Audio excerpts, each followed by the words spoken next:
The President.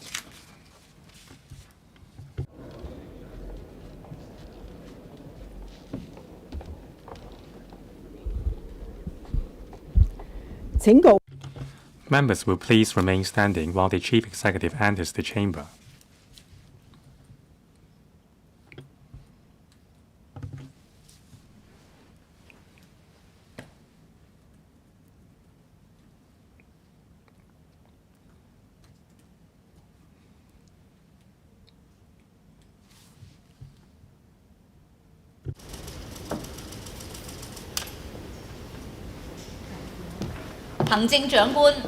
The Chief Executive.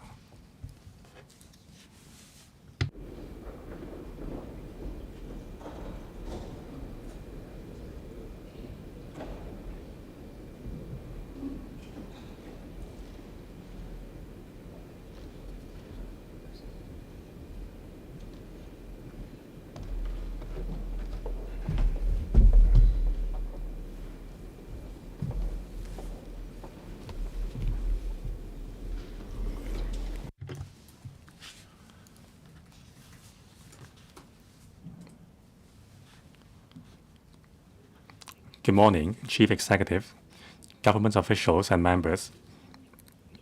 This is the first meeting of the 8th Legislative Council. In the 28-year history of the Legco, it is the first time that the Chief Executive addressed the Council as the first meeting according to Rule of Procedures, Rule number 8A. On the 1st of January, after the oath-taking ceremony, it was also unprecedented for the Chief Executive to address the members. On behalf of the Council, I thank the Chief Executive for forging two new initiatives for positive interplay between the legislative and executive branches. I'm sure that all Council members will embrace the spirit of patriots administering Hong Kong and be committed to working for the benefits of the society of Hong Kong and cooperate with the executive branch. Let us welcome the Chief Executive, and I will now call upon the Chief Executive to address the Council. President, members, first of all, I thank the President for accepting my proposal to address the Council at its first meeting. I highly value each and every Council member. That's why, after the oath-taking ceremony on the 1st of January, as an unprecedented gesture, I gave my blessings to all members. During my speech, I mentioned my 3 expectations for members, and also the 2 main areas of cooperation between the executive and legislative branches of the government. The 3 expectations are, first, implementing the executive-led governance and administration by patriots principle, adhering to and improving this principle and ensure positive interplay between executive and legislature, which is one of check and balance as well as cooperation. Second, for members to adhere to and comply with the Code of Members of the Legislative Council and act from the fundamental interests and the overall interests of the public rather than pursuing political gains and personal glory. 3, for members to take a microspective view on individual needs as well as the macroscopic needs of the society, and also to take a good grasp of the 5 pairs of relations when analyzing issues, that is the whole and the parts, the future and the present, macroscopic and microscopic, principal conflicts and secondary conflicts, and also extraordinary and ordinary. I also mentioned the 2 major areas of cooperation between the governments and the Council. First, proactively integrating and serving the nation's development blueprints, including actively dovetailing the 15th Five-Year Plan, better organizing development and safety, speeding up the development of the Northern Metropolis, consolidating and enhancing our international competitiveness, and second, jointly taking forward the support and relief work in the aftermath of the fire in Wangfuk Court. We need to take forward systemic reform and take down barriers of vested interest to prevent tragedies from happening again. The burden on the shoulders of the 8th term of LegCo is heavy. There are much work to do. The pressing tasks are to support the relief work. At the same time, we need to boost the economy and develop the economy. That includes developing the Northern Metropolis, building the university town, and building an international high education hub, as well as a hub of international talents. We need to promote high-quality developments and enhance our industrial developments. We need to improve livelihoods, including creating more land, housing, improving our transport, medical care, and so on. During my speech on the 1st of January, I said the principle of patriots administering Hong Kong is not a slogan, but rather a principle to be implemented. Similarly, the three expectations for members and the two areas of cooperation are more than slogan. We need to embrace these principles. In discharging your duties, I hope members will be committed to your cause. In reflecting public opinions, rather than following the trend, you should lead the public and provide them with correct information and facts and see through misinformation and give play to your influence. I will be pleased to listen to your views, whether you agree with the government or not. When you disagree with government's policies, please point out the issues and raise recommendations and suggestions. We will consider your suggestions seriously. When we are doing right, please be fair with us. The pressing concerns are the post-disaster relief work. That is why the government is moving the motion during the first meeting to discuss with members in depth on the support and relief measures after the fire, as well as considering the long-term accommodation plan for residents. And also in the motion, we will raise suggestions on improvement measures in various areas. We will fully support the comprehensive review conducted by the Independent Investigation Committee to complete its work and roll out systemic reforms. Here, I would like to share with you our work as well as the future direction concerning the fire at Wang Fuk Court. Let's take stock of the progress and agree on the future targets so as to roll out the reforms rapidly.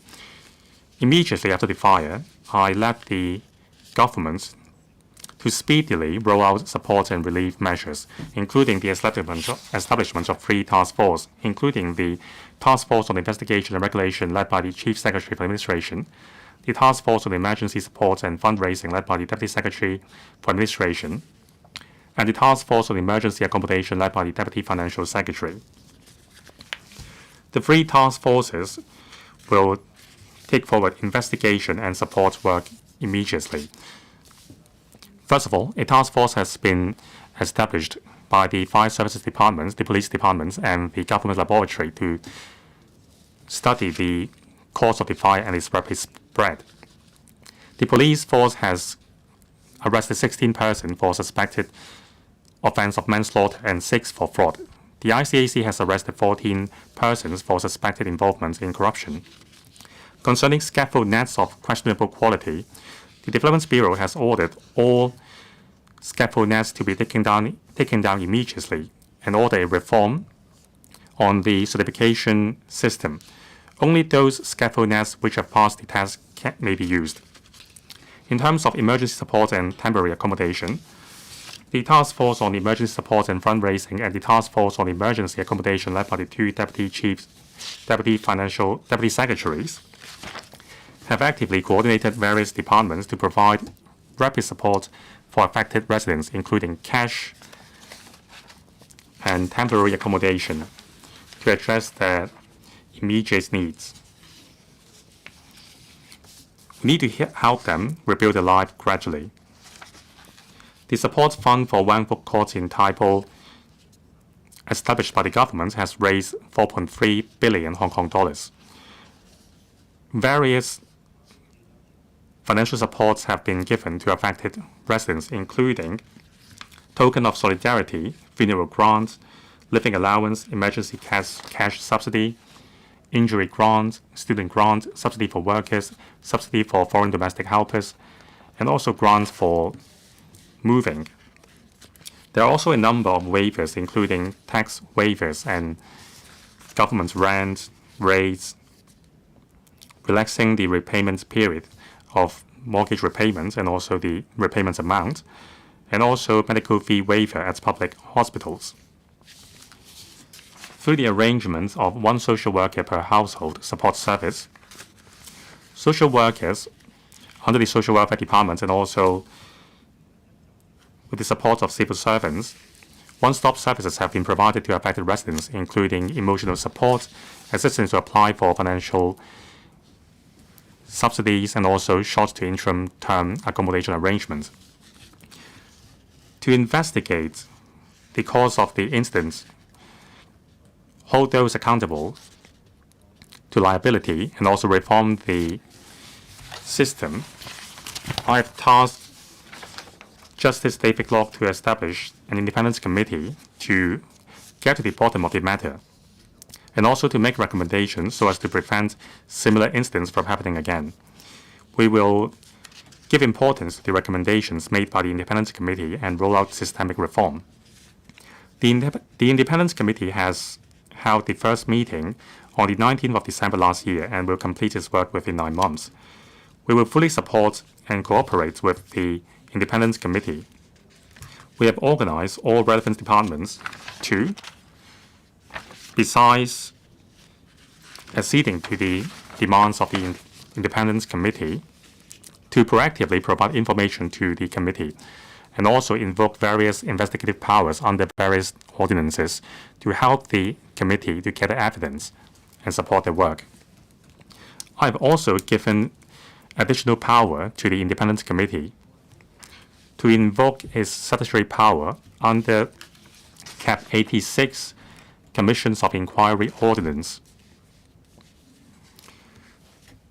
to obtain necessary information and facts so that the independent committee can analyze the facts and evidences to have a full grasp of facts. I reiterate, I will get to the bottom of this matter and hold those accountable to liability. Any person who should take up responsibility and liabilities, whether they are government civil servants or not, and no matter of their positions, will be held accountable. During the work of the independent committee, the government will at the same time roll out improvement measures in different areas, including 1. Establishing the Fire Safety Governance Task Force to enhance responsibility and execution of fire safety governance. We will review the statutory liabilities and relevant penalties of relevant stakeholders and study the use of technology. Second, we will enhance the buildings ordinance to strengthen the supervision regime of large-scale building maintenance projects and enhance the verification system of registered persons and also punishments for non-compliance. 3, we will strengthen worksite safety measures and amend the construction site safety regulation to prohibit smoking in any construction sites. We will also review the fire safety requirements for scaffolding materials. 4, we will strengthen the Buildings Management Ordinance to require a higher threshold of property owners attending meetings and voting in person in owners' corporation meeting where resolutions are passed in relation to expenditures. We will also strengthen regulation on proxy forms and declaration of interest and enhance the power of the authorities. 5, we will strengthen the functions of smart tender. In the motion to be moved by the government later, we will make the relevant proposals. On the other hand, concerning the long-term accommodation arrangements of affected families, we will also make known our proposals in the motion later. Considerations will be given to the wishes and preferences of the families while considering resources. I understand that each affected family has their own wish, and there are different views in society. Last week, through the one social worker per household service, we have contacted the affected residents and gathered their initial preference concerning long-term accommodation. The task force on emergency accommodation will analyze the survey and formulate a plan to help home the affected families as soon as possible. I emphasize 4 points here. One, the government will finalize a long-term accommodation plan for affected families as soon as possible, so as to settle them in a new home soon. A motion to be moved later today will contain various proposals. 2, to find out the cause of the incidents.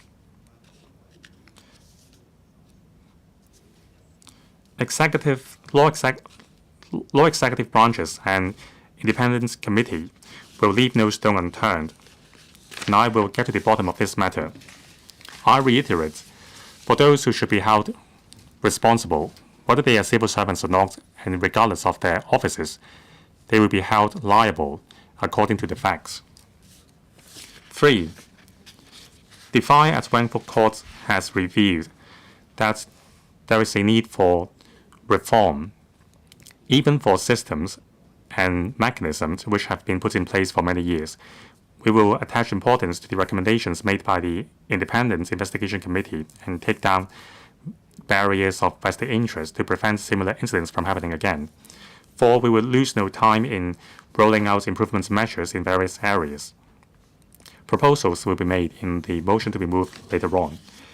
The government is fully committed to the relief work so that affected families can rebuild their life as soon as possible.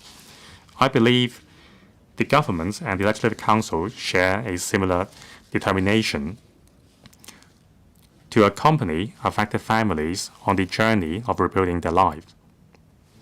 I also believe that in the motion debate later on, members will offer their invaluable views and stand united with the government to roll out support and relief work after the fire, and also to roll out systemic reform and build a safer Hong Kong so that Hong Kongers can live in better security. Thank you, President. Thank you, Chief Executive, for attending today's Council meeting. The Chief Executive will now leave the chamber. Members, please rise.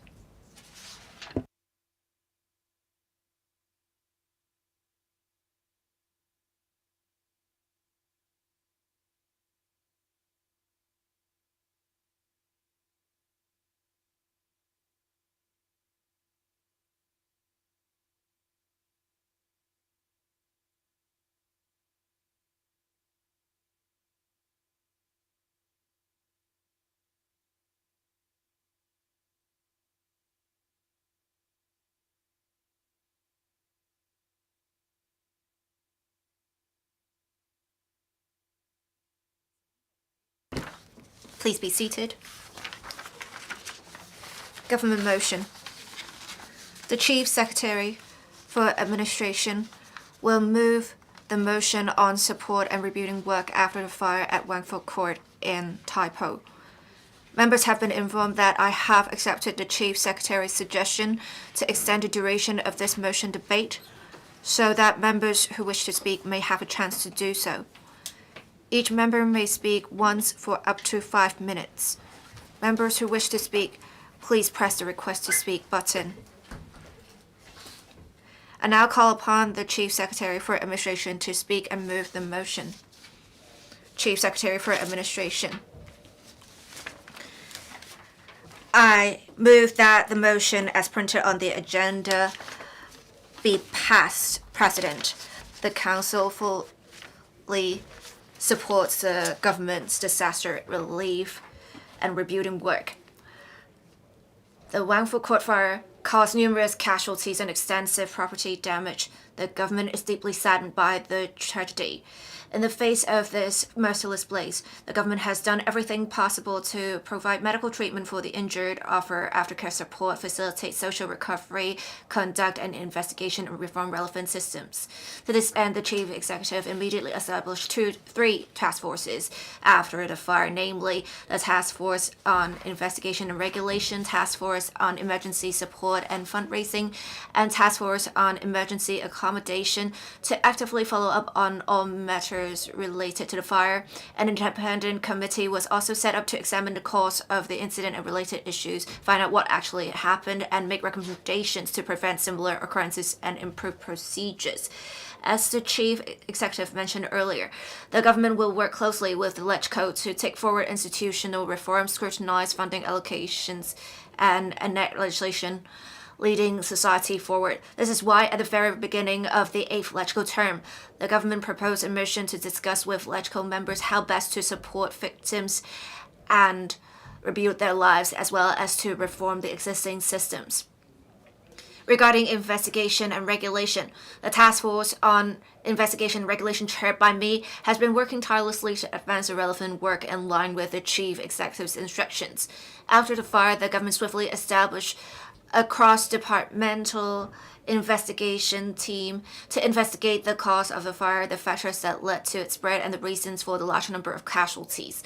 The police and the ICAC also established a joint investigation team to look into the incident and have since arrested certain individuals. Regarding regulation, in response to the Wangfuk Court fire, the Fire Services Department immediately implemented a series of measures to step up inspections to ensure the effective operation of fire services, installations, and equipment in buildings, including establishing a dedicated team for targeted inspections, setting up a quick response unit to be swiftly deployed to check the functioning of fire safety systems while attending to fires in buildings, and optimizing relevant arrangements by punishing any violations and taking enforcement action. We are also optimizing the deployment mechanisms to automatically dispatch additional rescue vehicles to fires involving large scaffolding. Additionally, the Buildings Department launched a special operation at the end of November to inspect existing buildings and submit samples of scaffold nets for testing. The Development Bureau also announced earlier that buildings undergoing major maintenance must immediately have scaffold nets removed. External wall works should also be halted as per the instruction. In mid-December, a new on-site sampling and inspection regime for scaffold nets was announced.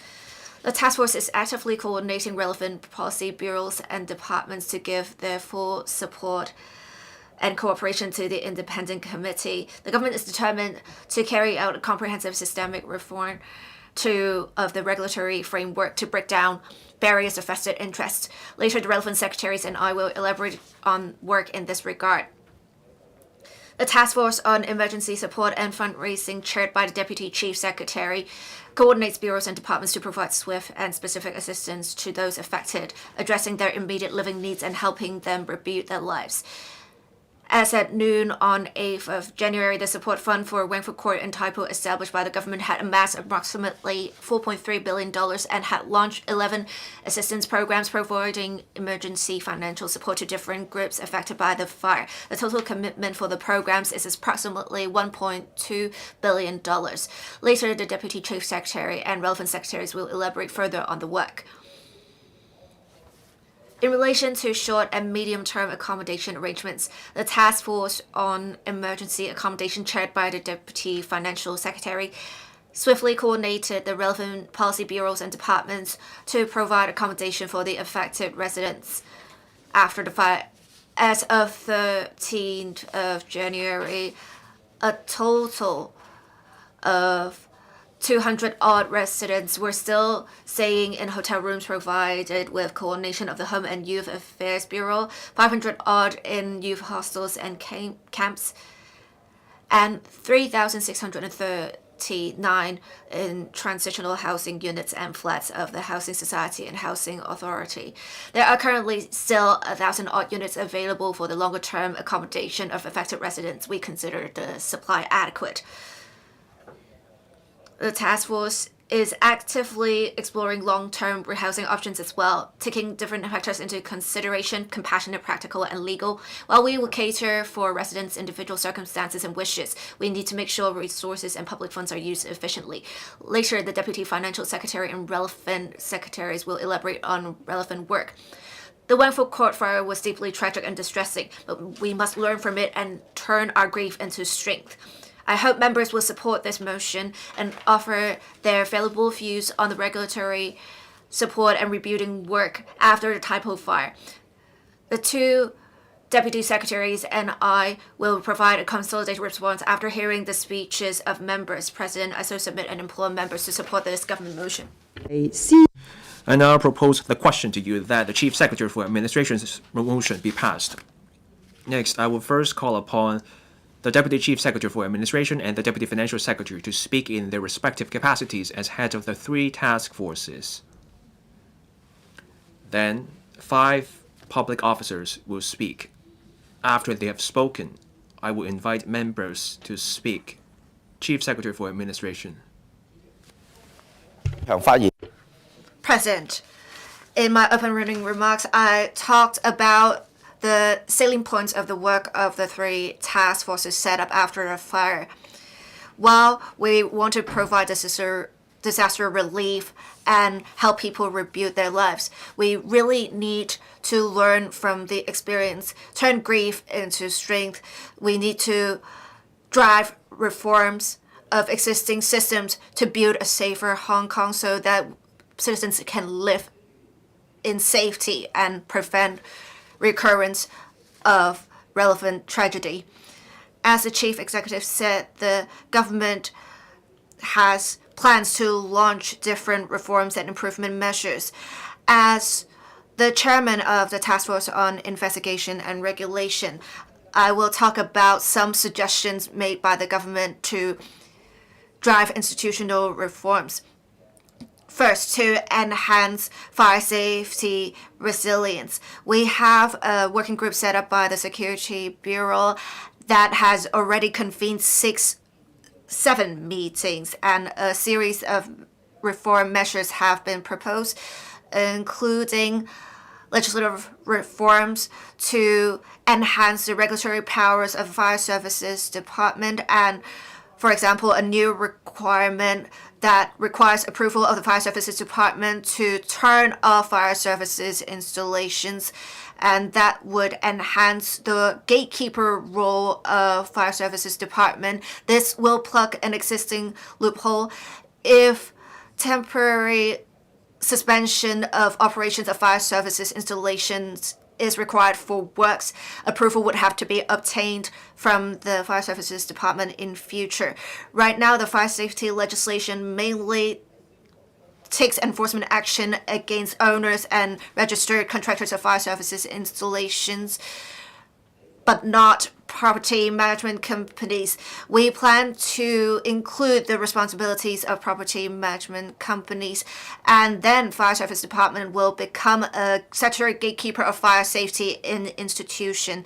We also plan to, through the legislative reforms, upgrade some administrative measures to become statutory requirements, so that for some fire safety offenses, for example, not conducting annual checks for fire services installations and equipment, blocking the means of escape, or provide additional measures when fire services installations are not working, there will be a fixed penalty in future to promote the in-time or on-time rectification of relevant issues.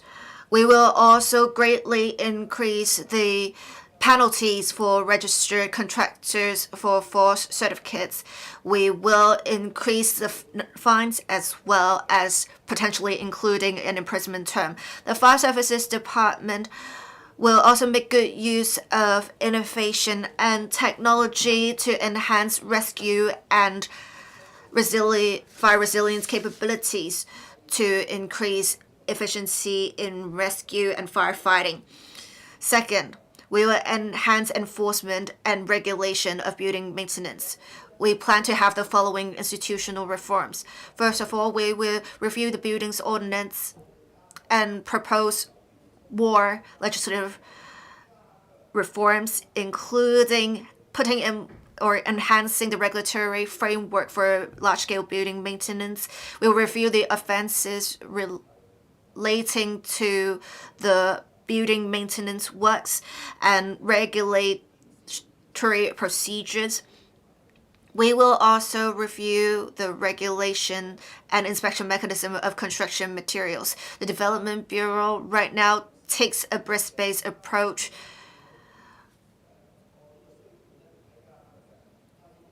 and they will review existing regulatory requirements to see if there's any room for improvement. The Development Bureau will also work with the Construction Industry Council, and the Council will make recommendations on the list of materials, especially for scaffold nets to be used.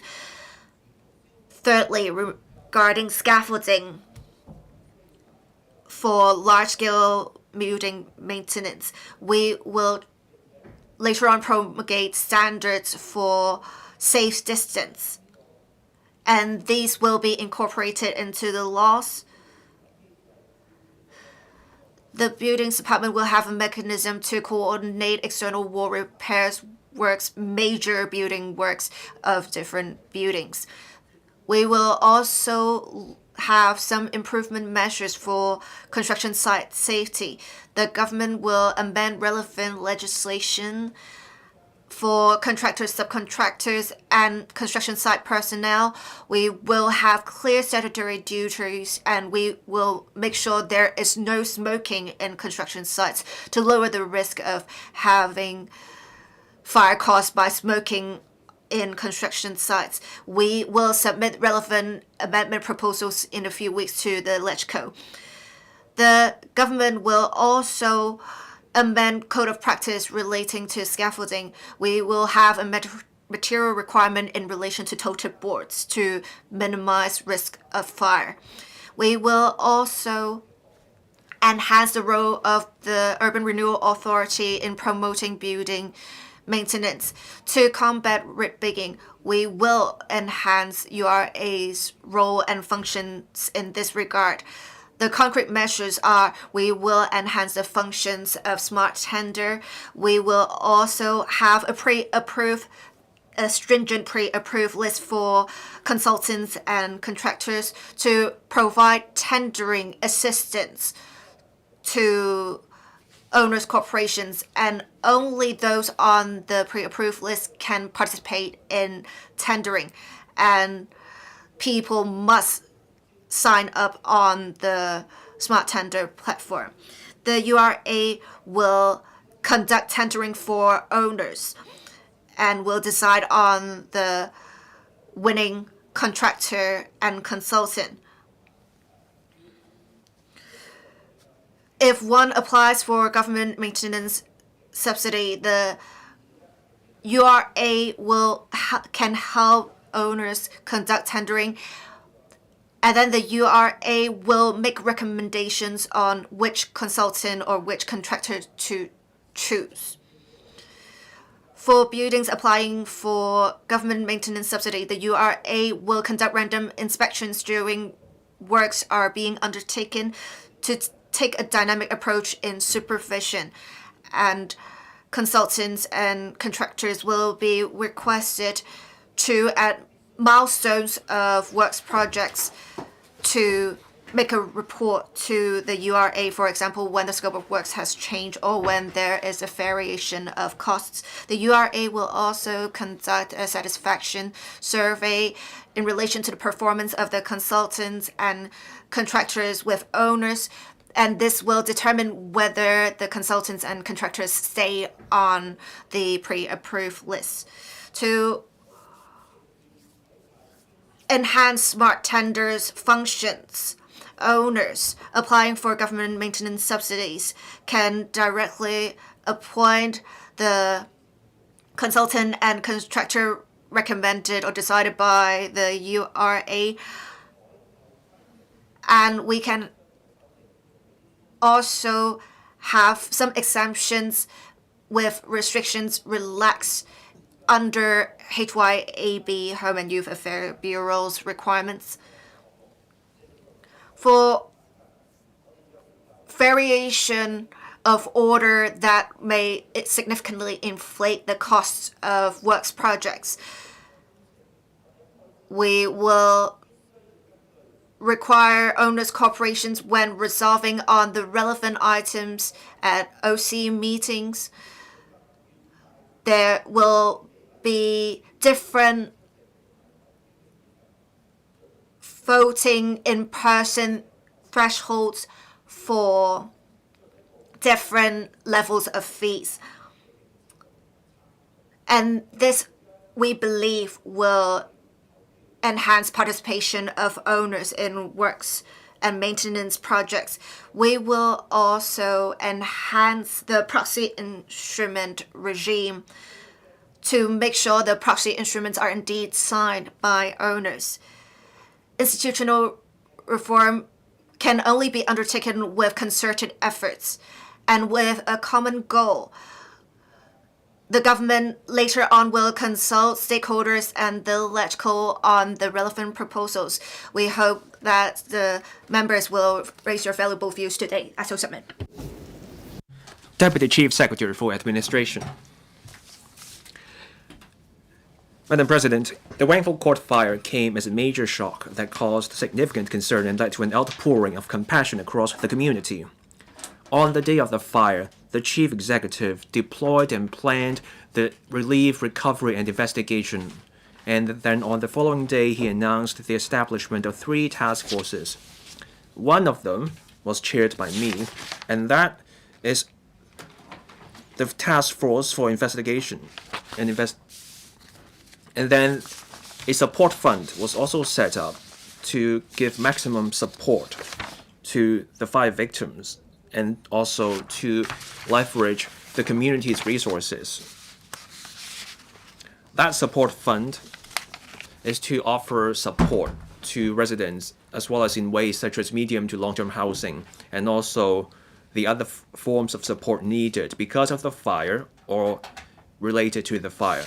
The government led by example by offering $300 million as startup capital. As at the 13th of January this year, the fund has raised $4.3 billion in total and launched 11 emergency assistance programs, providing financial support for various groups hit by the fire. The total commitment for these schemes amounts to $1.2 billion. All sums from the support fund will go into assisting residents in coping with hardship as a result of losing their homes, providing emergency and medium to long-term support to help them return to a normal life and rebuild their homes. Relevant policy bureaus and departments will assist in implementing the fund's project while bearing all the related expenses without seeking to cover them with money from the fund. The operation of the support fund is overseen by a committee with me as the convener and 8 members comprising directors of bureaus and department heads. The director of accounting services serves as the fund's accountant who manages cash flow and keeps accounting records.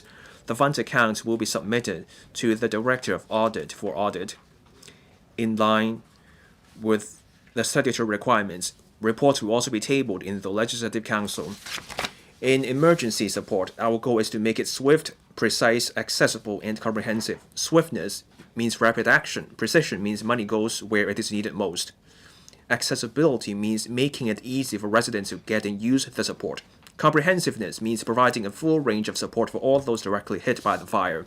Guided by these principles, we announced an emergency cash subsidy of $10,000 per affected household the day after the fire. On November 28th, we announced also a living allowance of $50,000 per household, and then on December 4th, this allowance was increased to $100,000. We also announced a token of solidarity at $200,000 and a funeral grant of $50,000 for the family of each deceased victim. On December 1st, we further announced $50,000 or $100,000 in injury grant for each hospitalized victim, along with $20,000 in assistance for each affected student, worker, and foreign domestic helper. On December 10th, we provided a special grant of $100,000 for each affected property owner. After the fire, the government immediately arranged emergency accommodation for up to 4,400 affected residents in accommodation in hotels, youth hostels, transitional housing, Hong Kong Housing Society projects or units at the Po Tin interim housing in Tuen Mun.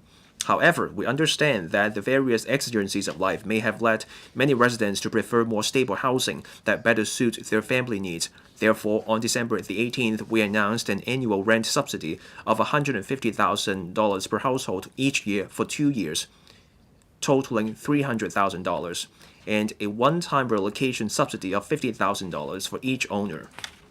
Tenants, on the other hand, will receive a relocation subsidy of $50,000 to help them find alternative rental options. To minimize the financial burden on affected residents, the government has adopted several exceptional relief measures, including concessions for taxes, government rents, and rate for affected property owners and residents for the 2024-25 year of assessment.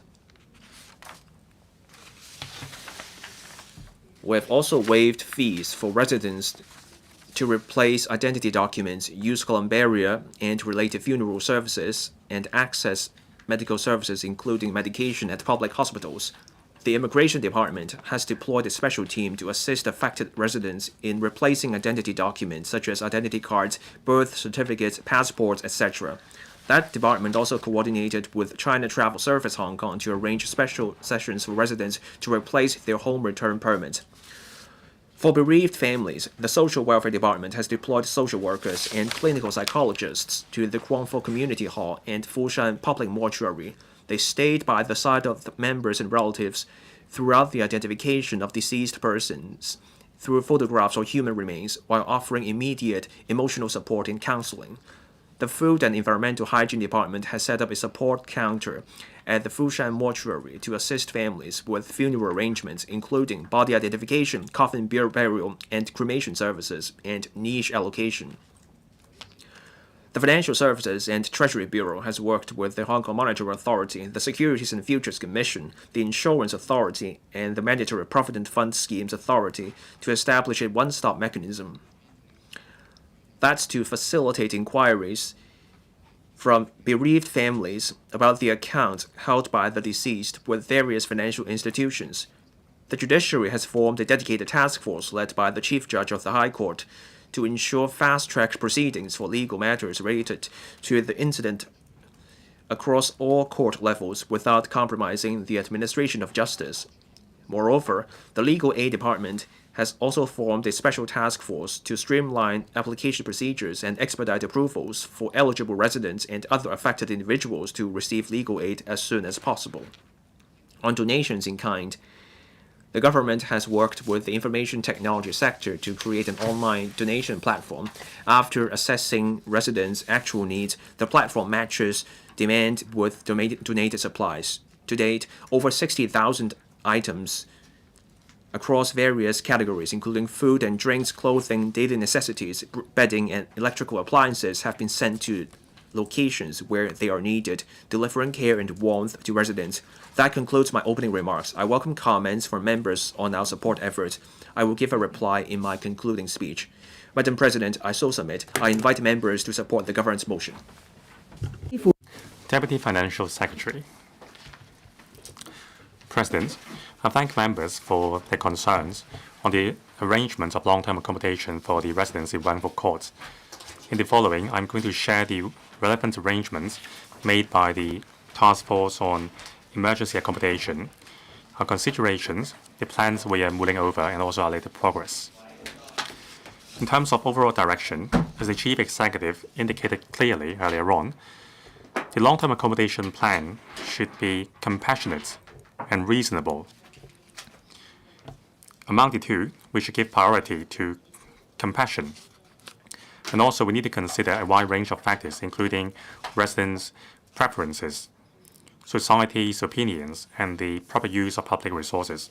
On the 9th of January, we have started a new phase of work in terms of making long-term arrangements for accommodation. Through the one social worker per household service, through questionnaires, we try to understand the wishes and preferences of property owners. We stress that the responses given by households at this stage does not represent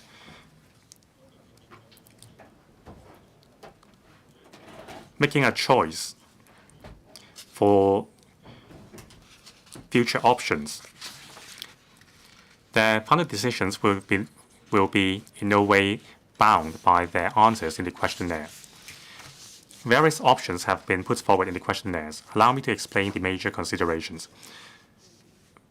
First and foremost, we want to give residents choices. We may not be able to entertain the wish of each and every household. However, we will strive to provide as many options as possible. These options can target various needs of residents while helping residents to overcome difficulties in reaching a reasonable choice. That is why we raised the option to have the housing authority repurchase the property rights from the property owners. We are aware that certain property owners may wish to purchase another HOS flat. That's why we have provided the options of doing so cross-district or within Tai Po. And also we understand that because of family circumstances, some households may not wish to receive a large amount of cash. This is understandable. That's why we put forward the option of flat-for-flat exchange. Property owners may trade the flats with the government for an HOS flat of comparable price. Many residents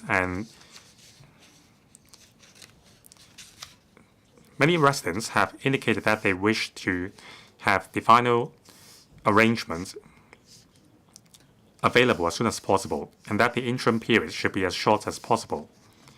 In the questionnaire, we have provided some information for residents' reference in terms of the timetable of various options. For example, the cash for property rights arrangements would be the quickest way to offer property owners a new flat. This is the option with the greatest autonomy and flexibility. For sale of property rights and repurchase of HOS flat and also the flat-for-flat option, we have also provided a timetable of completion of future HOS and public housing projects. Concerning rehousing in the same district, we have provided some estimations and our initial views for residents' consideration and for further discussion in society. Madam President, I would like to address several issues which have attracted much public attention recently. In raising the option of repurchasing property rights by the housing authority, we have quoted the estimation given by the Hong Kong Institute of Surveyors on the pre-fire market price of Wangfuk Court with premium unpaid. In terms of sellable area, the price was $6,000 per square foot. For flats with premium paid, it is $8,000 per square foot. I reiterate, it is simply for the sake of reference, rather than the final offer given by the government. We also understand that many residents would like to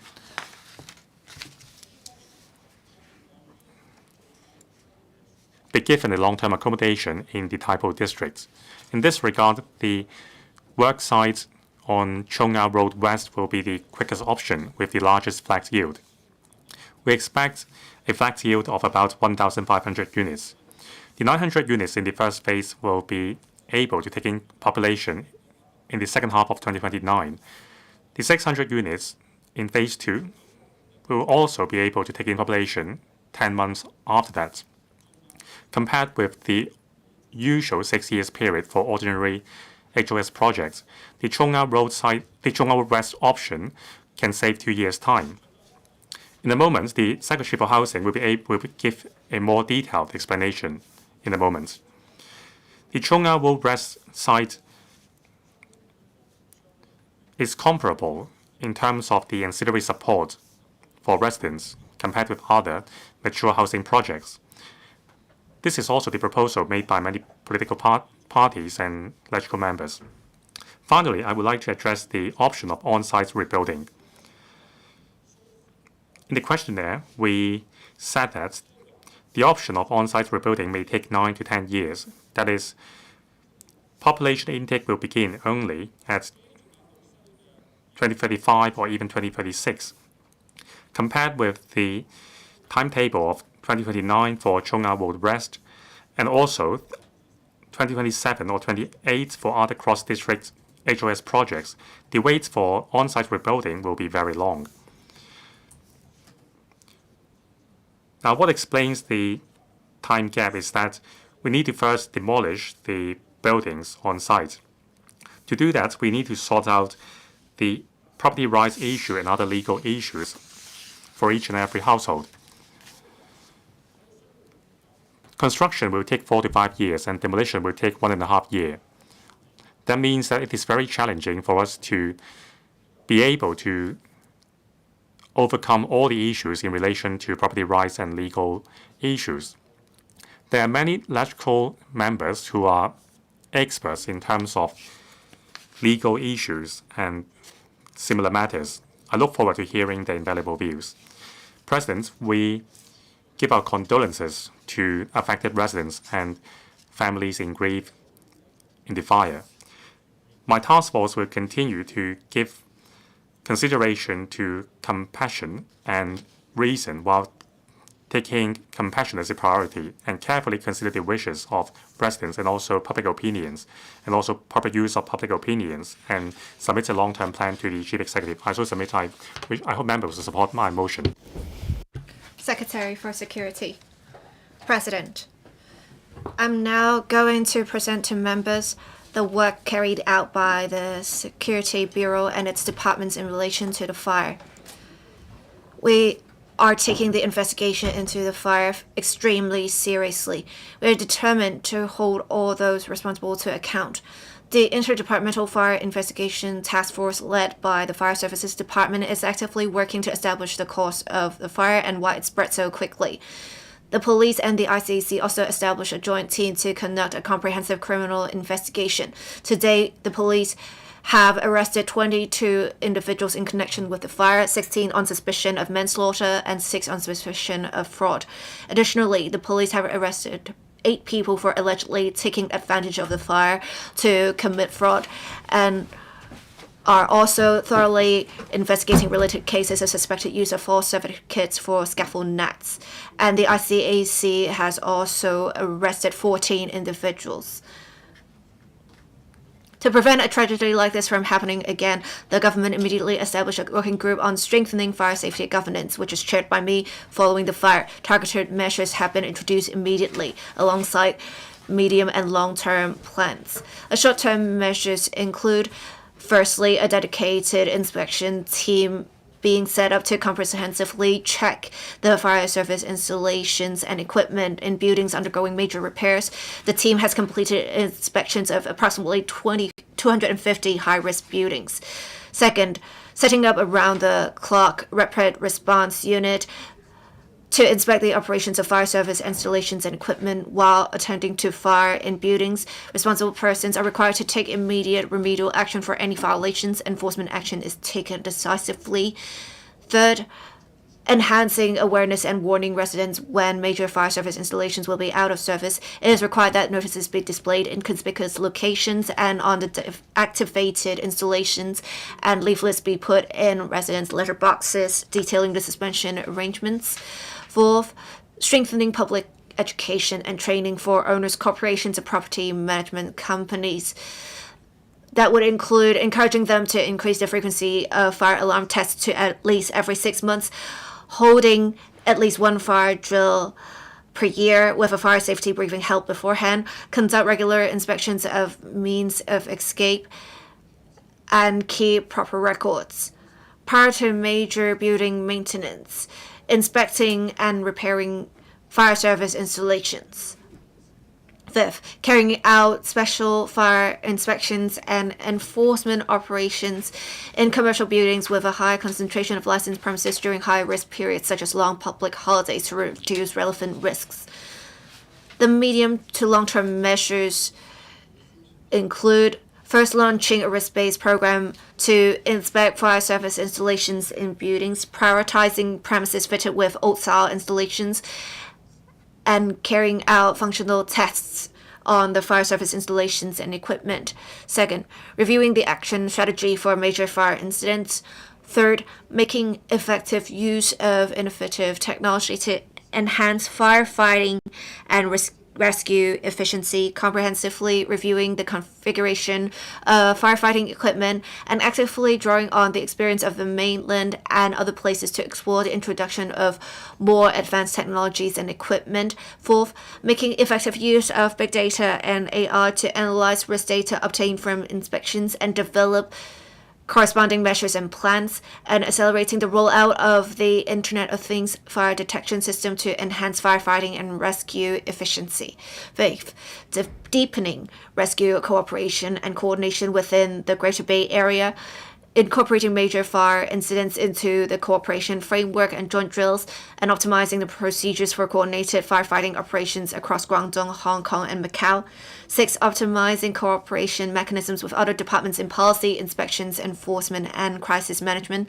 7. Actively looking into the possibility of introducing legislative amendments, including those reviewing the statutory obligations of property management companies, elevating some of the administrative measures I mentioned to legal requirements, introducing a fixed penalty regime to promptly address and rectify easily verifiable breaches such as blocking the means of escape, introducing new statutory requirements that any suspension of operations of a primary fire service installation must be preceded by an application and the full implementation of additional fire safety measures required by the fire services department, and substantially increasing the penalties for registered contractors issuing false or misleading certificates for fire service installations and equipment from the current maximum fine of 50,000 Hong Kong dollars and may include imprisonment. President, I so submit and implore members to support the government motion. Thank you.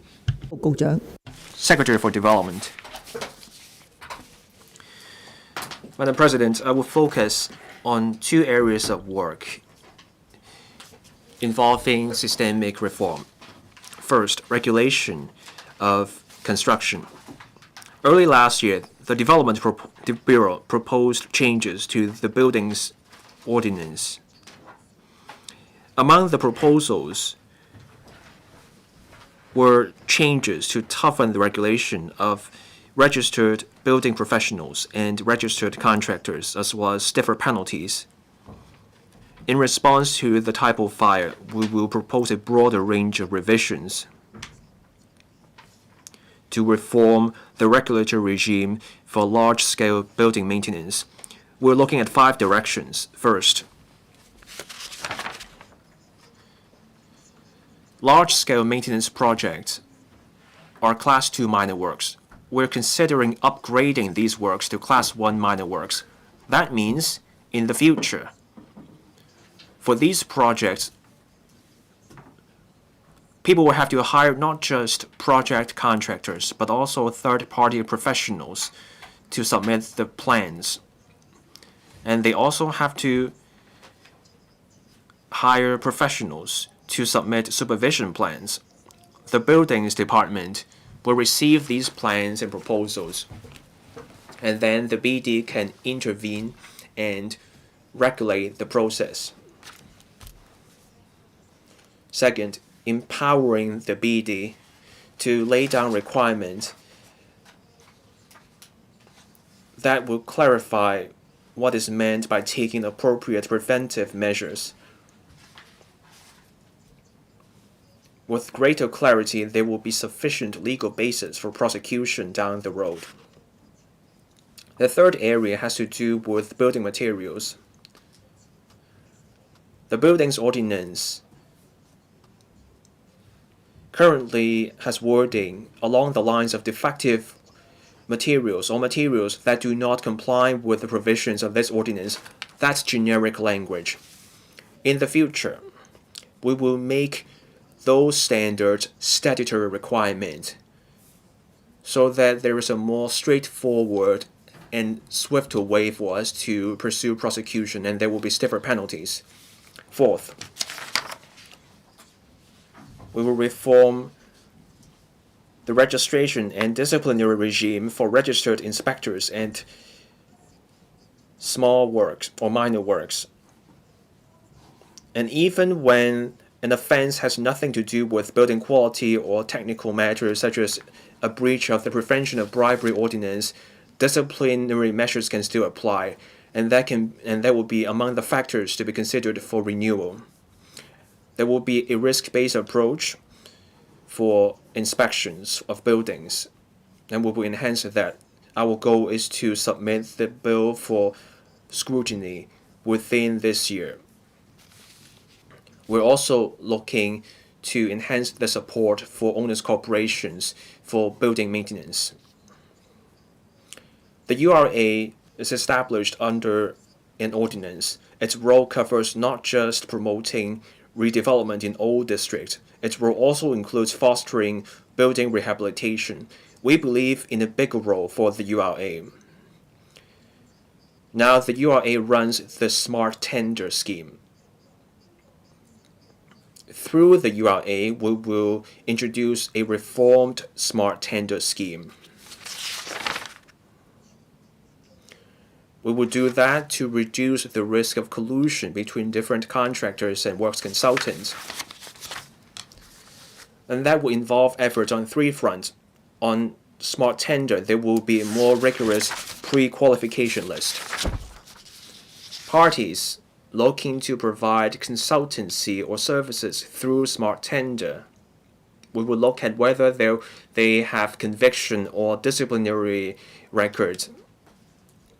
Those contractors will also have to go through background screening with the police or the ICAC.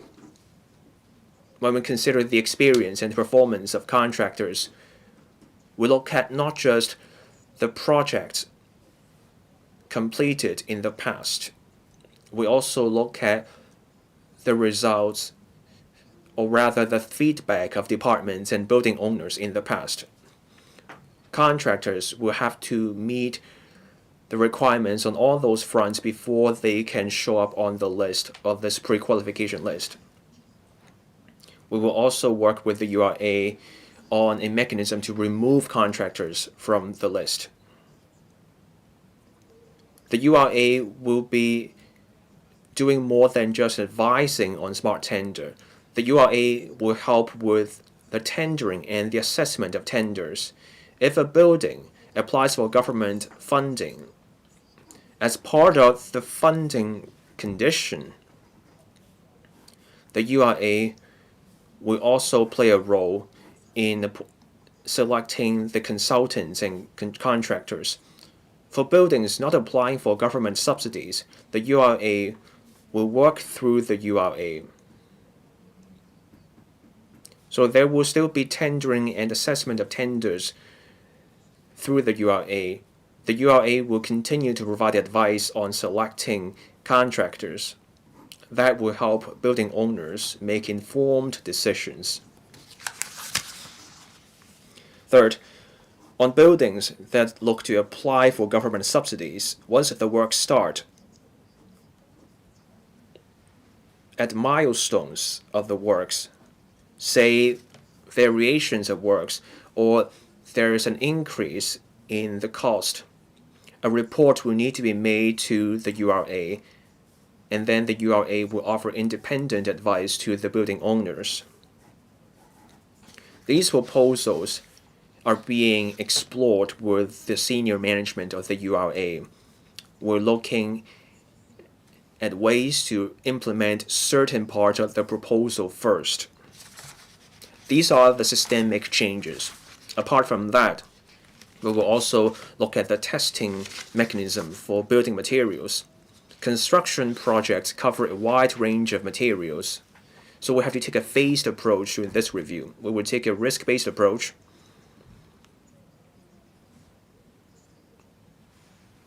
we will look at the materials that warrant stricter scrutiny, so there will be inspections, on-site sampling, and testing.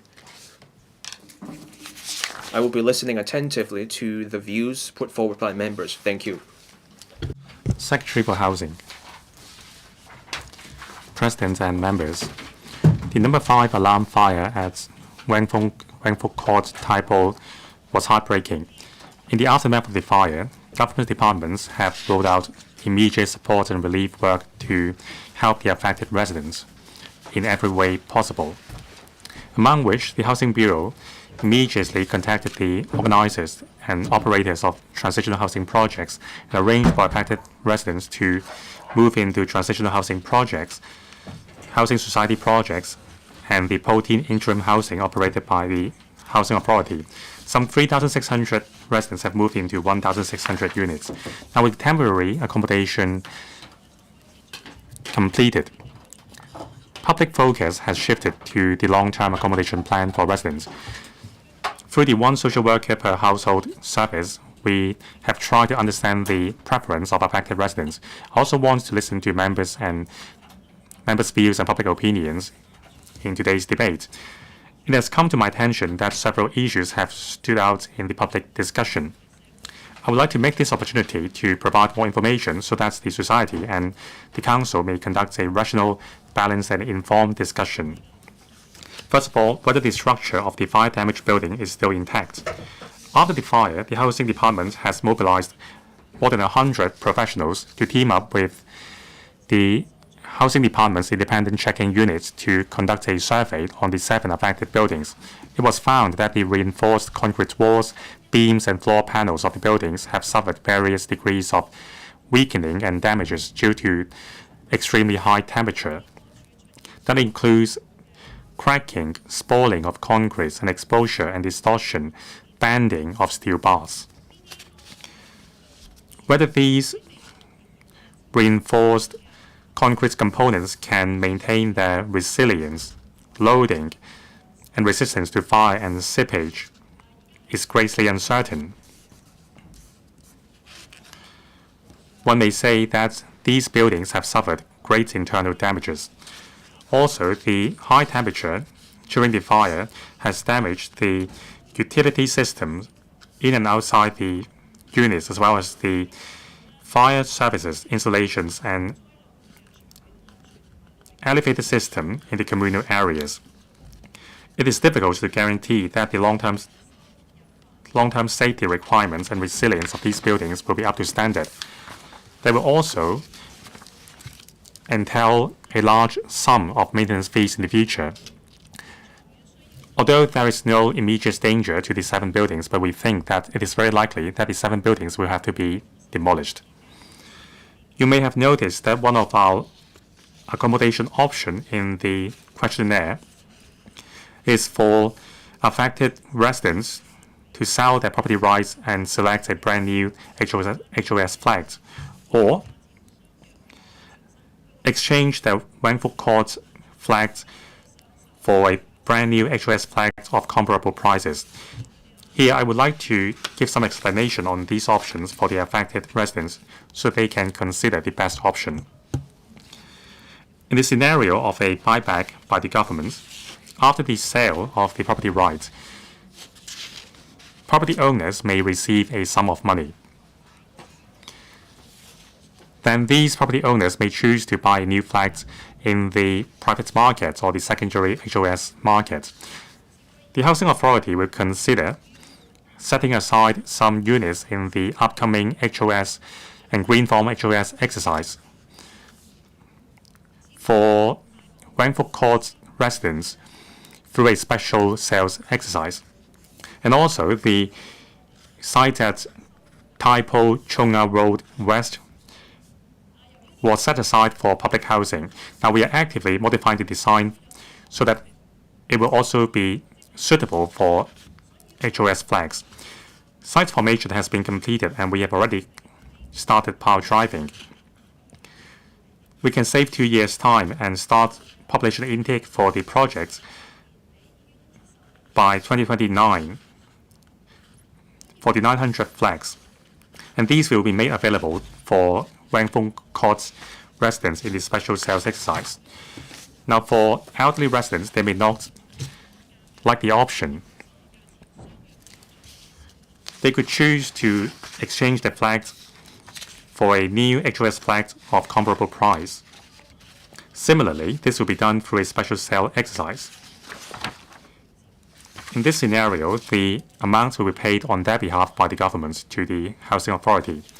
We are also aware that there are concerns in society that by creating a special sales exercise for the affected residents and also converting the public housing project at Chung Ang Road West for HOS development, it may be unfair to those waiting for public housing or those who would like to purchase HOS flags. But it is our belief that the arrangement would not harm the benefits. Through these terms of the government's efforts, we have changed the backloaded situation of public housing supply. We have been providing some 30,000 units per year. And also, despite the proposal to change the use of Chung Ang Road West site for HOS flags, we have already identified another site in the same area to convert the 1,400 units to HOS flags, or rather public housing units. For the applicants who would like to purchase subsidized sales flags, we plan to set aside a certain quota in every development project for the purchase by Wang Fung Court residents. In the next 5 years, housing supply will be very high. It is expected to reach 58,900, almost 50% more than when this government came to office. And also, the number of HOS flags sold each year has increased from 4,000 units every year several years ago to 9,000 flags. Supply has increased and residents have much better chances to buy HOS flags. Finally, we understand that there may be different preferences among the affected residents. Despite that, they share the consensus that the government should roll out the long-term accommodation work as soon as possible. Now, through the questionnaire, we would like to create more viable options so that we can give affected residents more choices. We will accompany the affected residents on this journey to finalize a long-term accommodation plan and help them settle down. Thank you. So submit. Secretary for Home and Youth Affairs. President, I am now going to report to the Legislative Council various areas of work of the Home and Youth Affairs Bureau. On emergency support and fundraising, after the outbreak of the fire, the Home and Youth Affairs Bureau responded swiftly by immediately opening the community hall as a temporary shelter for residents, mobilizing the care team to provide assistance to residents, coordinating the collection and distribution of emergency supplies, and providing a $10,000 emergency cash subsidy to each household. On the day following the fire, the government immediately set up the support fund for Wang Fung Court in Tai Po, which has so far launched 11 assistance programs with a commitment of about $1.2 billion, accounting for about 30% of the total amount. Most of the assistance is disbursed through the one social worker per household mechanism, which reduces the complexity of the application procedures to speed up the disbursement process. On emergency short-term accommodation, the HYAB immediately coordinated with the operators of various hotels and youth hostels or camps on the night of the fire to provide 14 days of free emergency accommodation to residents for temporary stay.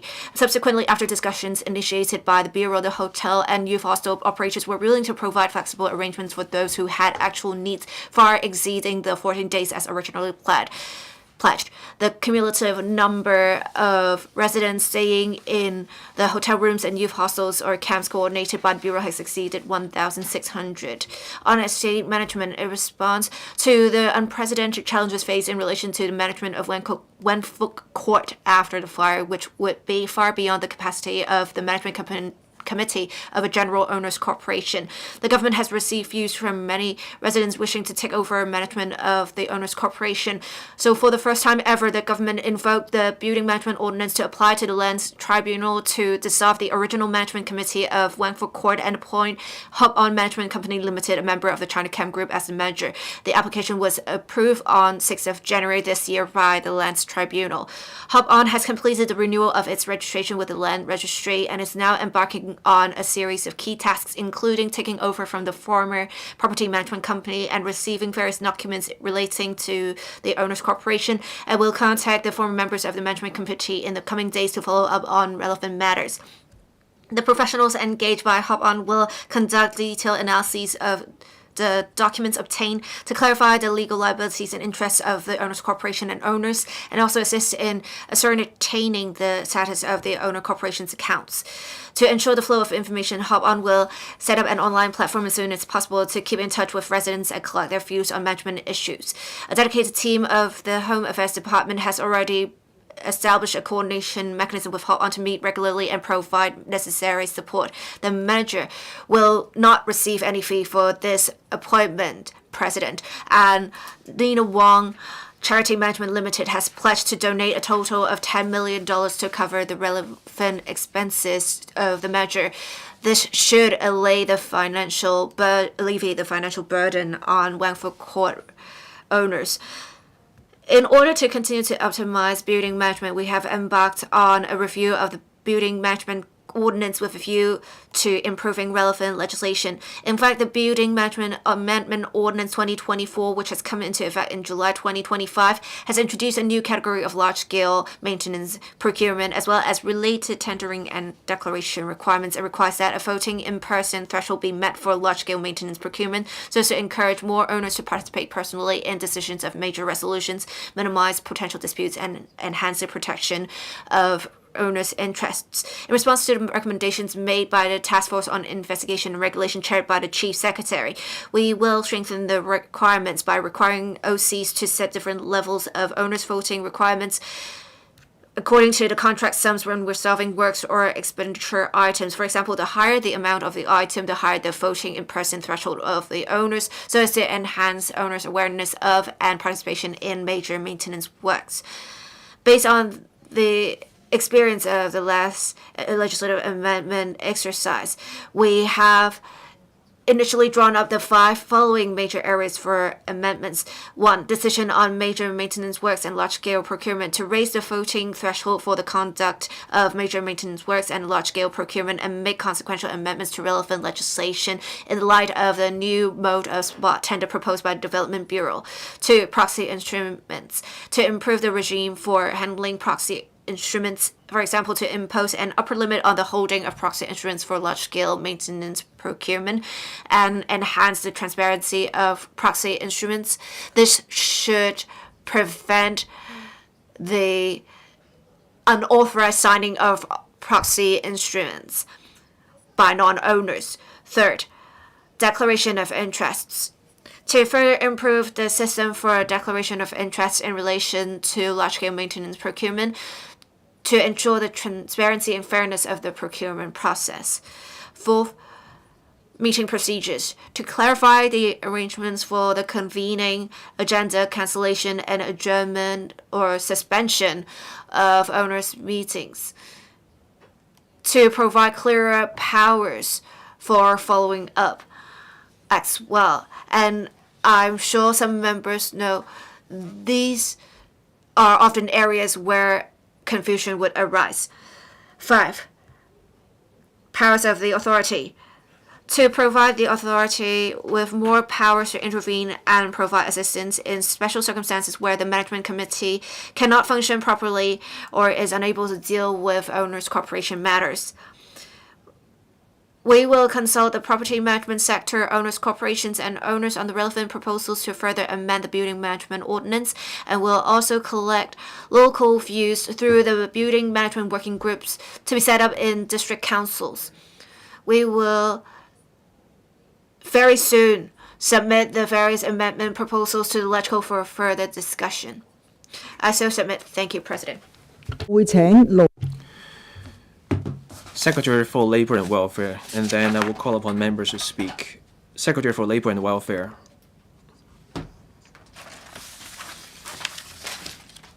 Madam President, the fire in Wangfuk Court was unprecedented in its scale.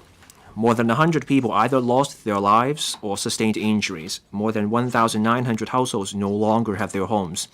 Confronted with such a disaster, the Labor and Welfare Bureau and the Social Welfare Department's first priority is to offer immediate support and follow-up services for every single affected resident. That's why the Social Welfare Department mobilized nearly 2,000 social workers across the department to implement the special measure of one social worker for each household. Each household got assigned a dedicated social worker, and that social worker is joined by 2 to 3 civil servants as a squad. They give support to those households in the form of emotional support, counseling, and respite services. They also help those households apply for assistance to make life easier for them. The social workers also help government departments share information. They become bridges between those residents and the government so that the government can deliver the relief and support more effectively. Those social workers have been closely in touch with the residents over the past month or so to find out about their circumstances and needs. The needs and support required by each household varies. The challenges confronting them also change over time. That's why the Social Welfare Department will continue to provide this special service to ensure every household is well looked after and supported. And that's also to stay by their side through this rough patch so that the fire victims move on from the trauma and resume normal life. Separately, on enhancing construction site safety, we will also adopt 2 measures. First, a smoking ban on construction sites across the board. The government will legislate for such a ban at all construction sites. Current legislation allows the Labor Department to assess the risk of flammable items on site, and then the LD can issue written orders to ban smoking on particular sites. This requirement is enforced in light of the circumstances of each work site. There are constraints for enforcement. To enable a comprehensive smoking ban, the Labor Department has started working on amendments to the construction site safety regulations. This is to impose clear legal liability for the main contractor, the subcontractors, and everyone else on construction sites. There will be a rigorous ban on smoking at construction sites.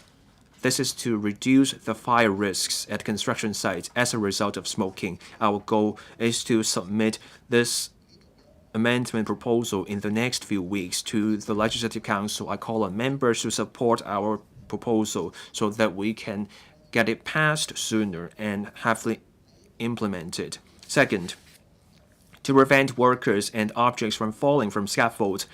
On those scaffolds, there are what we call stepping boards. The Labor Department will amend the Code of Practice for scaffolding. There will be clear requirements on the materials for the stepping boards to reduce fire risks. I will be listening attentively to the valuable views from members on one social worker per household and also stepping up site safety. I so submit. Mr. Gary Chen. Thank you, President. President, the fire at Wangfuk Court touched the hearts of every Hong Kongers and electrical member. On the day of the fire, at 5 p.m., I arrived at the scene. Afterwards, I and my team have stayed there until midnight. Then in the next week, I've been helping the affected residents in shelters. I saw Madam President there as well. Now the DAB has gotten in touch with more than 1,000 households. Immediately after the fire, the DAB has proposed 5 compensation plans and 4 possible relocation sites to the government.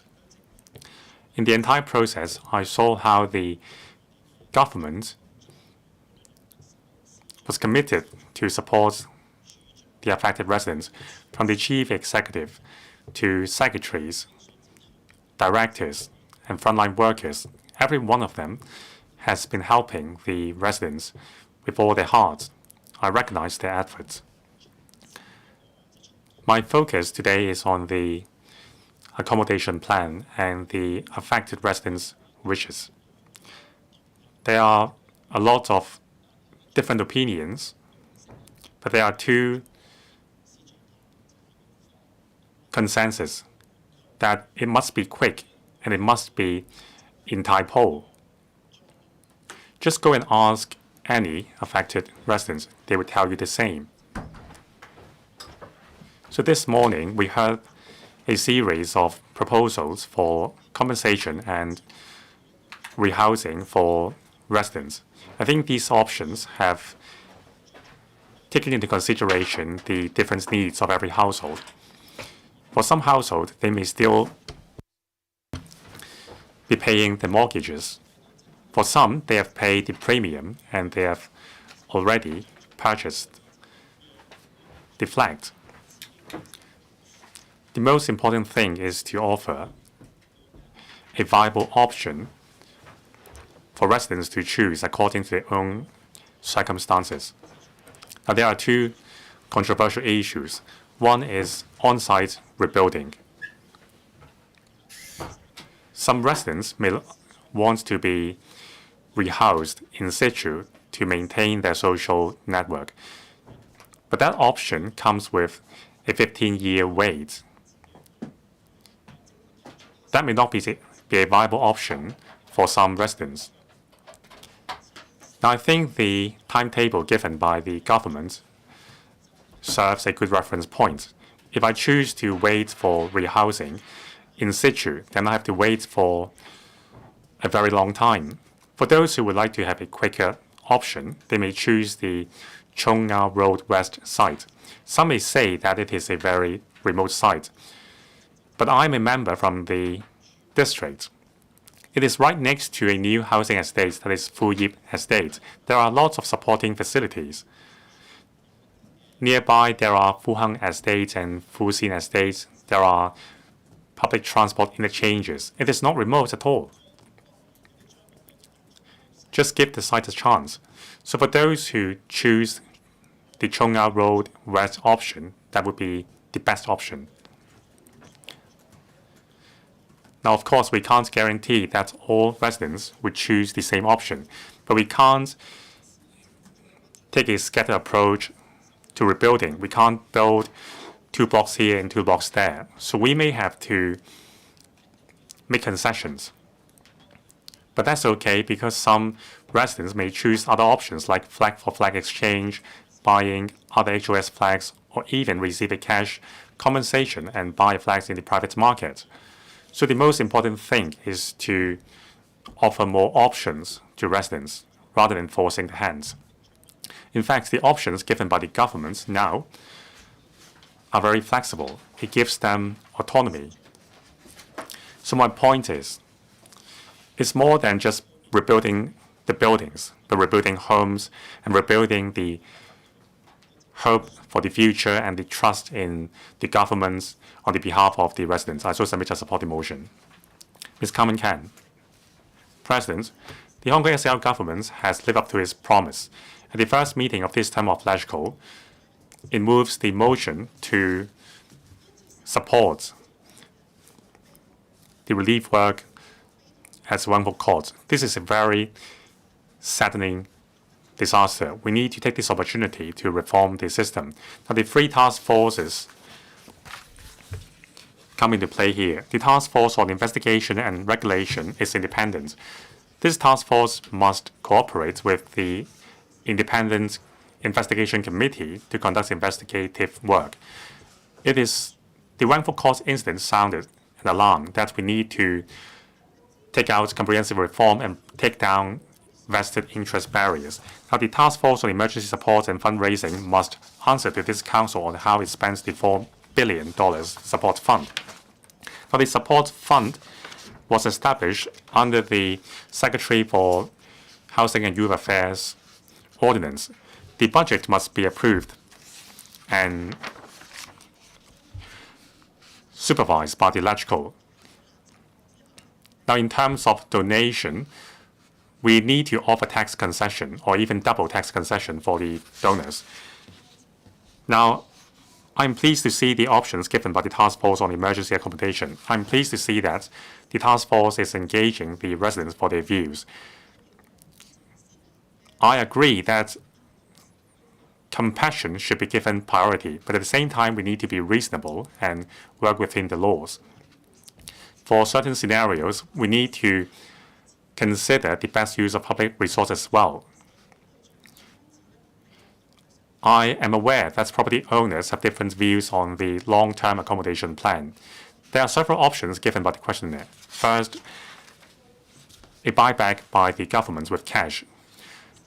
It is quick and it is flexible. And there is also another similar plan. With the amount of money, property owners can purchase HOS flags in the 2025 exercise. Now, these options will come with a price tag of $3 to $4 billion in public coffer. Now, can we also offer more tax concession to encourage members of society to chip in? Now, there's also the flag for flag exchange. Now, the Hong Kong Institute of Surveyor has provided an estimate on the pre-fire market value of the blocks, but I think we should make reference to more surveys and analysis. Now, the benefits of the flag for flag exchange is that it is essentially a bartering exercise without involving cash. Now, it is not in the same district, but there are more options. Now, finally, concerning the on-site rebuilding option, it will come with great legal uncertainty and time cost. Now, I have read the relevant covenants of mutual deeds and conveyancing documents carefully. In terms of demolition and rebuilding, the ownership of the communal parts and also the use of insurance compensation payments, they are very complicated. Now, for the Grenfell Tower incident in the UK, it is after 9 years when a new project can start in situ. It shows that on-site rebuilding involves huge time cost. Now, no matter which option the government chooses, the government must make sure that all the relevant legal wrinkles are ironed out. For example, the subjugation right. The government should work hand in hand with insurance company to sort out these matters. Now, the quicker the buyback exercise starts, the easier it is. Now, for some options, it would reduce the number of HOS flags for sale by the housing authority. That would affect people on the waiting list. Now, the independent committee will have to submit a report to the chief executive according to the terms of reference in 9 months. Now, there are compared with other ordinances, for example, establishing a commission of inquiry, these are not the best options. Now, we can't miss this option. We have to be practicable and assist those affected by the fire while implementing overall reforms so that we will get to the bottom of this matter and prevent tragedies from happening again. Dr. Thomas So. Thank you, President. I speak in support of the motion moved by the Chief Secretary for Administration. The motion proposed to take up follow-up work on 3 aspects, that is relief work, accommodation, and also systemic reform. Now, amidst the grief, we need to move forward. As a member of the new term of LegCo, I have the responsibility to support this government motion. It is very meaningful. This motion and other relevant work will help the deceased to rest and also help the surviving family members to grieve, and also to ensure that justice is served.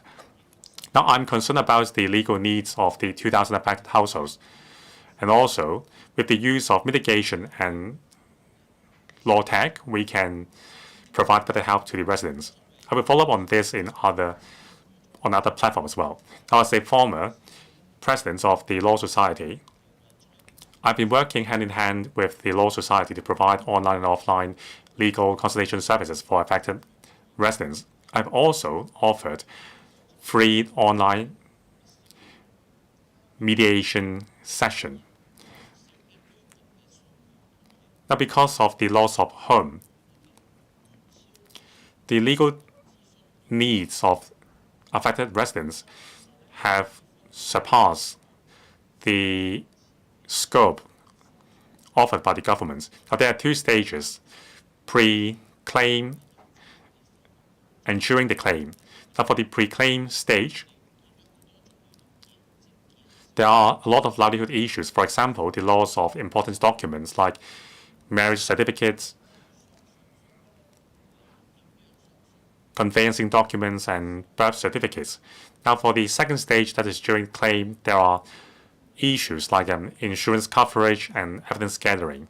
Now, the third realm is livelihood issues. For example, the employment contract of foreign domestic helper, mortgage contracts, probates,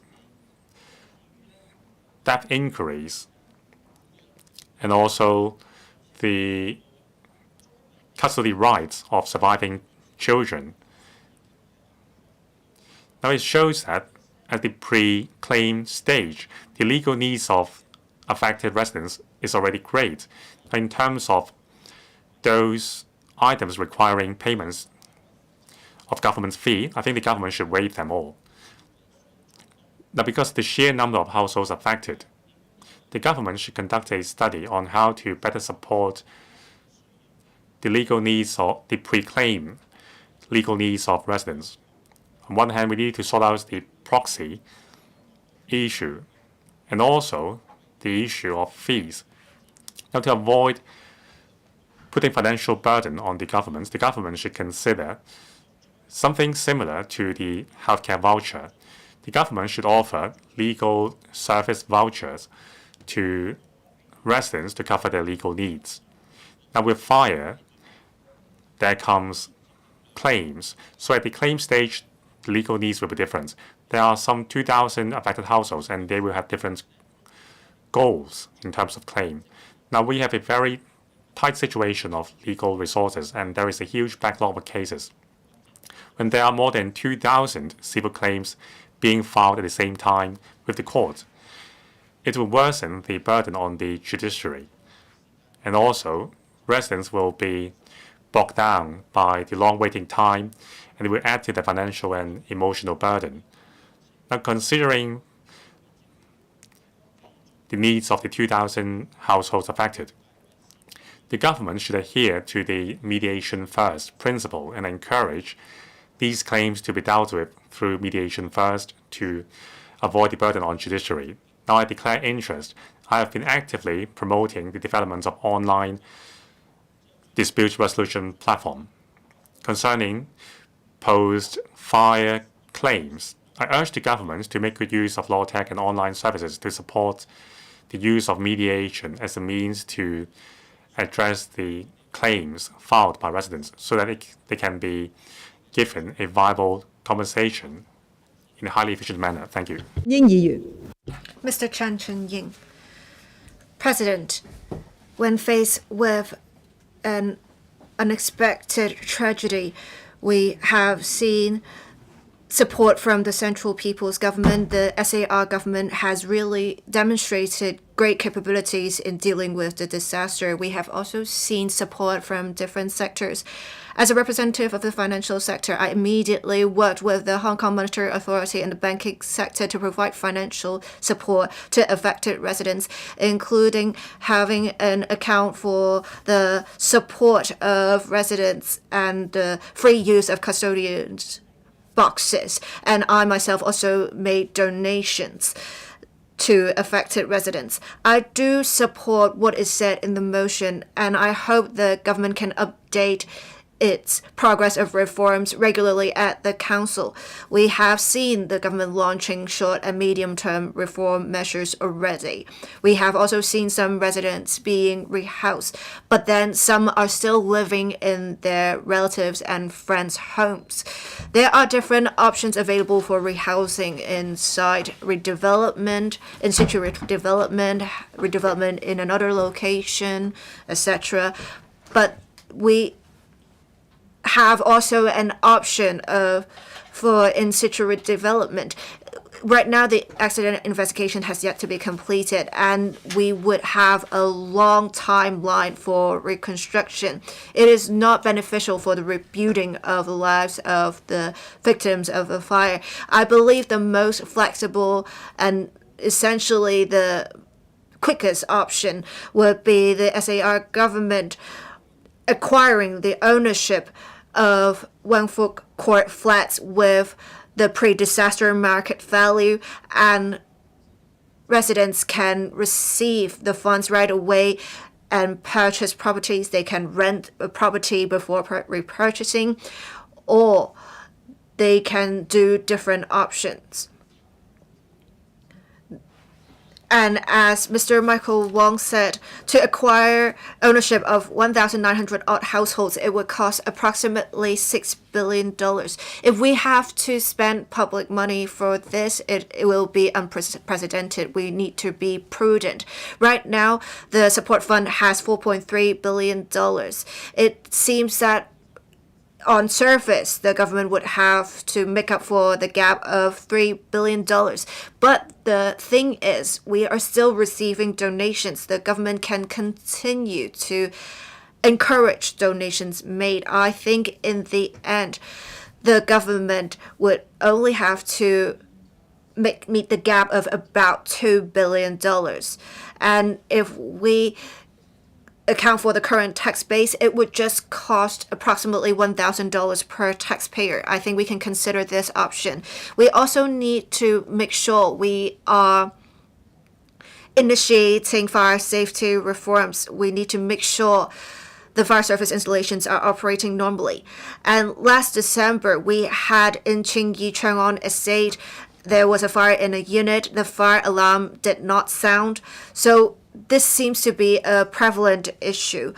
The Fire Services Department is initiating reforms and enhancing transparency and management of fire service installations. If fire service installations do not work normally, the impact can be serious. And we also should strengthen controls by introducing a contractor certification regime. If violations are found, we need to make sure to record that, and if there are multiple records of violations, we need to revoke the licenses of the registered contractors. Right now, forms have to be filled out after checks, and the Fire Services Department can request that contractors upload the relevant forms for ease of supervision. Some citizens are not familiar with how fire service installations work and maybe how hoses work. The government has proposed to hold a fire drill at least every year and have briefings held. I appreciate that because that will enhance citizens' awareness. I so submit, President. Mr. Tang Fei. We really need to focus on the needs of the people, and the first thing we're doing after the new electrical term takes effect is to think about how to follow up on the Wangfuk Court fire. We need to think about both the hardware and the software. For hardware, we have seen government departments quickly initiating different support measures, and the Education Bureau has disbursed different grants to secondary, primary schools and kindergartens for the holding of specific activities. And we have also some relevant associations in commissioning a emotional support hotline, as well as working with professional associations to coordinate counseling sessions to be provided. Helping those affected would be a task in the long term, and sometimes emotional issues do not arise right away. We have seen the government commencing investigation. We should see more media reports as we have more updates. When we have more reports, the affected teachers and students may encounter emotional issues. I think we need to follow up on this professionally and in a targeted manner. For SEN students with special education needs, they may face greater pressure than ordinary students. We need to provide more targeted professional counseling support for them. We should also pay close attention to digital footprint of students, because that is how we can identify early on suicidal tendencies. And we need to have counselors, social workers really focus on the needs of the students. For those who have to transfer to a different school, we need to have policy support in terms of class structure in schools. In mid-January, we will have the allocation mechanism of the secondary schools and the primary school allocation mechanism starting. We really need to have teachers be at their best, and we need to provide emotional support for them. We should also increase manpower to try to provide such emotional support to teachers. With the support and rebuilding work of Wang Fu Court, there is much to follow up on. The things are quite complex, but the government should take a citizen-oriented approach to make sure citizens know that they care about them, as well as being determined to drive reforms.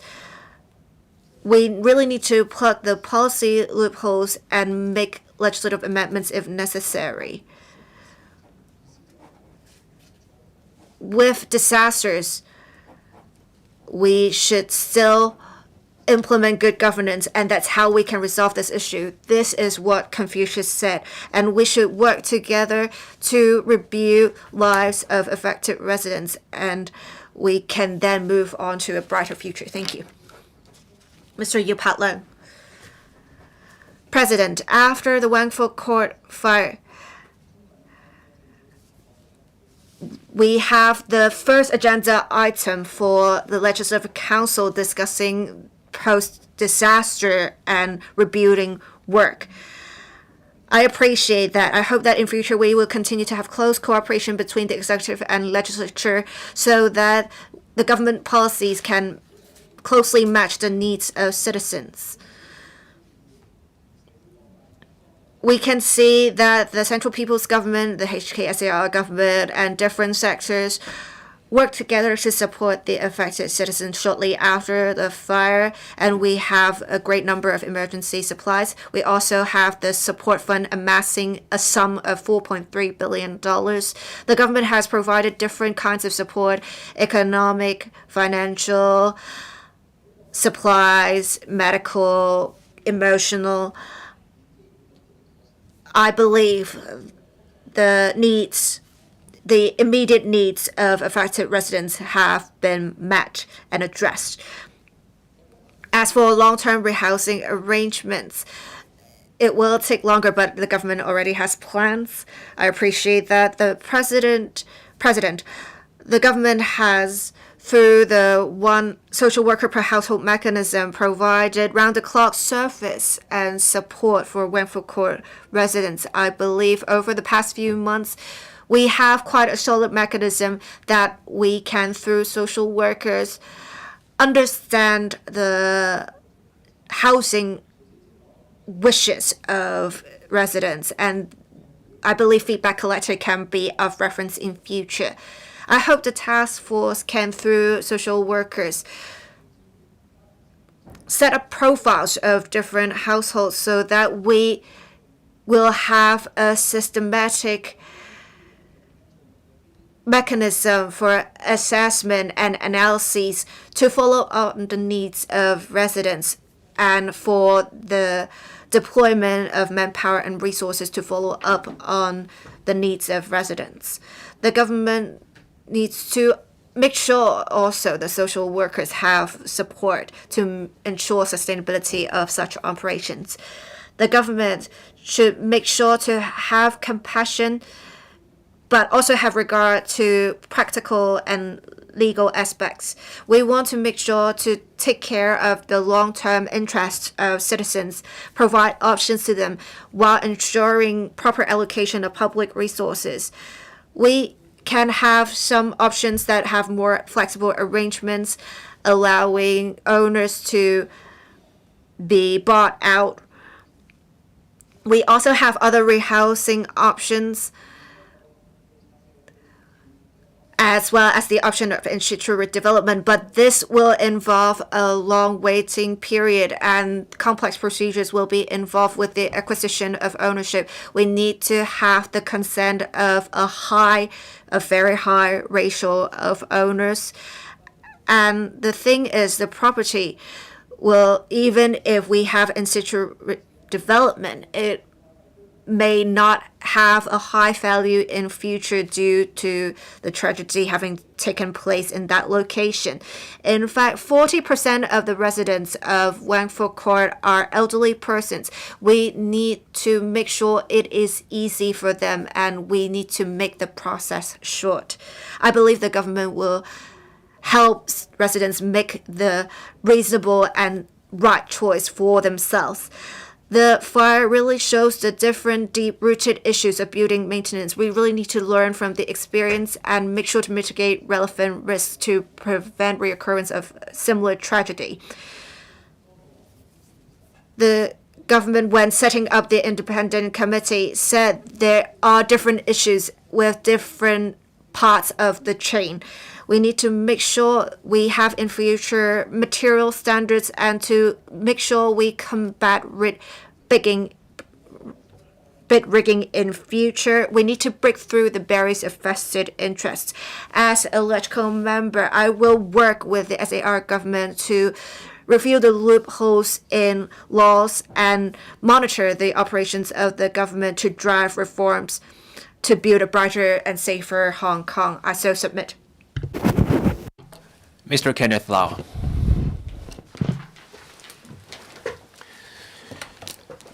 Madam President, the fire in Tai Po led to the death of more than 1,000 residents lost their homes. This is a trauma for everyone in the community. We were all moved by this tragedy. I speak on behalf of the Heung Yi-kuk in support for the motion moved by the Chief Secretary. We support the government's relief and recovery efforts, as well as support for residents, so that we give long-term assistance and we can also drive systemic reform. We should review legislation, we should crack down on bid rigging to build a safer Hong Kong. After the fire, the government moved swiftly by setting up the support fund. There are rental allowances, emergency cash, emotional support, as well as temporary accommodation to meet the pressing needs of residents. That shows the government put people first and acted with speed. But much remains to be done in our assistance. There's redevelopment and there are other issues.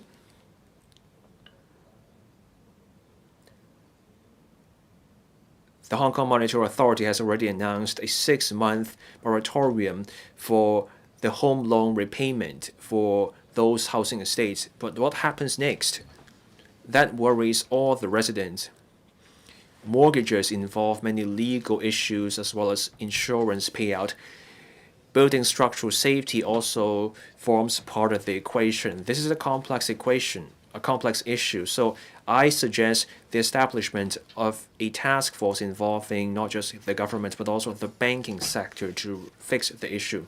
And then there are also human remains that have yet to be identified, and that's holding up the insurance claims. Some of the deceased may be the breadwinners of the families. So I suggest interest-free loans for those families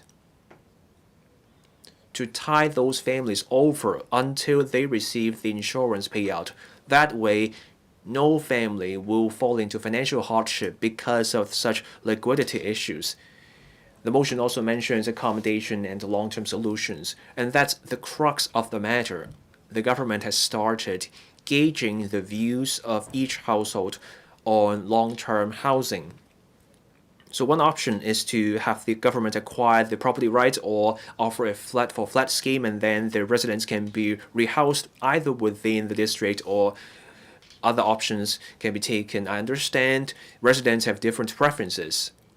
Some prefer staying within this district, meaning Tai Po, because of emotional ties.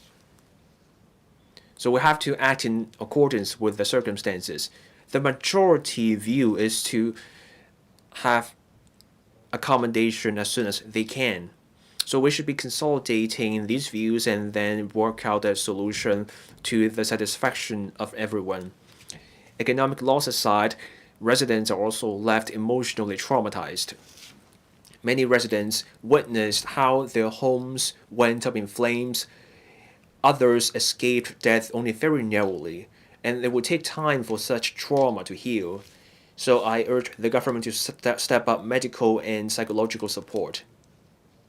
We should send clinical psychologists and social workers who work as a team to reach out to those fire victims so that we offer ongoing support and assess whether PTSD is a problem. Now, there is a Baptist school in Tai Po. Some of those students are left emotionally scarred. So we should assess the school conditions and we should offer appropriate support. This tragedy exposed the flaws in building maintenance. We saw bid rigging. And then there were problems with building materials. Our laws are due for an update, but I'm out of time, so I will have more to say when I speak on Mr. Mark Chong's motion. Madam President, much remains to be done for reconstruction. It's a tough task, but we have to rise to it. The government and LegCo should take an approach informed by compassion, reason, and the law so that we help residents put the trauma behind them and so submit I support the motion. Ms. Chen Hao-Yan. Thank you, Madam President. More than 160 people died as a result of the fire. Roughly 2,000 households lost their homes. The follow-up work requires not just getting to the bottom of the issue. We have to plug loopholes. We also have to find a way that is both lawful and compassionate. We should help those residents put the trauma behind them so that their lives will not be consumed by this tragedy. We have been offering comprehensive assistance since the fire. Those fire victims need more than just food and shelter. For those roughly 2,000 households, they have all sorts of challenges confronting them and they need different kinds of support. Some people are struggling with grief. Others worry about long-term housing. They want a stable home. Some prefer a flat within the district. Others want to move to other districts away from the tragedy. Still others want public rental housing. And then there are others who want redevelopment. We should offer these residents a choice, leave it up to the residents. There are task forces within the government. One works on accommodation and another works on something else. We also have to be mindful that there are children of these residents who need to switch to different schools. They are emotionally distressed. We need a clearer mechanism to pool the resources and consolidate the resources so that we can meet the short, medium, and long-term needs. Say there are emotional needs. There is grief counseling for residents from NGOs. Many community groups also offer emotional support. But there's poor coordination, and then there is an overlap of resources. Some lack the expertise. Residents struggle to tell which service works best for them. So the government should set up an cross-departmental and interdisciplinary group to pool those resources and services. We have community non-profit, and we also have charity groups. This platform involving all parties should be more than just an ad hoc group. We should let this platform kick in whenever we get another disaster so that we offer faster and more effective support. This platform should also do something about the future work. Let's look at SARS, which happened many years ago. There was a trust fund, and that fund offered support for many years. Coming back to this fire, there may be 5 victims who need drugs and psychological support. So let's create a public-private partnership to allow these residents go to follow-up consultations without adding to the queue for public hospitals. I want to mention the one social worker per household scheme. They played a key role by offering timely support in the early days. But this scheme covers a wide range of services, and that's very challenging for the social workers. They already have a very heavy caseload. These social workers struggle to meet the many needs of the 5 victims, so we have to reposition this scheme. The social workers should be coordinators and work in tandem with the joint platform I just mentioned. Now, we used this scheme to gauge the views of 5 victims. I myself have been following up on the case involving a family of 3. The father and the mother can still work. They want to start a new life. And then they heard about the 10 years that it will take to rebuild Wangfu Court. They have decided to buy a different flat that they can afford. They don't want to wait. But they just want to have another look at their old flat to find out what's left. This is not possible yet. So we can see the needs vary from one family to the next. So we need to help these families. We should get a clear picture of what each household needs. That clarity will show these residents that we're all in this together, and they will be able to contribute. Ms. Zhou Chen. Thank you, Madam President. I support the government's motion. The fire took away lives and destroyed homes. The community was moved by this. So I extend my condolences to all those families. The new term of LegCo took its oath on January 1st. This shows the lawmakers lost no time in their work. We all got to work on the recovery and relief and drive systemic reform to offer the community a greater sense of security. We had this unfortunate tragedy, but we all worked as one. Our civil servants, our discipline services, and care team members all worked tirelessly. A firefighter fell in the line of duty. Our police officers kept up the work in rescue and search. The community contributed in whatever way they could. After the fire, the FTU activated its emergency fund. In Southwest New Territories, our team helped those fire victims. I also worked with a construction sector trade union on inspecting the scaffolding in Chunwan and Kwaiching to give those local residents peace of mind. We need systemic reform of those institutions. We have to overcome the vested interest and do justice. And this is only fair for those fire victims. Old buildings need to be repaired and maintained. Owners' corporations are also an area where reform is due. I will have more to say about that in the next motion, but here I want to talk about accommodation, and that's that's top of mind for those fire victims. Look at the Chinese character for home. It's written like something with a roof on top. It offers shelter. You need a home for a sense of security. When I helped the fire victims, one case involved someone who spent their life savings on the home, and that home burned down. When I spent time with this person on a visit, this person told me they're now getting old, but their quality of life is suffering.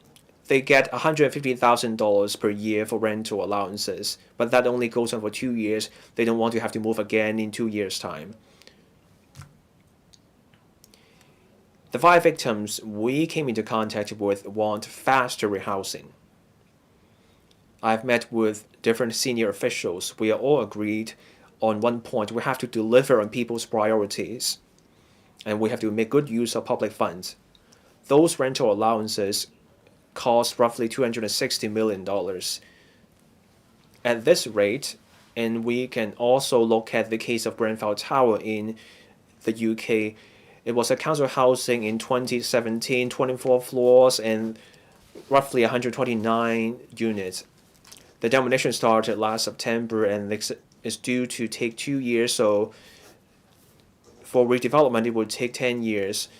So for us, we have $4.3 billion. 3/4 will have to go into rental allowances, and we are not even counting the redevelopment, the demolition. Many fire victims are seniors. They're very sad. They're worried that they may die waiting for the redevelopment. The needs vary from one family to the next. We have to respect their wishes, so we need different options, and we also need fallback options. Some property owners still have a home loan to pay off. We have to make sure the cash we give them is enough for them to pay for another flat. Can we offer public rental flats for them? The fire victims I worked with can see the sincerity of the government, and they have thank you cards. They want to give them to the government. There's a long way to go in recovery, but we have to rise to the occasion. There's accommodation, there's insurance payout. We have to stay by the side of those victims and work together. So submit. Reverend Peter Kuhn. Thank you, President. By the end of last year, we had a catastrophic fire at Tai Po Wong Fuk Court. Every Hong Konger has been grieving. President Xi Jinping immediately voiced his concern for Hong Kong, and the central government has immediately offered help. I would like to thank the central government and the Hong Kong SL government for the rapid work after the fire. It's no mean feat. Now, one of the major hurdles we are facing is the accommodation issue for affected residents. Everyone would be supportive of an accommodation plan, but rather than accommodating the residents, there is still the issue of property ownership, which involves the use of public money. There are different opinions in society. Now, ultimately, I don't think it is impossible to have a plan which everyone is happy with. Now, in terms of the use of public money, I urge the government to be prudent. Besides respecting the wish of affected residents, there are different opinions in society calling for the governments to balance their views. Now, there are concerns that this would become a precedent in dealing with future disasters. Now, if you look back at the number 5 alarm fire back in 1996, after the fire, the industrial building has been left vacant until the URA has stepped in. Now, there is a more recent event. Back in 2010, there was a collapse incident at Martel White Road. The Chinese tenement building collapsed. Now, in the end, the government decided to buy back the property rights from the residents, that is, the URA, bought back the property ownership from the residents. Now, I reiterate, we are sympathetic of the situation of the plight of the residents, and we agree that the government should help them. However, the government must strike a delicate balance between the use of public money in this. Now, the government must be transparent on why a certain option has been chosen, and also there must be an objective standard to the amount of money paid for buying back the flags. Otherwise, it would cause conflicts. Now, with the social worker per household service and also the civil servants, volunteers, residents were given sufficient help. This is a good practice. This should become a standard in case of any further catastrophe, so that all affected victims can receive help. Now, finally, I thank the Chief Executive for pledging to get to the bottom of this incident. I think this is something that all citizens want. We want an answer. There are many factors contributing to such a major catastrophe, but there must be some people who need to be held accountable. So the independent committee and the government should investigate the cause of the fire as soon as possible and hold those accountable to liability to serve justice. I support the motion. Thank you. Mr. Kenny Fogg. Thank you, President. I speak in support of the motion moved by the Chief Secretary for Administration. Once again, I give my condolences to the victims and also the surviving members of the fire. At the same time, I want to take this opportunity to show my gratitude to all those who have contributed to supporting the residents, and also Ho, the fireman who was killed in the fire. You will always be our hero.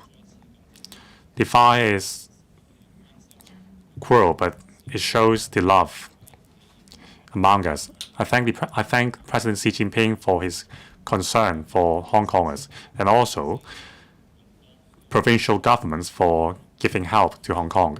Now, there is an old lady in Sichuan. She said that once we received help from Hong Kongers, now it's our turn to help them back. It greatly touched us.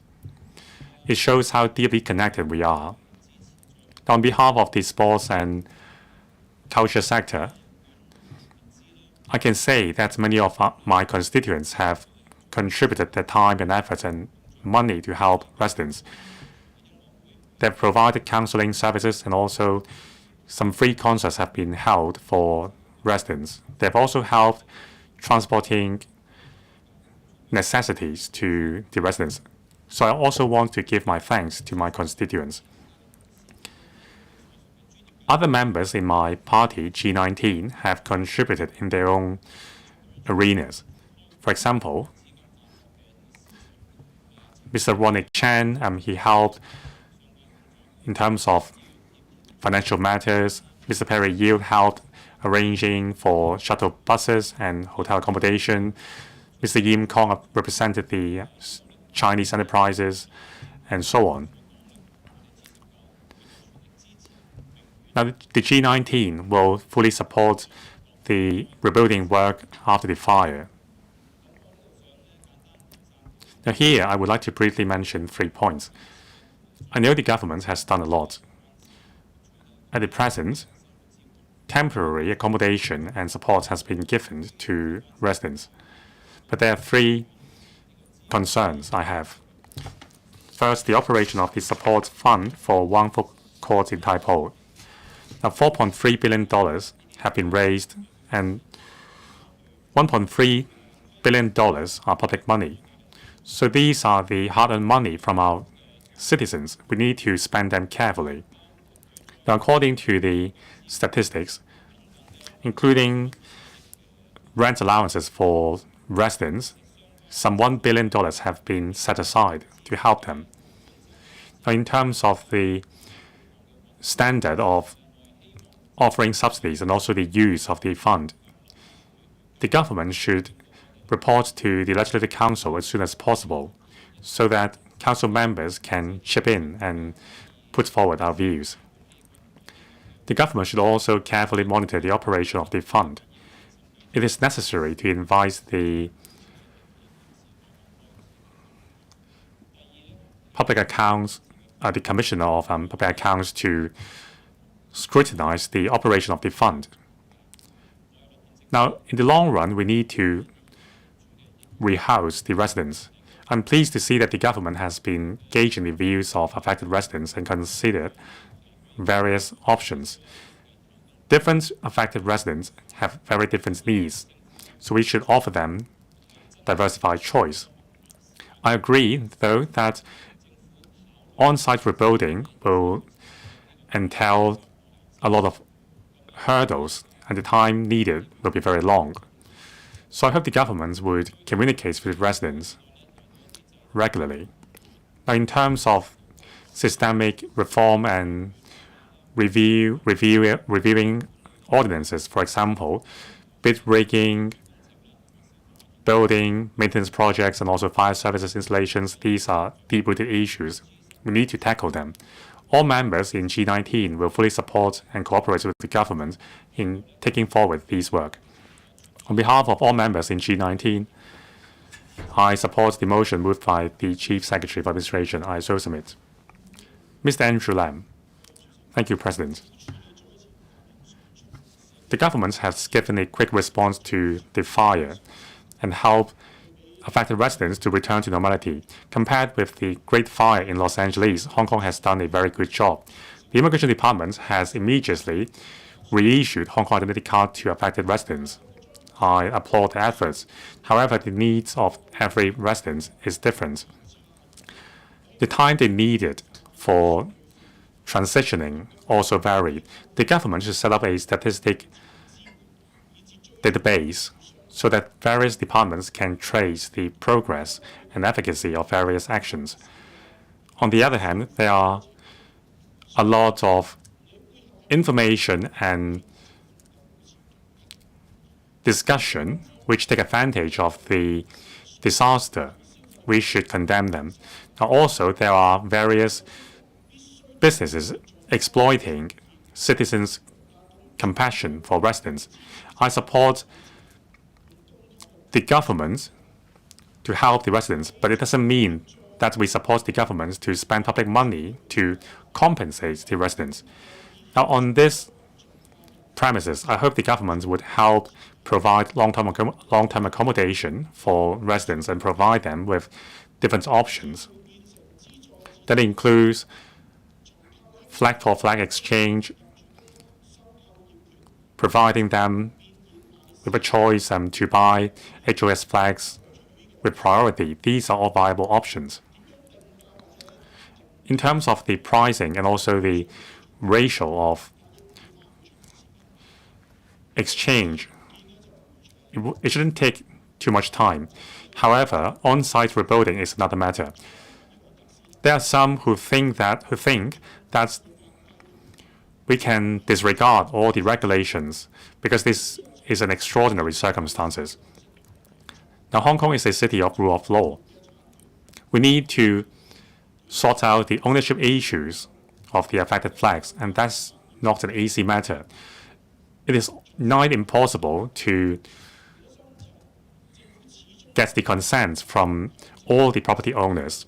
If not, then the government will have to invoke the law to resume the remaining flags. Now, we can't justify non-compliance by saying that this is an extraordinary matter. We need to comply with the law. Maintenance reform and reform on property management involve very complicated issues. There has been a lot of discussion in council before. Now, having heard the officials' addresses, I'm pleased to see that the government is moving beyond their own thinking, but rather they are now trying to find a right balance. Now, first, we need to enhance our efforts in tackling bid rigging, but we shouldn't mix up bid rigging and the fire. Otherwise, we will lose our focus in analyzing the issue.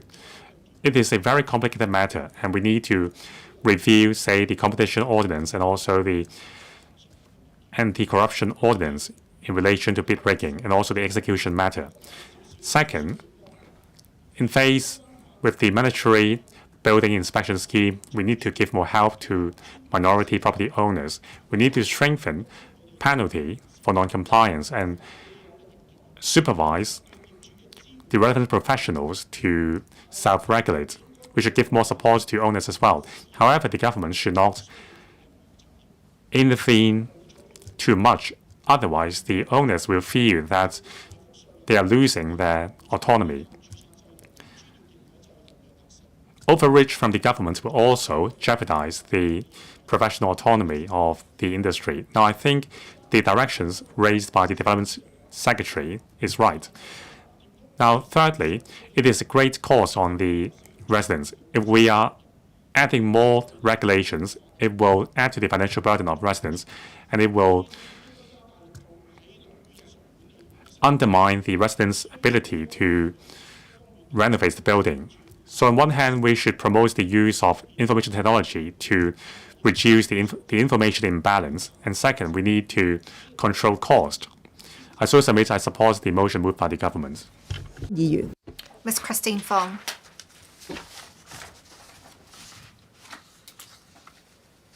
President, the Wangfuk Court fire happened about 2 months ago.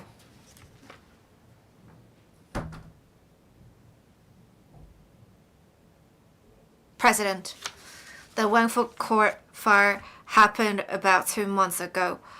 Government departments, different sectors, charities have provided support to affected residents to help them tide over the difficulties. I went to Kai-Tak, the Taipo Good House, and other community facilities with donors to find out more about the support arrangements. Many of the arrangements are only temporary, especially in relation to rehousing. Many affected residents want to start over as soon as possible. Many of them lived in Wangfuk Court for over 10 years. They want to retain their existing communities when they are rehoused.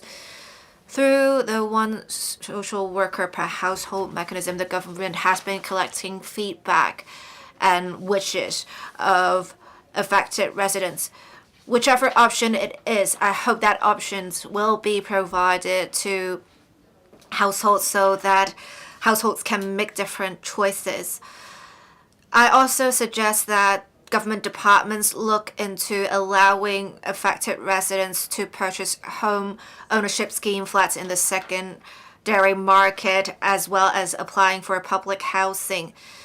There is close scrutiny after the fire on fire safety, building management, and estate maintenance for minority owners, perhaps even being elderly persons. As they're not professionals, they lack requisite knowledge with building maintenance works. they can easily be taken advantage of. We really need to combat bid rigging and unscrupulous individuals from taking advantage of them. I have 5 suggestions. In the short term, I suggest that there should be subsidiary legislation put in place for the ban of smoking in construction sites. Second, we should make use of smart tender more to help with building maintenance works. Through providing tender documents and assessments on works costs, we can provide a reference for citizens, and we can also promulgate more standards in relation to construction and fire safety materials. Regarding the costs and quotations of works, we can make use of AI, and we can have reference to the architectural services department's guidelines and references, so that the people of Hong Kong will be more aware of the general quotations of works and materials. I also suggest that the proxy instrument regime in the buildings ordinance building management ordinance be amended. We have had many disputes arising from proxy instruments. I think we should have third-party certification of the use of proxy instruments to help owners, corporations, and management committees to ensure the authenticity of proxy instruments. I did observe that Ms. Alice Mack talked about this point in her presentation. I hope that in future it will not only apply to owners, corporations, but also owners committees. In future, we should also provide for powers of the Competition Commission to increase penalties to enhance deterrence. We should in future have a building maintenance management authority that will share the work of the Development Bureau at the moment in relation to mandatory building and window inspection schemes and monitor building maintenance to provide technical support to rectify the existing building maintenance ecosystem. We should have the government take the lead and appoint a third party to have an assessment system for consultants and contractors and enhance transparency of backgrounds of tender submitting companies. I so submit speaking in support of the motion. Your time is up. Please stop. Dr. Johnny, The Wangford Court fire has caused numerous casualties. The chief executive immediately set up 3 task forces and said we will get to the bottom of the cause of the fire to break through barriers of vested interests to hold those who are accountable so that those who died in the fire will rest in peace and everyone would feel safer. I think it really shows the determination of the government. We can see everyone working together to provide support to the affected residents. It is very touching. The most complex area will be long-term rehousing of citizens. It involves insurance, legal matters, and different residents have different opinions. We shouldn't provide a single option. We should provide diversified options with reference to feedback collected from residents. The government has been trying to gauge the views of affected residents through the one social worker per household mechanism. I appreciate this.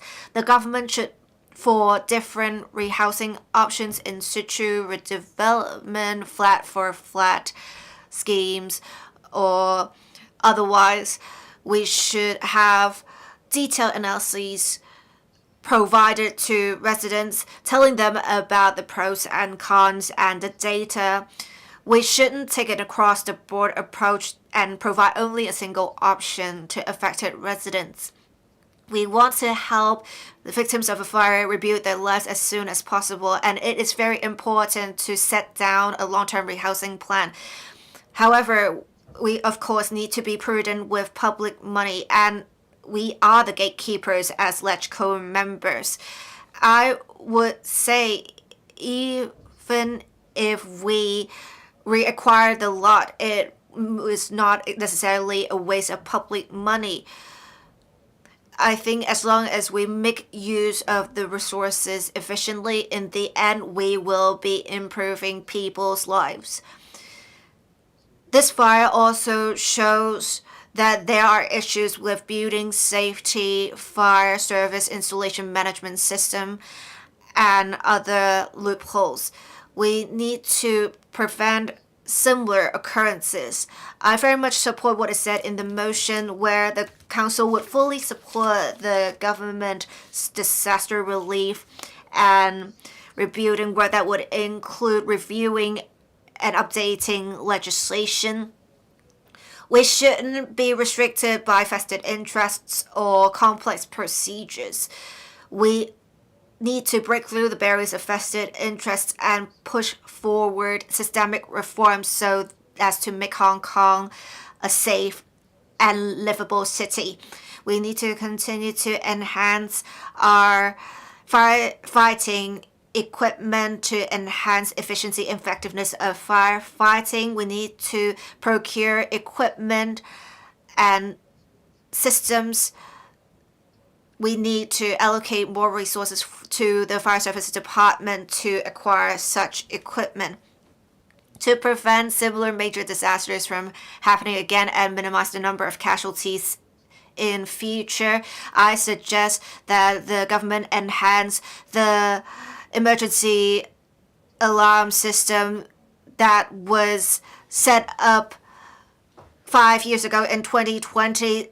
And we need to make sure we have a systematic application to make sure we incorporate large-scale fires under the framework so that when we have a number 3 or number 4 alarm fire, we will activate this EAS so that we will have telecommunication stations network support our dissemination of information. President, the grave of the fire will be an opportunity for us to take forward institutional reforms. And with the government motion, it's not just about rebuilding affected residents' lives, it's also about making use of reforms so that we won't have similar incidents happening again. We should work together to respond to the wishes of citizens to make it safe for our citizens to live here. Thank you. Mr. Lam Chun Sing, Deputy President. First of all, I want to express my recognition of the efforts of the government in dealing with the fire and providing support to affected residents. We have many owners in Wang Fu Court, and it is difficult to obtain a consensus. I think we should adopt the following principles. We should respect the residents' wishes. 2, we should provide diversified options so that residents can choose with reference to their circumstances. Right now, we have some options available, including acquiring the affected residents' ownership in situ redevelopment, flat for flat arrangements, etc. There are pros and cons with different options. I think we shouldn't make a decision right away. We need to make sure we have comprehensive consideration and provide pragmatic choices for affected residents to choose from. We also realize something that does not cost a lot, such as scaffold nets, would also have loopholes for people to take advantage of to compress costs. Even the test certificates are falsified. The buildings department has already had some sort of standards for scaffold nets, so I guess some risks have already been identified, but there was not enough regulation. There was inadequate random inspections, checking, and laboratory tests, and unscrupulous individuals took advantage of that. The government should have a checklist and procedures for inspections for high-risk materials and the operations of construction companies. Unfortunately, some workers also died in the Wangfu Court fire. 3 years ago, the government increased the occupational safety and health offense penalties to a fine of $1 million. Has it been enough to deter them? For the contractors who are using falsified certificates, who are making use of cheaper materials instead of the higher materials they pledged for, this may not mean anything. The buildings department may have to make use of the buildings ordinance to revoke the licenses of these contractors. The government should improve cross-departmental communication. In fact, last year, the Ombudsman's report already talked about some flaws with the referral mechanism of contractors, but the buildings department did not really do much about this. We really need to deal with this issue. Building maintenance works are relatively high risk. Law enforcement agencies should have targeted operations and undertake more inspections. Departments should improve coordination in enforcement. For example, the Buildings Department and Housing Authority, when they have received complaints relating to maintenance works, they should have a referral mechanism in place to refer the complaint to specific departments. In future, we should have a cross-departmental working group to exchange intelligence and to have joint operations arranged. We need to rebuild not only homes after the fire, we need to instill confidence in people of building and maintenance safety. I believe the Legislative Council will fully support and work with the government to make reforms and build a safer community. I so submit speaking in support of the motion. Mr. Mwenka. Thank you, Mr. Deputy. The fire in Tai Po was traumatizing for everyone, but everyone pulled together. The government acted swiftly by setting up a support fund and then made this unprecedented move by putting in place the one social worker per household scheme, and then there was temporary housing for the fire victims. Our next step is to look at long-term housing, and that involves property titles and insurance payout. And then different residents have their own preferences. Last week, the government tried to gauge the preferences of residents. Options on the table included flat-for-flat schemes, acquisition of titles, resettlement within the district. When it comes to these options, we have to be compassionate, we have to show empathy, but we also have to stick to the fact. Let's start with in situ redevelopment. As Mr. Michael Wong, the Deputy Financial Secretary, said, redevelopment would take 9 to 10 years at the soonest. So common sense suggests that we first have to ascertain the property titles, and then we tear down the building, and then we rebuild. Legal proceedings or procedures are involved, and we cannot do a sloppy job with that, so it will take time. For fire victims, they want stable housing. Roughly 40% of the fire victims are aged over 60. They cannot be kept waiting. And let's also be mindful of the psychological needs of the fire victims. They are traumatized by the fire. The other rehousing options appear more practical. Let's look at replacement flats. It's faster. It's good if residents find HOS flats something they like, but we're not sure if those flats are coming on stream soon enough. And then there's also an issue of whether the people are willing to move to other districts. Replacement flats or acquiring property titles gives residents greater flexibility. Some residents expressed a reluctance to move to a different district. So we should be exploring resettlement within Tai Po. The BPA proposed using the site on Chung Nga Wo Rest. That site is spade ready. We proposed using that site to resettle the Wangfu Court residents. For this site, the building can be completed by 2029, and we can offer more than 1,000 units on the Chongnam Road West site. During the construction, assistance will continue, such as the annual rental assistance amounting to $150,000, and then we can let those 5 victims move into the new unit on Chongnam Road West. We have to be quick. For the 5 victims, faster rehousing means more certainty. Now, for the compensation, the Institute of Surveyors has given us some ballpark figures, how much things will cost. If we stick to in situ redevelopment, we also have to move quick.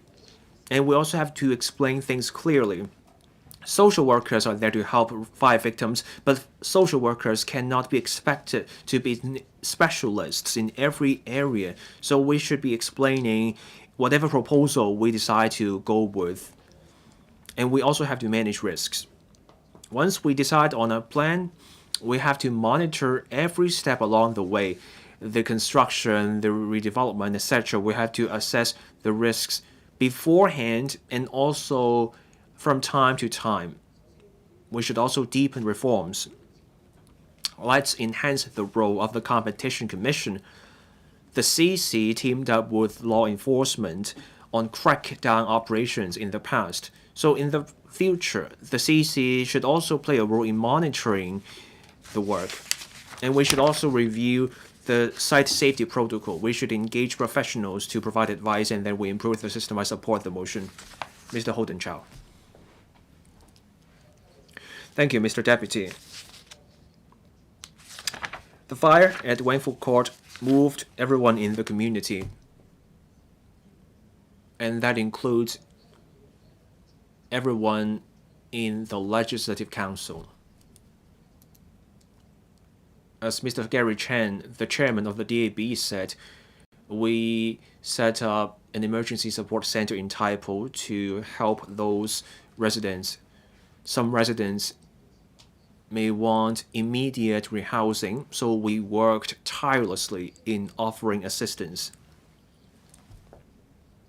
The government also proposed an independent committee. The government also promised to get to the bottom of things and hold the culprits accountable.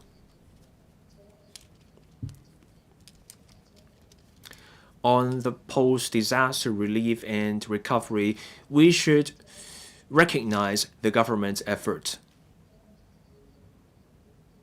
The 5 victims had to be rehoused in transitional housing or other forms of temporary housing. The government acted swiftly. Within 4 days,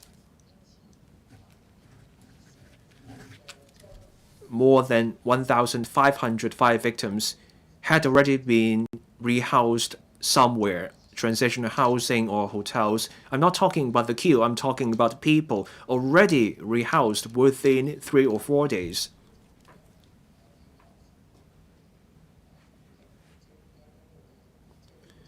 We should acknowledge the swiftness with which the government acted. On rehousing options,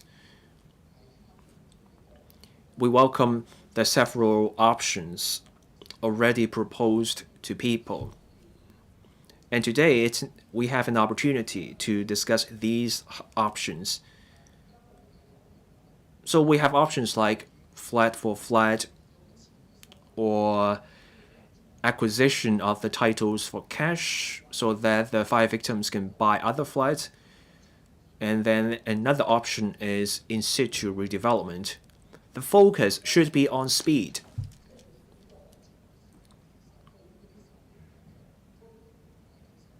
Any option that takes a long time will leave the residents distressed.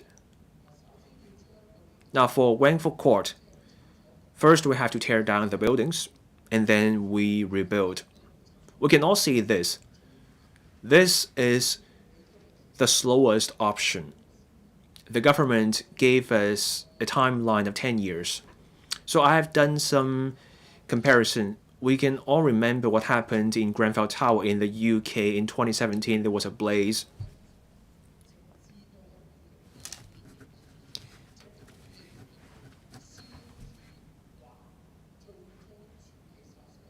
It was only in February last year that all the issues were sorted and then the demolition started. So the fire started in 2017 and then it took 8 years for demolition to start. Because in the UK they went through the legal tussles. So demolition per se could take years. That is London. Of course, things are different here in Hong Kong. But I can see from this case study that demolition will take a while.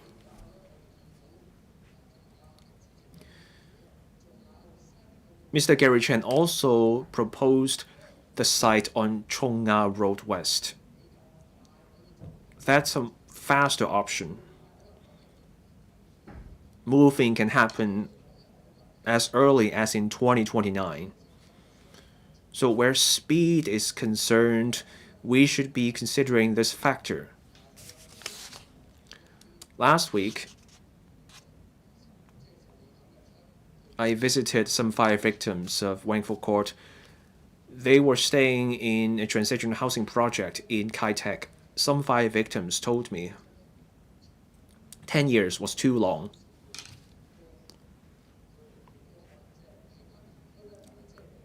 They would prefer to stay in Tai Po, but they would like a faster option. So time is of the essence. I support the government's motion. I so submit. Professor Chairman Kwok. Thank you, Mr. Deputy. First, I start by thanking the Chief Secretary for moving this motion so that the executive and the legislature could put their heads together and have a discussion about this and get their recovery efforts right. I'm from the Chinese medicine sector, so I want to talk about the relief and psychological support. The government acted swiftly after the fire by helping the victims, and then the government mobilized doctors, Chinese medicine practitioners, and dentists to offer free services. And then there were denture services and other medical services. Now, the mental health support helpline 18111 was also part of the effort. More manpower was deployed to offer support. I acknowledge this effort and I commend this. I do have some suggestions. First, I want to commend the work done by the Primary Healthcare Commission. We have district health centers across the city. The PHC coordinated primary healthcare services for fire victims, but not every resident knows about those DHCs, so we should explain and tell people about the services. That way, those fire victims can access appropriate health care and they know there is a service they can use.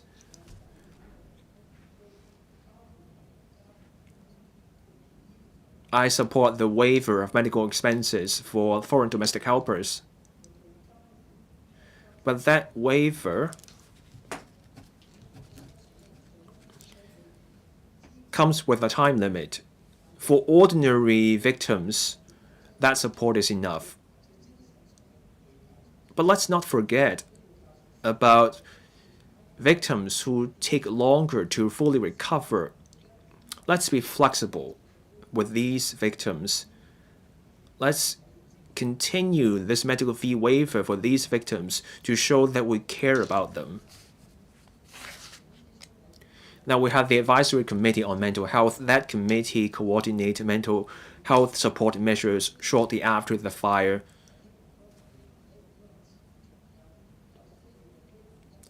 For fire victims in need, we should reach out to them. We should reach out to bereaved families. Let's not wait till they call us for help. Let's offer support to them to help them manage the grief. Housing is top of mind for people.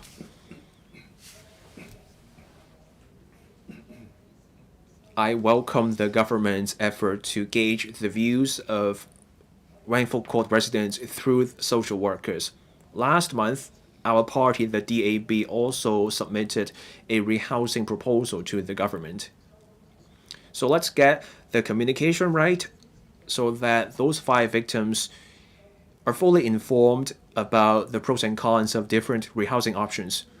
Whatever option those residents choose, we should strike a balance between respecting people's wishes and proper use of public resources so that our approach is informed by compassion, reason, and the law. We should support residents in rebuilding our homes so that they find stable housing and we can give them peace of mind.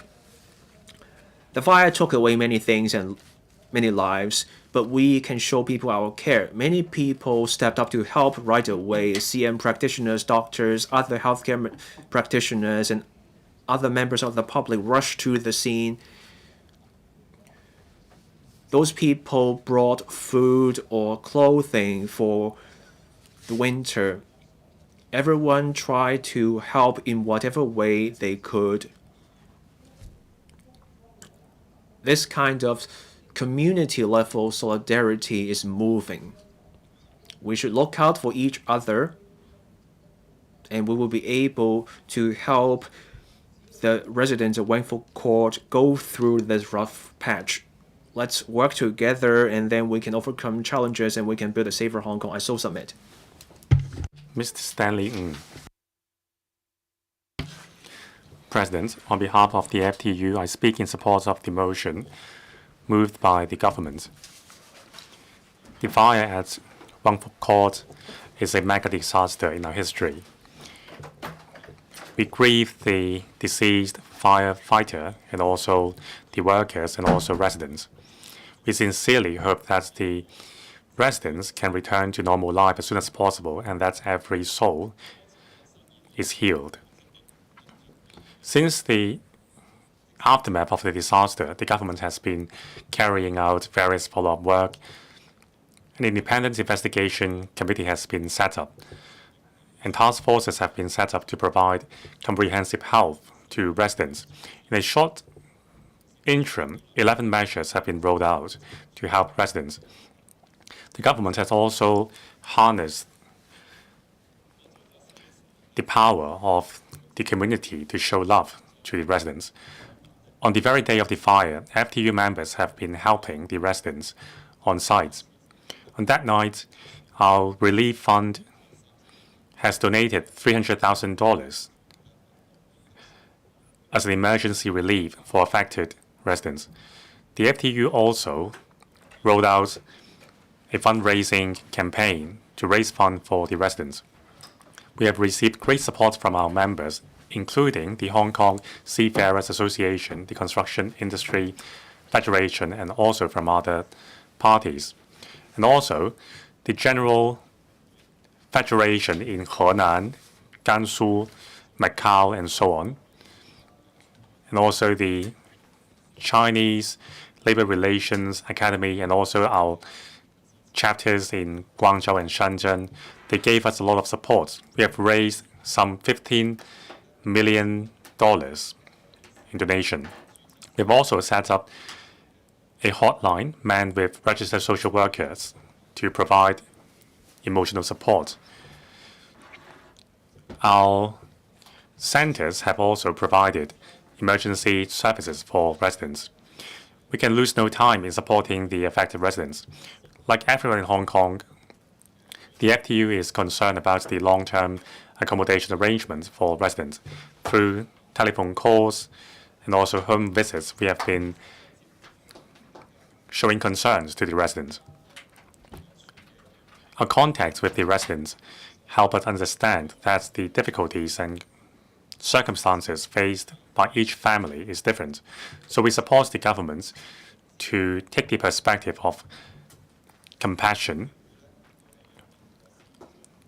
to spend public money reasonably. Now, we have met with the Secretary for Labour and Welfare and pass on the views we have collected to the government. We are pleased to see that the government has taken a very pragmatic and sincere stand in finding a viable solution. In terms of compassion, one, we need to respect individual views and provide diversified choices which meet residents' needs. 2, we need to act swiftly and finalize a plan for long-term accommodation so that affected homeowners can find a new home as soon as possible. The rehousing exercise will take several years. We suggest the government to suitably extend the duration of the rental relief to reassure the residents. Now, in terms of pragmatism, the FTU offers 5 suggestions. First, in terms of flags for flag exchange and also repurchase of premium unpaid flags and also white form HOS flags plan. In terms of cash repurchase and also elderly people flag for flag exchange, other FTU members will speak on the details of these suggestions. In terms of legality, the FTU urges the government to reform the laws to crack on the collusion between contractors and also the inherent loopholes in the system to protect the safety of property and lives. The FTU supports the government in every step of the way to better protect the safety and security of people to prevent disaster from happening again. Mr. Chong Ki-fong. President, I support the motion moved by the Chief Secretary for Administration regarding the support and rebuilding work after the fire. Some 160 people died and some 4,000 people have lost their home in the fire. I think we all agree that this is a grievous disaster which caused a lot of deaths. Now, we need to act swiftly. This is an extraordinary matter which should not be bound by a fixed mindset. And I support the government to take compassion first. Now, in terms of the viable long-term accommodation option, I thank the government for listening carefully to the views of the affected residents. I believe the actual needs and circumstances of each resident is different. Whether it is flag for flag exchange, buyback, or relocation within the same districts, I believe the government would balance all views and provide the best pragmatic and flexible options for residents and let them choose. There's one point, though. If flag for flag exchange is the final option, then whether it is in situ or within the same district or cross-district relocation, we need to follow the ordinary procedures. That is, priority for accommodation, but not the priority for flag selection. We need to sort out the property ownership issues and also the rebuilding issue for the affected blocks. Now, the government should take a careful stance, and also residents should consider the options carefully. The Sobody Support Fund has raised $4.3 billion. Some of it has been spent to offer financial support for residents. The key is how to maximize the remaining fund and also the long-term accommodation issue. Now, I think the government should give us a detailed budget to tell us how will the remaining fund be used and also how much more public money is required to support the residents. In terms of providing support to the residents and also balancing the interests of other citizens, there must be a balance. The government must maintain a high degree of transparency and consult the public to alleviate concerns. In terms of revisiting the existing laws, I support plugging the loopholes and revising the regimes.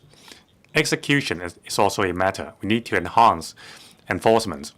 Buildings ordinance and fire services installation ordinance, we need to enforce them more. Say, for example, the fire services installation ordinance which was introduced in 2007. A few years ago, the government admitted that there are still 60% of fire services directions remaining to be followed up. So besides revising the law and stepping up inspection, we need to step up law enforcement as well. For non-compliant buildings and owners' operations, we need to hand down punishment. We also need to help the remaining old buildings to speed up their work and prevent disaster from happening again. I'm pleased to hear that the government departments have sped up their work in this regard. In terms of independence committee, priority should be given to existing laws and loopholes so that the electrical can study these proposals. At the same time, insurance companies are waiting for the investigation results before they make a decision on insurance claims. Now, we should offer investigation results in batches so that insurance companies can address these issues as soon as possible. This will provide more timely support for residents. Now, I hope affected residents can return to normal life as soon as possible and that no such disaster will happen ever again. The government should also reform the system and take down vested interest barriers. As a new member of the electrical, I support the government in all works that is beneficial to the public. I so submit. Professor William Wong. Thank you, President. The number 5 alarm fire at Wangford Court has caused 161 deaths and some 1,900 households to lose their home. The situation has caused concerns in the country and even the international world. I thank all volunteers who contributed in helping the residents. I also thank the government for moving this motion in the first meeting of this term of the Council so that we can make proposals and suggestions on support work.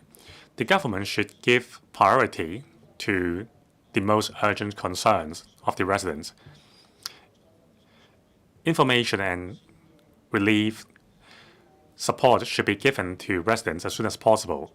In this regard, we have to make use of INT technology.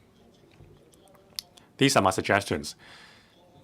Now, in terms of a GTC support, that is support from the government to the residents, in the past few months, the government has issued various relief funds as well as the one social worker per household service plan for residents. The government now has a better idea on the information of the affected households. Now, these data should be collated and analyzed. An electronic support system should be set up to register the personal and familial information of the residents, as well as the bank account number of the households, so that future relief support can be dispersed more easily, and also questionnaires can be given out more speedily in the future.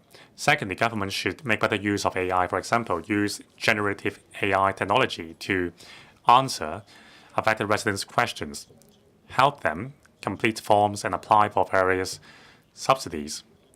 The government can also use AI to speed up the internal approval process. In terms of G2G level, government to government level, we need to strengthen data interchange between government departments. For example, the information and data of affected residents kept by various departments should be integrated so that when residents apply for public services and relief funds, departments can have access to information held by other departments. This will reduce the need of correspondences between departments and speed up cross-departmental collaboration. In terms of on the G2B level, government to business, in the long run, we need to make use of INT technology to enhance our project supervision system. For example, using Internet of Things, AI, and blockchain technologies to step up supervision and traceability of our construction materials. Now, just now, the Secretary for Development mentioned that the smart tender system would be enhanced. There would be a pre-approved list of contractors with better background checking. I fully support this move. We need to integrate and consolidate business data, for example, shareholding structure, and also the past record of bidding of the contractors. Now with AI, we can analyze the data in different segments of the bidding process. With this, we can strengthen our oversight on the bidding process. And also, regulatory authority can speed up their approval process with more accuracy. President, the path to normality is still long. We need to continue to follow up with this matter. We understand that there are different views and wishes in terms of future accommodation. The government should find the common grounds as best as can and make the best use of technology to start the rebuilding work in the long run. This will show this time of the government's determination to address people's livelihood concern and plight. I so submit I support the motion. Ms. Maggie Chan. Deputy President, I speak in support of the government motion. The Wangford Court fire has caused a large number of casualties. It has given grief to a lot of households. The government has worked hard to support affected residents, and we have different sectors helping as well. The women's sector has made significant donations. For example, the Women's Federation of the country has made millions of dollars of donations, as well as the local women's associations. In December of last year, I wrote to the chief executive to support the setting up of an independent committee to hold those who should be made accountable. Right now, the government should formulate medium to long-term sustainable support policies. And we also need the government to put in place systemic reforms. For a long-term rehousing arrangement, the government should announce as soon as possible the different options, the timeline, and the specific details, and why some options are not provided. We need to make sure we make good use of the support fund and public money, and we should take a humanistic approach. In-situ redevelopment will involve complex legal procedures. There has to be coordination of intentions of different owners. We also need to first deal with the issue of probate. Even for simple probate cases, it would take at least a year to process in Hong Kong. And without a will, it will take 2 to 3 years. Should there be disputes arising from inheritance or with the one who's supposed to inherit the estate is gone, it can take even longer. And if we look at the Grenfell Tower incident in London, we can see it will take much time to deal with the different complex legal issues. If we have to go with the option of in-situ development, not only will it take long for the project to be completed and there is great uncertainty, owners will face great pressure as a result. In terms of laws, I suggest enhancing the declaration of interest requirements and increasing the penalties for false declarations. We should also enhance the Form 6B of the Building Management Ordinance. It is a declaration form to enhance declaration of interests by owners, corporation, and management committee, as well as property management committee staff members. We also need to have higher penalties for false declarations or false information provided. Right now, the penalty level is at 6 months imprisonment. It's too low. We also need to enhance the code of practice for procurement of supplies, goods, and services. We need to make sure when we have some false facts being used as evidence in civil or criminal cases, we need to have harsher penalties. We also need to expand the scope of the Prevention of Bribery Ordinance. We need to look into amending Section 2 of the ordinance so that we need to cover owners corporation, managed committee, owners committee members, as well as property management staff members, so that we will be criminalizing and regulating bid rigging in specific laws. I also urge for the government to make things more transparent, to publish the tender as well as registration arrangements. We should also be regulating and preventing domination of consultants. I so submit speaking in support of the motion. Mr. Chris Ip. Deputy President, I speak in support of the motion proposed by the Chief Secretary. Last November, we had the Wangfuk Court fire. It has caused a great number of casualties. It's not just a tragedy of the residents of Wangfuk Court. It also brings grief to the people of Hong Kong. Very fortunately, we have the support of Presidency, the Central People's Government, as well as different sectors. We have provided support for affected residents, especially with the one social worker per household mechanism. Now we have to move on from emergency response to the healing of wounds and rebuilding people's lives. With rehousing, we need to balance practical factors and compassionate factors.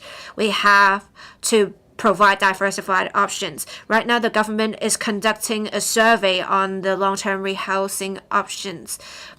We do have an option of in-situ redevelopment, but we have to look at the practical factors. It will take at least 10 years for residents to be rehoused if we go with the option of in-situ redevelopment, especially for elderly residents. This is a very costly option.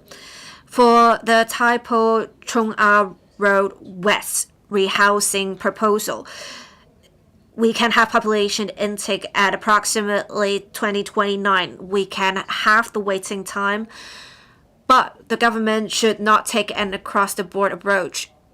It must provide diversified options. For those who want to be rehoused as soon as possible, we should provide cross-district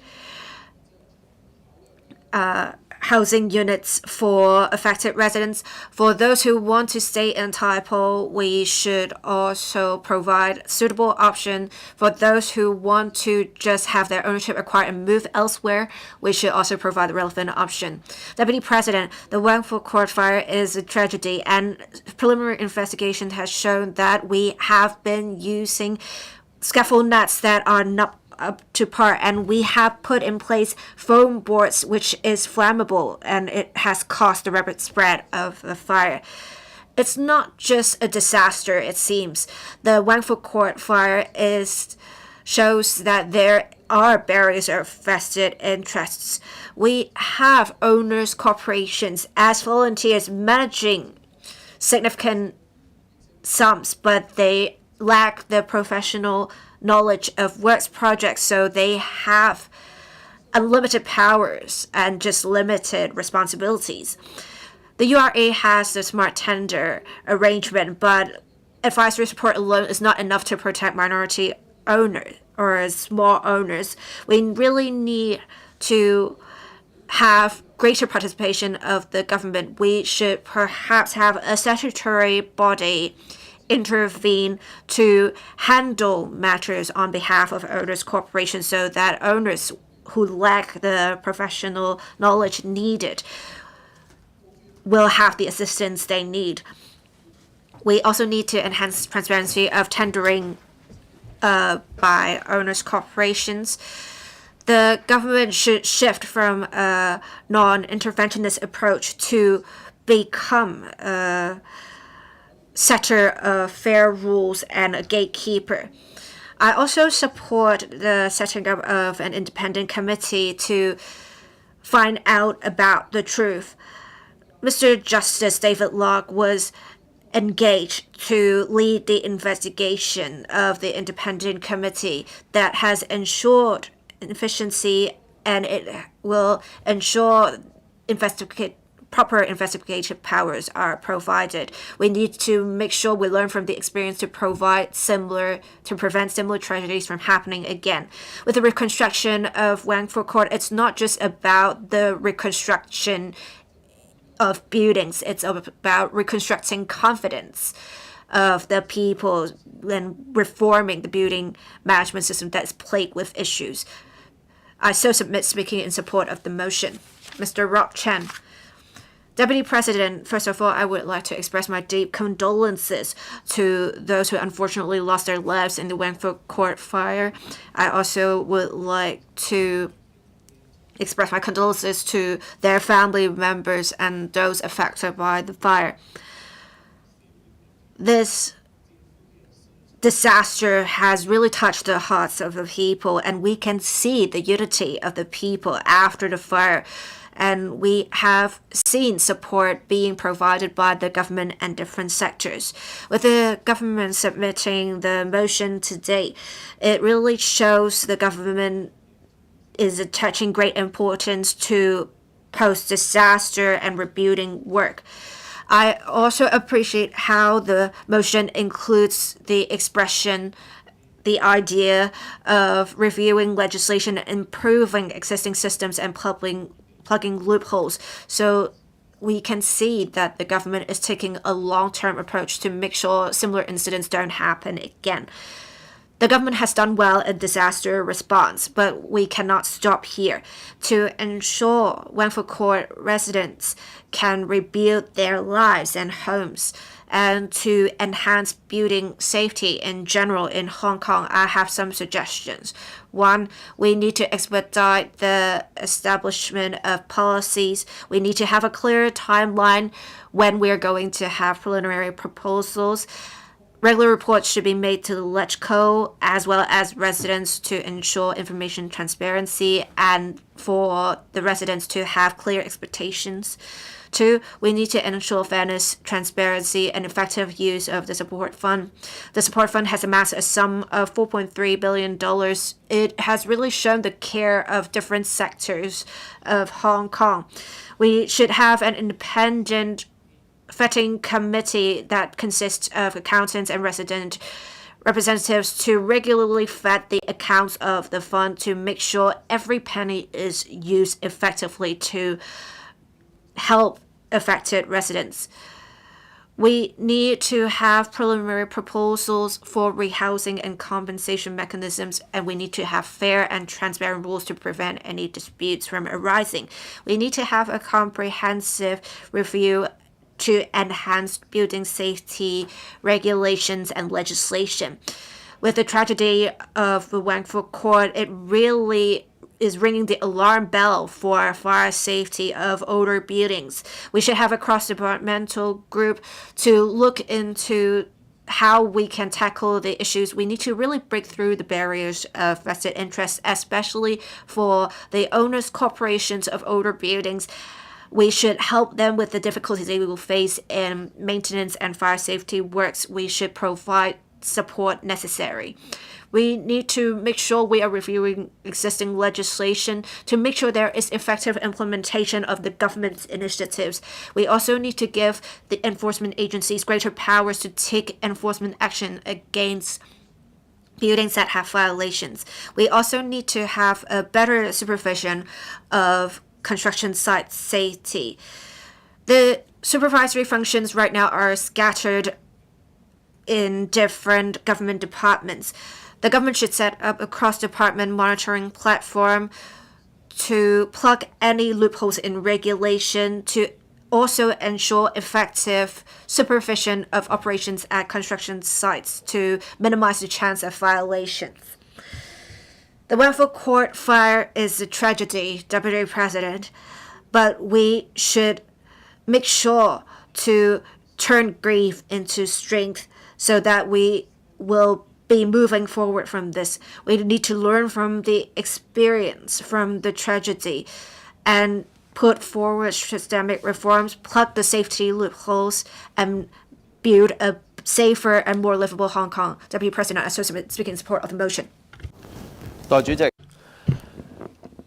Mr. Deputy, we're joined by government officials.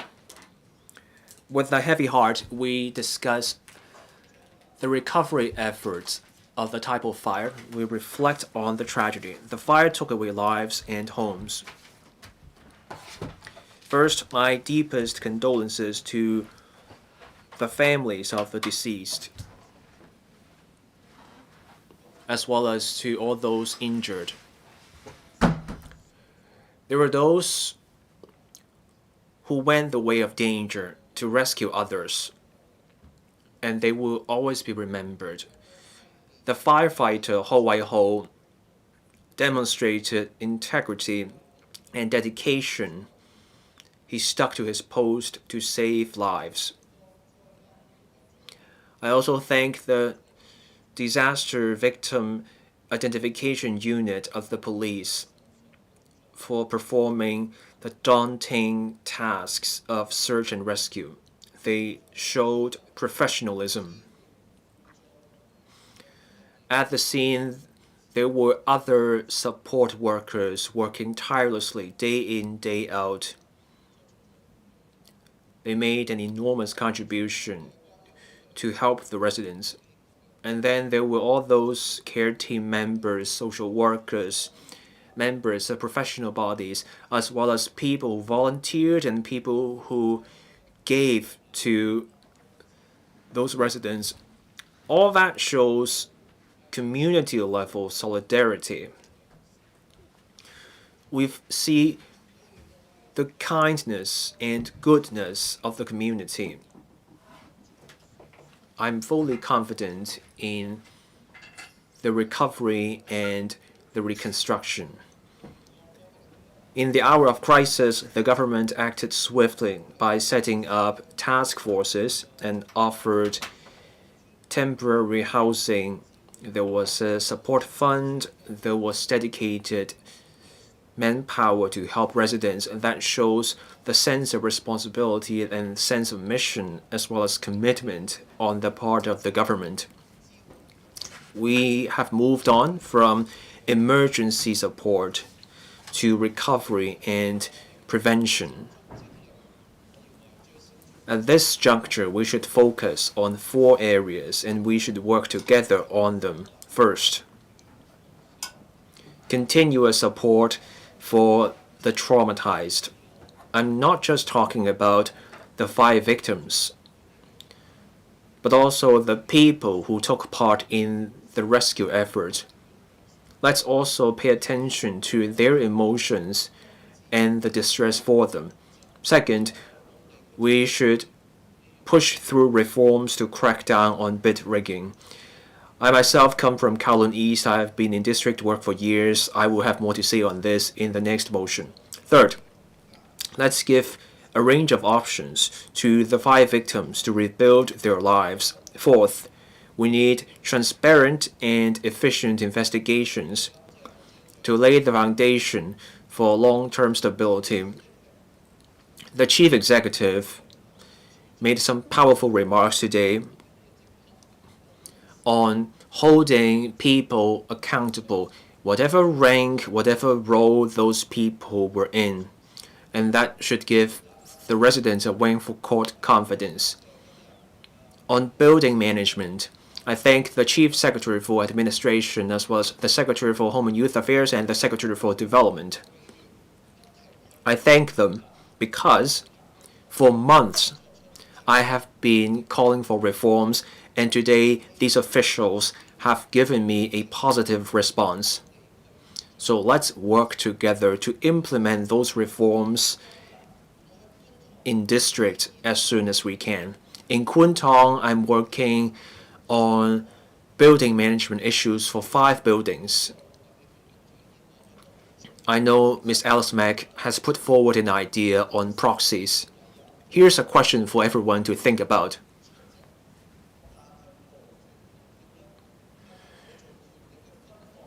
Can we separate the right to attend OC meetings and the right to vote when it comes to proxies? On these points, I will have more to say about them on future occasions as Seoul Summit. Mr. Stephen Ho. Thank you, Mr. Deputy. The first motion this year is a sad one. We're discussing the recovery of the Taipo fire. I start by thanking the SAR government. After the fire, the government acted on issues of food, shelter, and access to money. The government did a good job in offering support. People may not be aware of this. Now for housing, we got transitional housing, light public housing, youth hostels, and hotels. All those places offered support. At some point, people have to return those units to the hotels. That's a separate issue, but the government stepped in the moment of crisis, and that was good. I have some cases at hand.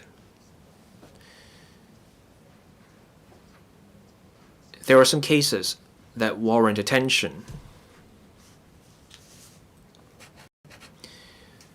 We visited cremation facilities. We helped out with the identification of human remains. The government acted swiftly, even with identification. I also want to commend the forensic pathologists, because those specialists even told us whether those deceased persons died in pain. The Home and Youth Affairs Bureau also helped out throughout the process. Their staff was present even in funeral parlors. The question for everyone is, if someone else were in the shoes of this SCL government, could they have done a better job? Now, we have to guard against people trying to exploit the crisis to sow discord. On the 27th of November, there were reports of police officers taking down ID numbers of volunteers, and then there was talk about people criticizing the fire services department, and then we also got this joint letter about in situ redevelopment to pressure the government.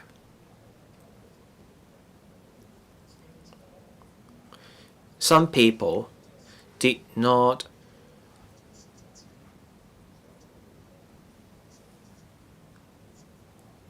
find out what was really the case, and then they just went ahead and signed up for the joint letter.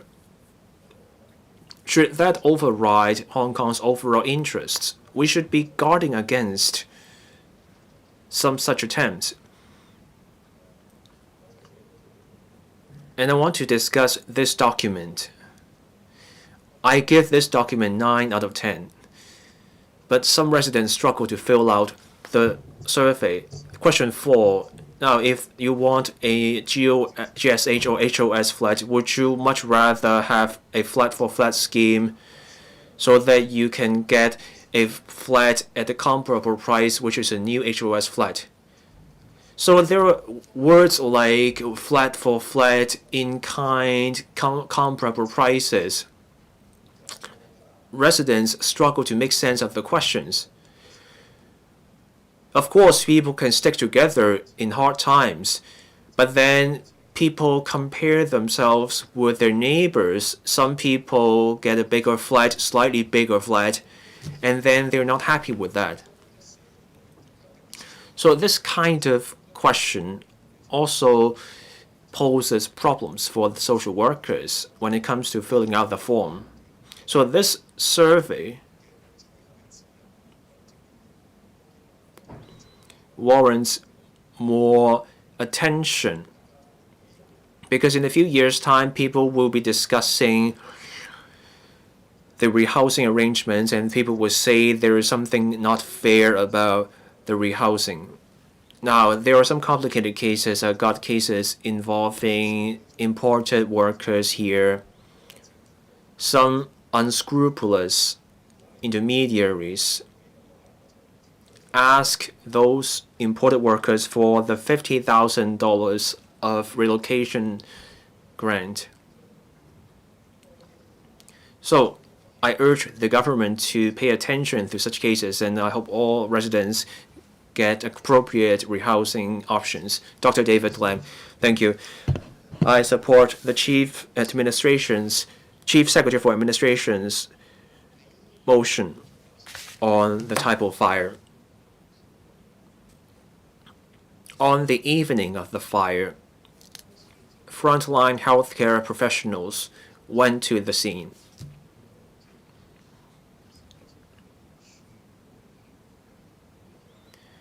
The Primary Healthcare Commission played a crucial role.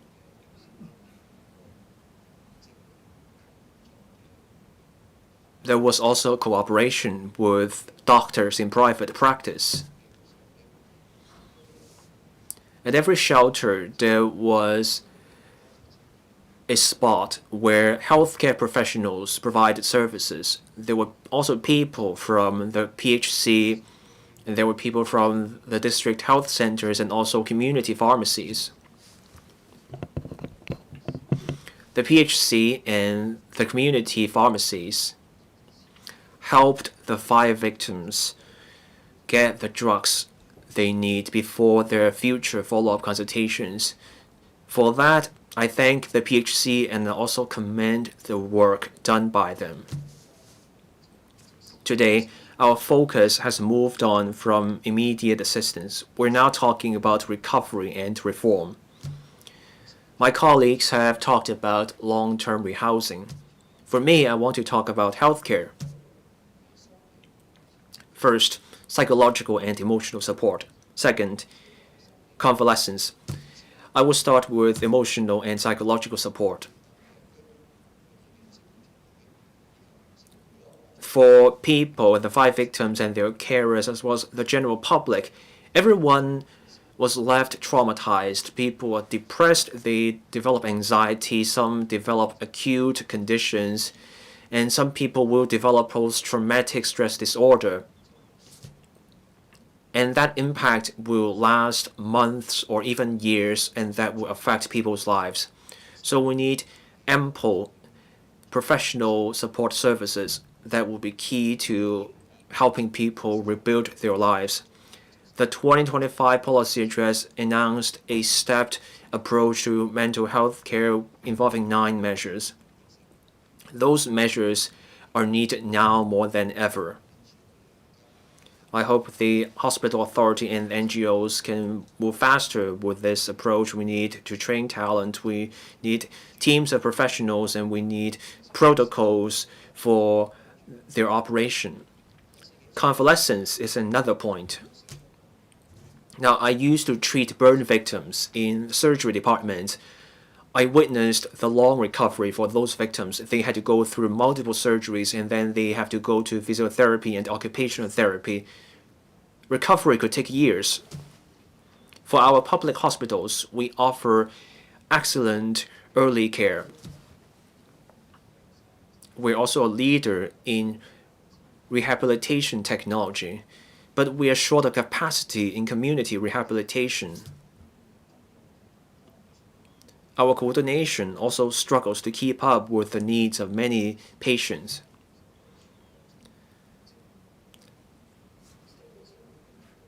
Now, for convalescent care, there's community care and medical care. We can do better. because such care now falls under both the Labor and Welfare Bureau and the Health Bureau.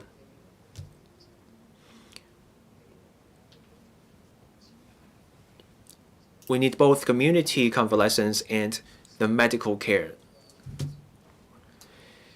So let's be forward-looking.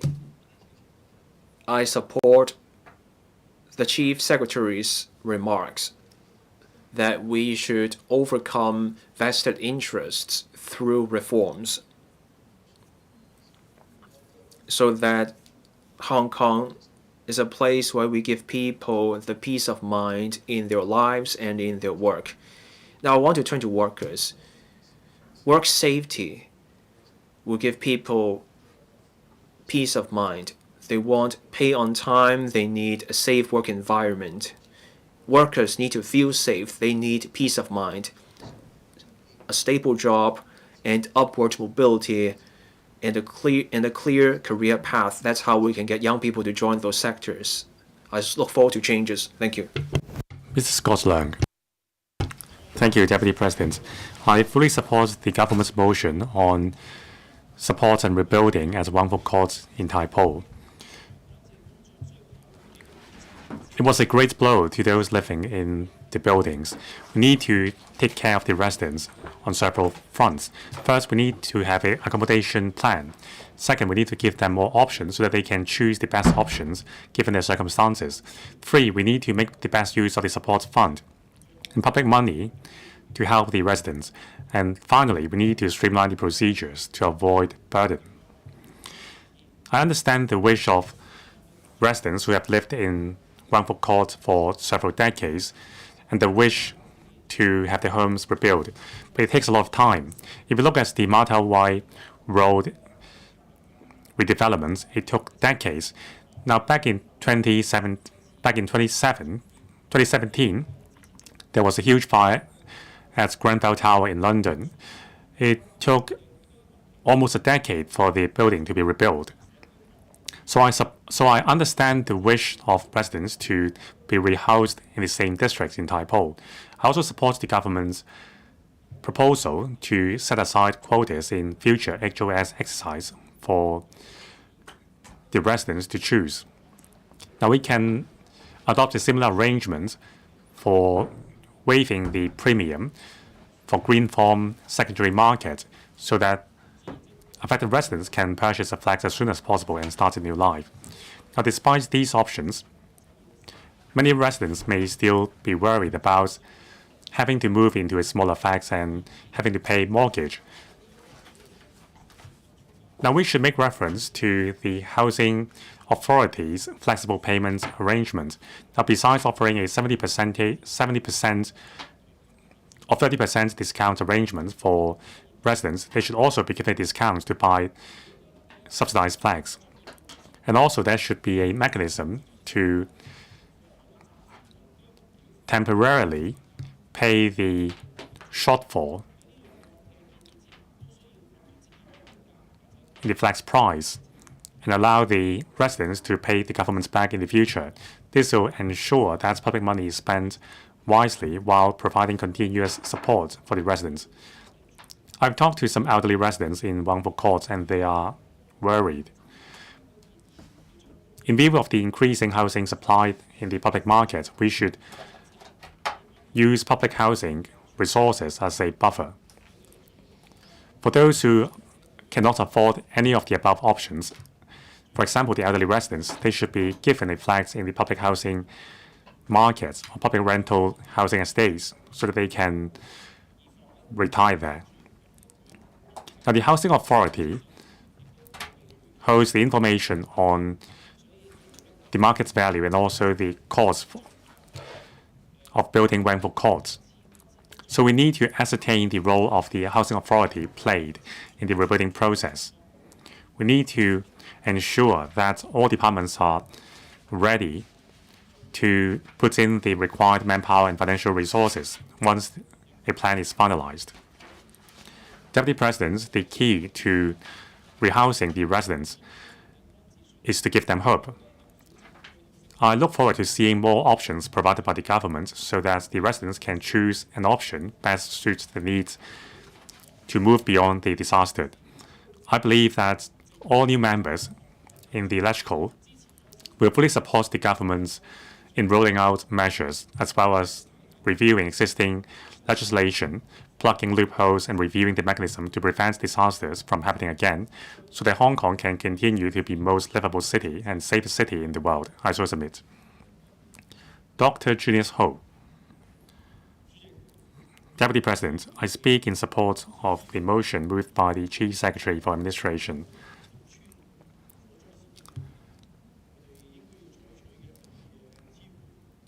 How should we support the residents affected and rebuild their homes after the fire at Wang Fuk Court in Tai Po? On this front, I've heard many different views from my colleagues. I fully support them. As the Chief Executive and the Chief Secretary for Administration have said, we need to take those accountable to task. We need to get to the bottom of this. No one who made a mistake should be given a break. The ICAC and the law enforcement agencies should arrest whoever is responsible. That's correct. It's not just in the private sector. We need to review the internal working mechanism inside the government as well. Are we too complacent? This disaster has caused us to face those issues head on. We need to face the flaws seriously and correct them. At the same time, I applaud the government's swift actions after the disaster, especially its care for elderly residents. As my colleagues have said, when one place suffers a misfortune, help comes from all quarters. We have received a lot of support from the country as well. The government has only contributed $300 million into the support fund, but we have $4.3 billion in total. This is great. Under the leadership of the Chief Executive and the Chief Secretary of Administration, this government has done a good job. So I can't say we are proud, but we are happy with your efficiency. But what about the road ahead? What needs changing? First of all, within 12 months, we have to rehouse the 1,900 households who have been affected. I have conducted a preliminary analysis. In a few weeks' time, I will submit my report to the Chief Executive and Chief Secretary. We can't afford dawdling. First and foremost, we need to put a roof on top of the 1,900 households. We need to defer everything and give priority to this group of people. It's not jumping the queue. It's because this extraordinary situation calls for this. Green form, white form, whatever, just give them the priority. And then we can allow for flag exchange. The government must take the lead and be executive-led. If necessary, a dedicated piece of ordinance can be introduced into the electrical to meet the needs of the Wang Fuk Court residents. Housing Bureau, Development Bureau, whichever is responsible, legislate for the swift accommodation of the 1,900 households. Second, community work. We have 13,000 corporate owners and some 24,000 buildings in Hong Kong are already 30 years old. Now, the owners' corporations are like mini governments. They control everything. They control the land, they control the money.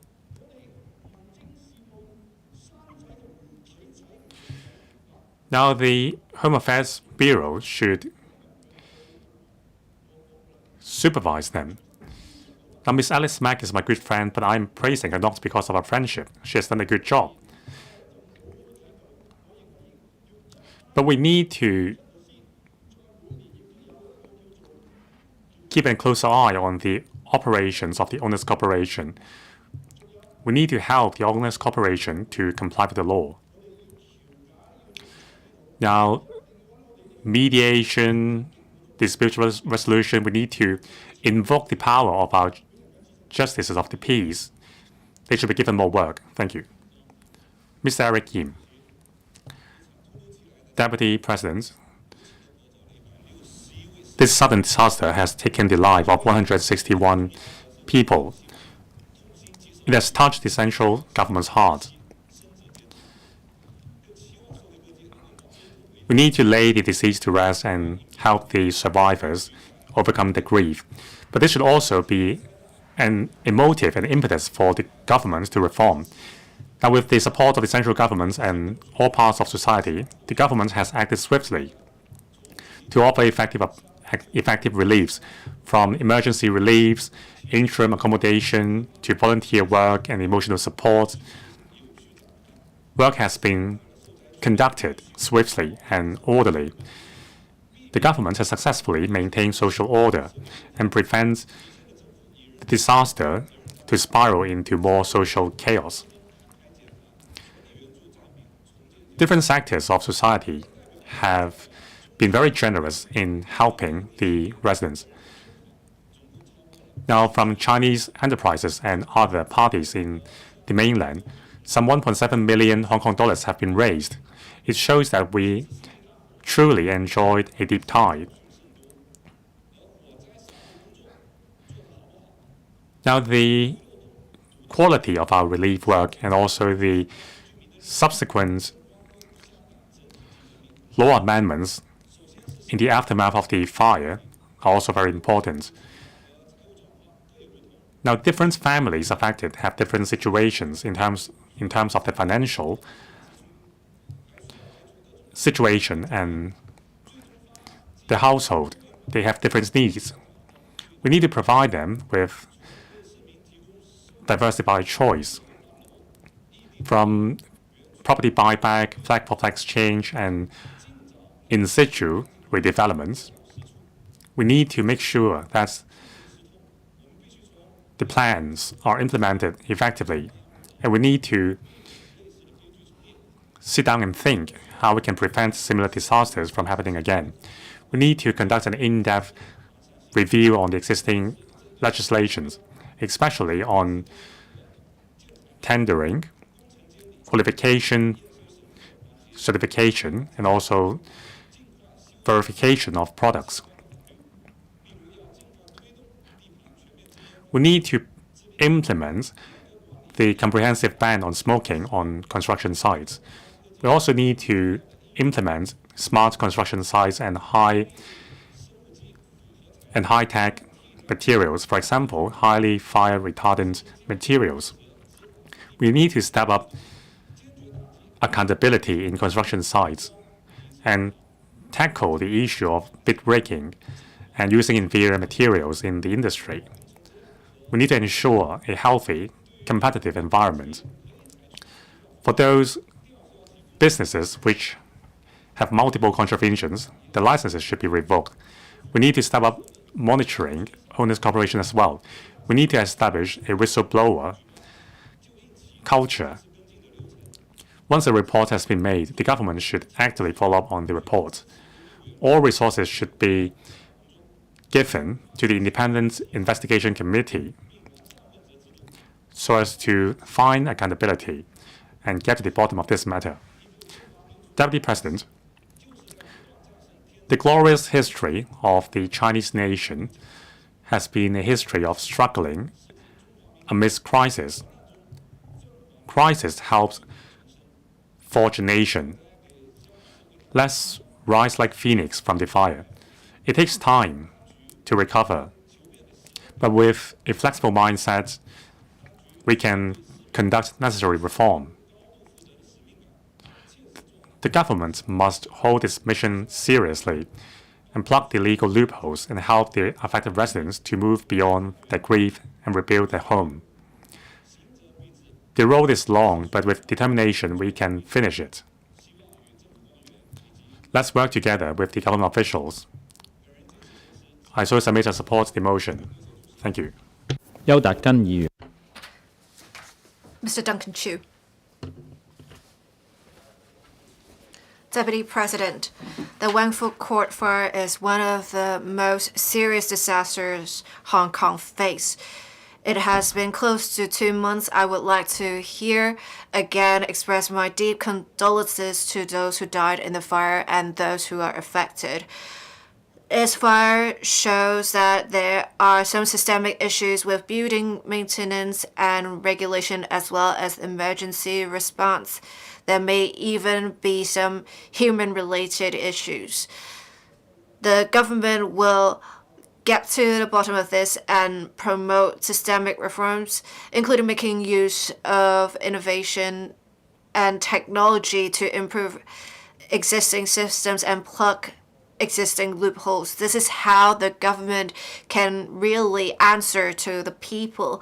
Today's motion is about 2 main areas: post-disaster support and systemic reform. And the chief executive talked about how we are going to implement some measures in future, and we will look at how there may be loopholes or human errors in works regulation. There may also be issues with the fundraising of owners' corporation and tendering. We should, at the very least, enhance transparency. We need to find out where things went wrong to make sure something like the Wangfu Court fire does not happen again.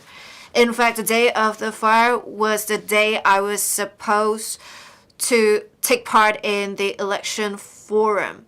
And before I started the forum, I have already heard that there was a fire. After the forum, after reading the different reports, we have immediately suspended electioneering work. And we have then received many calls from those affected, and we started going into emergency response mode. In fact, the INT sector also had a volunteer team. Many of those in the sector took part in the work of the volunteer team to support affected residents. As Professor William Wong said earlier, for the sector, the volunteer team helped the government construct an online supplies donation platform.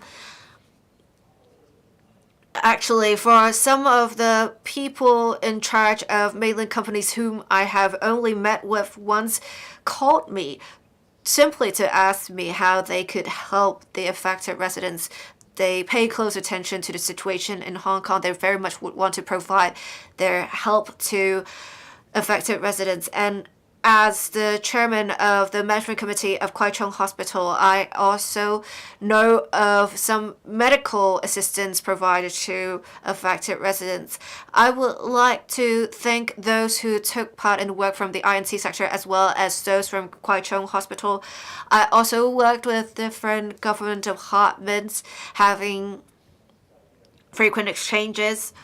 I would like to thank those in the government for providing round-the-clock help to affected residents as well. We had other electrical members talk about problems of how we have an aging population as well as aged buildings. It is time that we do something. We have an issue of aged buildings to deal with, in particular today. And I have had different proposals from the INT sector. In fact, on the 27th of February, a commission, an industry association, and my office will work with the Science Park to hold a building management tech products and solutions briefing. We will have 40-odd tech companies showcase their tech solutions for emergency response and building management. We hope that with this, in the long term, it can provide some ideas for building management and disaster response. I hope that members can have their colleagues attend this event on 27th of January to see what the INT sector can offer for future governance. Thank you. I so submit. Mr. Robert Lee. Thank you, Deputy President. The Wangford Court fire is the most serious fire in recent years in Hong Kong. Not long after the fire, the government coordinated different government departments to implement a series of emergency support measures to support the affected residents. I very much appreciate that. We also need to find out about the truth and hold those who should be held accountable, including criminal liabilities. We need to have inspections conducted in a targeted manner to prevent similar incidents from happening again.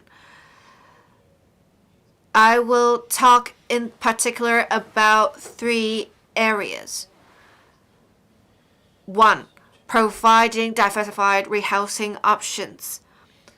The affected residents have different circumstances. Providing a single option will not be able to meet the needs of different households. I therefore suggest that the government provide diversified housing options to affected residents so that owners and eligible tenants can select the option right for them. I have 3 proposals in this regard. 1. Owners can sell their ownership to the housing authority at a reasonable value, and they can purchase another housing unit, or they can exchange for an existing home ownership scheme flat or a public housing flat, perhaps one close to the Northern Metropolis. For eligible tenants, we can provide a lump sum grant for transitional support. I hope that in the long term, the government can announce a clear timeline for the different rehousing proposals to allay the concerns of affected residents. On enhancing fire prevention mechanism as well as regulation, before the Wangford Court fire, we had many bamboo scaffolding fires. We actually already had a number 3 alarm fire earlier in Central. So this is not a single incident. The government needs to review as soon as possible the existing fire safety regulation regime to see if we have adequate laws for prevention. We need to enhance existing laws as well in relation to implementing a smoking ban in construction sites and increasing the relevant penalties. We also need to enhance publicity and education. On deepening support in terms of mental health and medicine, we have the government providing different mental health and medical support for affected residents, as well as implementing the 1 social worker per household mechanism. I suggest that the government coordinate different institutions and charities as well as NGOs to take a proactive approach to provide regular, long-term emotional, medical, as well as gerontological support to affected residents.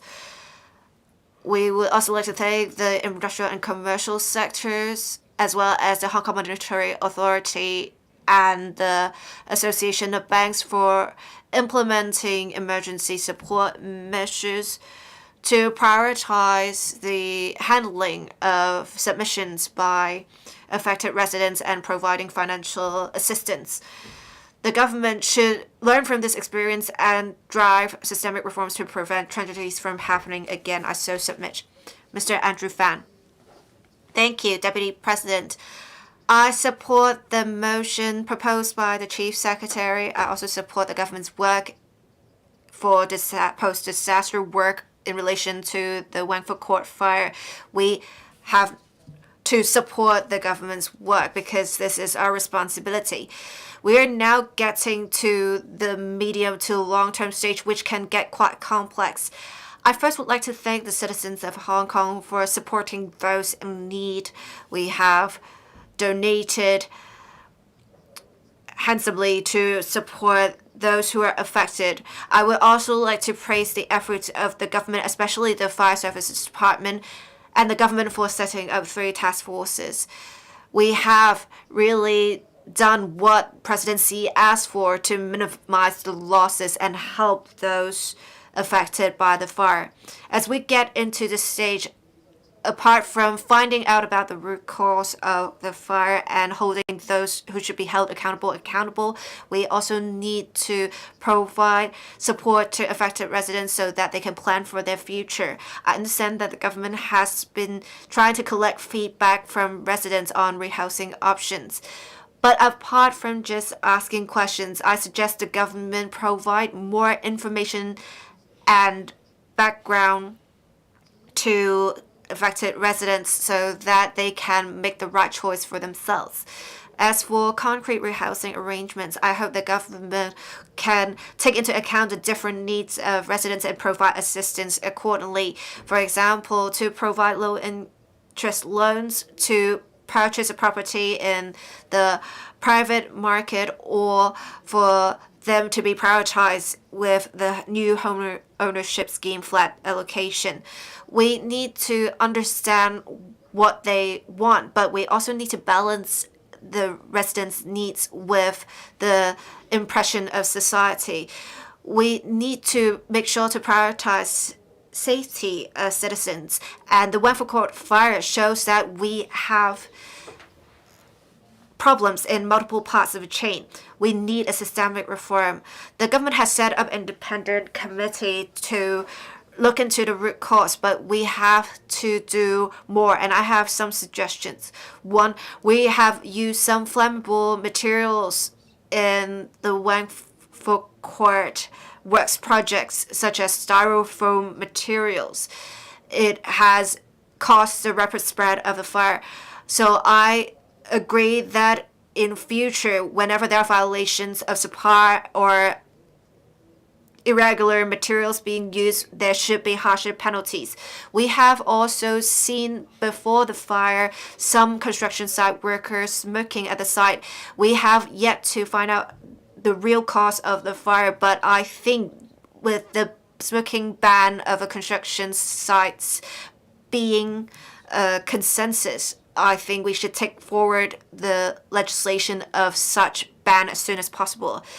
Another problem of seen from the fire is that we have all 8 blocks conducting maintenance at the same time. We need to make sure we accommodate for a safe distance to prevent fires in future.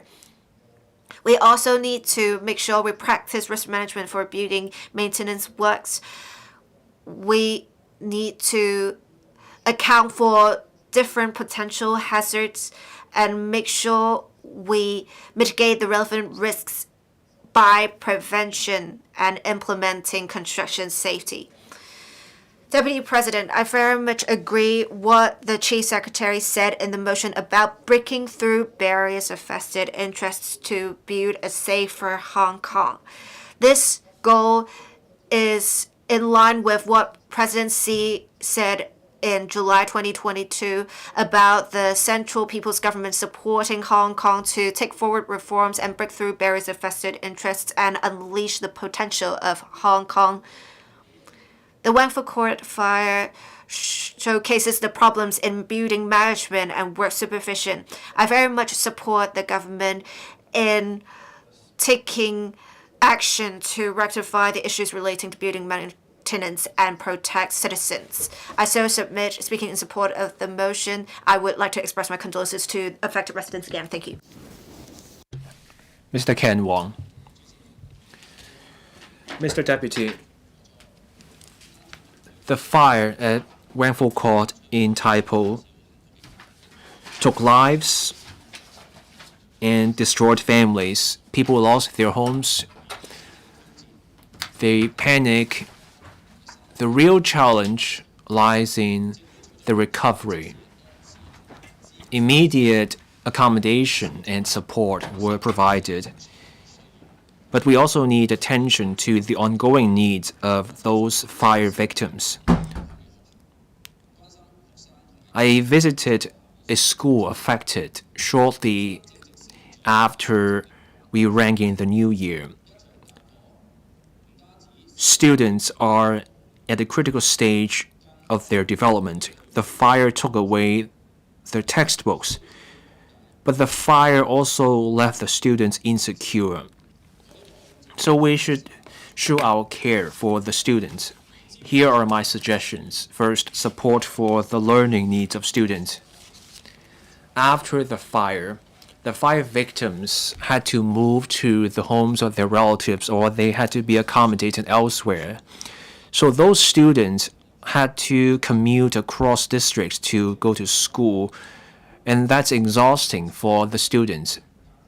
So for families with school-age children, we should give them priority in finding accommodation within the district or nearby.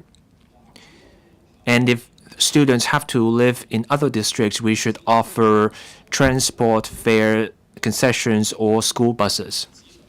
Some victims told us, with a new place to stay, their children lack a place where they can concentrate on studies. So let's team up with schools to create study space where students get internet access and access to printers so that those students can catch up with their studies. We should give full support to students for their psychological needs. The impact of the fire will take a longer time to become visible. So for the affected students, we need medium to long-term support schemes. We need ongoing counseling. In the long run, we need more educational psychologists. We need more teachers for students in a school-based setting so that students can access professional psychological support over time. Education on disaster response also matters. The lesson from Wangful Court is that we have to go deeper in how to cope with disasters. Currently, this kind of education is scattered. There were no drills. To prevent the recurrence of such tragedies, we need disaster education so that teachers and students are better prepared. We need more education on fire escape and fire service installations. We need more fire drills at schools. We need drills featuring the actual fire escape route. And we need a system where the fire drills involve schools and the larger community. We need different fire drills in different scenarios so that teachers and students are better prepared and they can better respond to fires. We should use technology for disaster education. Let's learn from the mainland. We can set up bases like what Shanghai has done. They have training bases for public safety. That base offers scenario-based training for young people.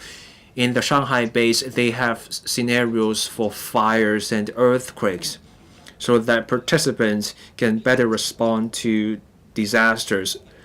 Immersion-based training does a better job than lectures in imparting knowledge about response. We just had a catastrophe, but people can support each other. So let's offer ongoing support for the fire victims so that they can find hope. I support the government's motion. Mr. Brave Chan. Thank you, Mr. Deputy. I thank the government officials for pulling together in recovery efforts.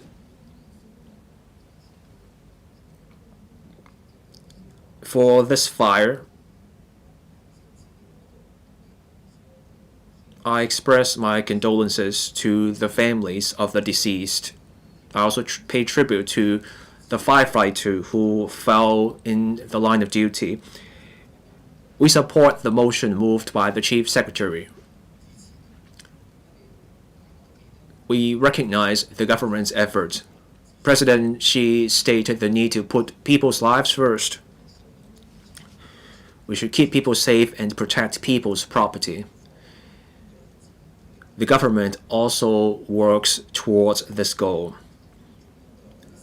When the fire started, President Xi and the central authorities expressed his condolences and mobilized resources across the country to support Hong Kong. We can feel it.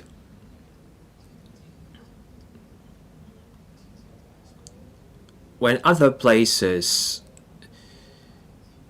became aware of the news and they saw how we mobilized resources up and down the country to support Hong Kong, they said we did very well in mobilizing the resources, and they were moved.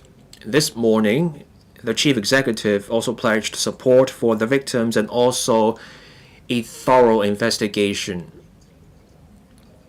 The chief executive also pledged reform to break down the barriers of vested interests. We also have the support fund. Earlier today, government officials have already elaborated on this, so we want faster, better results. The NTAS and the DAB also helped out by setting up emergency response centers. Some fire victims stayed in hotels, others stayed in youth hostels. That's temporary accommodation. We will need long-term accommodation. We need choices for the fire victims. That's a pivotal part of the effort, so I hope there will be more options for the fire victims. Now I turn to prevention. We need systemic reform. At the first council meeting of the current legislature, we are discussing this matter. For owners' corporations, their members are volunteers. They lack the professional expertise, and then there are interests involved in the maintenance project. So systemic reform on this front is urgent. For large-scale housing estates, owners' corporations make a difference. Some housing estates lack OCs, but they get by because they have professionals involved, and we can look at their experience. The URA, or Urban Renewal Authority, is a professional body. They can play a part. We go to professionals when we have an issue. Say when we're sick, we go to a doctor. Otherwise, the patient can get duped by people with ulterior motives. Now, for the buildings ordinance, let's do a better job. My next point has to do with cooperation in disaster response in the Greater Bay Area. We already have a framework agreement in place. There are technologies, including those on trial, that we can use. Of course, we don't want another disaster, but when another disaster hits, technology, especially new technologies, can help. From the national games, we can see a case of cooperation in the GBA. In the running events, we could see different places playing their part. We support the government's motion, and let's do better. Ms. Judy Chan.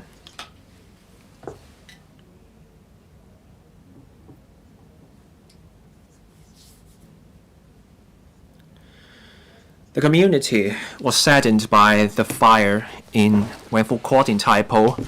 The fire took away lives. More than 1,000 households lost their homes.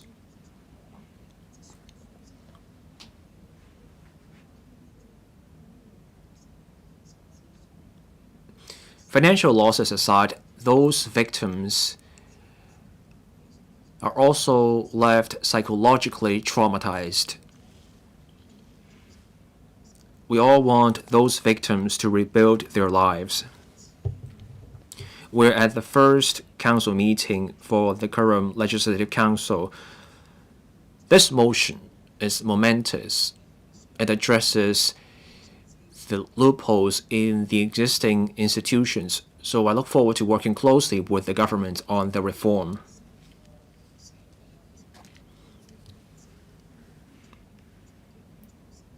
And we should also tell those 5 victims that we take the recovery effort seriously and we're determined to help them rebuild their lives. So on behalf of the New People's Party, I give my support to the Chief Secretary's motion on supporting rebuilding work after the fire. The government launched a series of support schemes after the fire: temporary accommodation, financial assistance, other forms of follow-up. We should recognize such efforts. Fire victims need more than just short-term accommodation. They need long-term solutions. The government did a survey offering a range of options. The government can acquire the titles, or we can do flat-for-flat schemes, or resettlement within typo. We got a full range of options. Top of mind for the 5 victims are 2 things. First, fairness, and second, whether the options meet their needs. Some people worry about living quality. Others worry about the valuation of flats, so they're struggling to choose. Such concerns are genuine. So I urge the government to listen to such views and explain how things work. Earlier today, Ms. Winnie Ho, the Secretary for Housing, mentioned the site on Chong Na Road West. 900 units will be available on that site in 2029. Social workers are already working on the surveys. I hope the government can explain the building plans and the size of the units on Chong Na Road West. Most units in Wangford Court are 2-bedroom units. Those building plans are excellent. The units are rectangular. Each unit is roughly 400 to 500 square feet. So when the 5 victims make a choice, given the 900 units on Chong Na Road West, they want to know the size and the layout of the future units on Chong Na Road West. We welcome the news about the 900 units that will come on stream soon. But we also have to give the fire victims the information so that they can make a choice. The tragedy has exposed loopholes, and our government will have to show a sense of responsibility.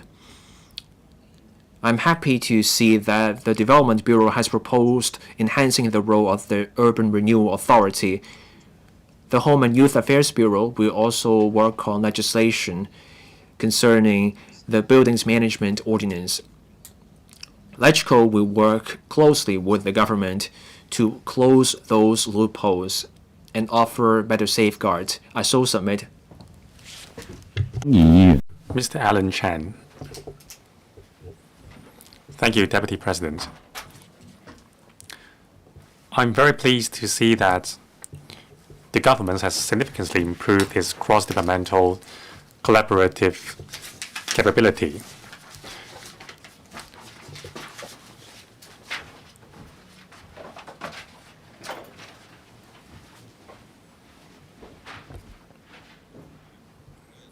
Thank you, Deputy President. I'm pleased to see that the government has greatly enhanced its cross-departmental coordination capability. Immediate relief plan has been formulated.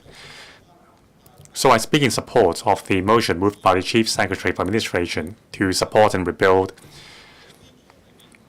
the Wangford Court. After the crisis, we should shift our focus on improving the system. The government needs to maintain a system which can ensure safety while protecting the minority property owners. We need to amend the Buildings Ordinance to establish a risk-based regulatory regime. I agree that we need to enhance the penalties for non-compliance. However, we need to build a safety culture as well. Construction work involves a large number of construction materials. For those materials which may pose fire risk, we need to establish an effective inspection system based on risk, so as to strike a balance between regulation and streamlining the process. The same approach can be adopted to fire services installation. Now, the Fire Services Department has kick-started the IoT, Internet of Things, Fire Services Installation Scheme by the end of 2019. I think that's a good opportunity for the government to speed up the adoption of fire safety technologies so that Hong Kong citizens feel safe once again to live in high-rise buildings. Third, we need to make a breakthrough to address the information imbalance in owners' cooperation. There should be general terms on the contracts drafted by the government councils so that property owners understand the details, and specific clauses can be drafted by experts so that minority property owners understand where the pitfalls are. 3, we should establish a platform or discussion forum involving both property owners and contractors. Now, the smart tender under the URA should come with a function where shareholders can contribute their views concerning the performances of contractors. Through the app, property owners should be able to have access to the bidding results. They should be able to participate in the discussion. For example, we should learn from the Meituan app where you can rate the restaurants. Similarly, property owners should be able to rate the contractors as well as the performance and overrunning of budget. That will help enhance the transparency on the past performance of contractors. Fourth, we need to tackle bid rigging and enhance deterrence. We should make the threshold for proxy more stringent. For example, only 10% of votes should be cast via proxies. We need to plug the loopholes. Now, the competition ordinance should be elevated to a criminal code. Now, Section 6 of the Anti-Corruption Ordinance should also be adopted to the bidding process of public projects. According to the Competition Commission's analysis, more than 60% of the bids are lower than the normal price range. That gives rise to a lot of issues. Thank you. Your time is up. Next, Mr. Nick Chen. Deputy President, I give my deepest condolences to the victims and the families affected by the fire. I also give my gratitude to the frontline workers, including firemen and medical services. I also thank the central governments and different governments in the mainland, as well as different sectors for the support. Now, the government has been very innovative in providing relief work. It shows the government's flexibility and also the government's concern and care for the residents. It also shows the high efficiency of the government. Now, I agree that we need to strike a balance between compassion and reasonableness. On behalf of the legal sector, I support the government's work. In terms of compassion, we need to be human-centric. In terms of reasonableness, we need to be orderly and be compliant with the law and prevent tragedies from happening. First of all, we need to be human-centric. We need to help rebuild families. It all boils down to an orderly accommodation plan with certainty, but we cannot entertain every family. I think the government has been doing a good job already. We need to make the support system transparent. The government's relief plan has struck a balance. Multiple options have been given to residents and provide certainty. Second, we need to uphold procedural justice. We need to address the problems of public safety and different procedures at the same time. We can use mediation to offer an effective way to address disputes and compensation claims to prevent exhaustion of public legal resources. I suggest establishing a dedicated speedy approval scheme. Independent and professional mediators should be assigned to run this fund. Now, according to CAP 652, we should make use of the pool of mediators to handle compensation claims and disputes involving Wangful Court. The government should criminalize the behavior of bid rigging. Now, the competition ordinance categorized bid rigging as a serious behavior. However, the penalty is only removal from the bidding process.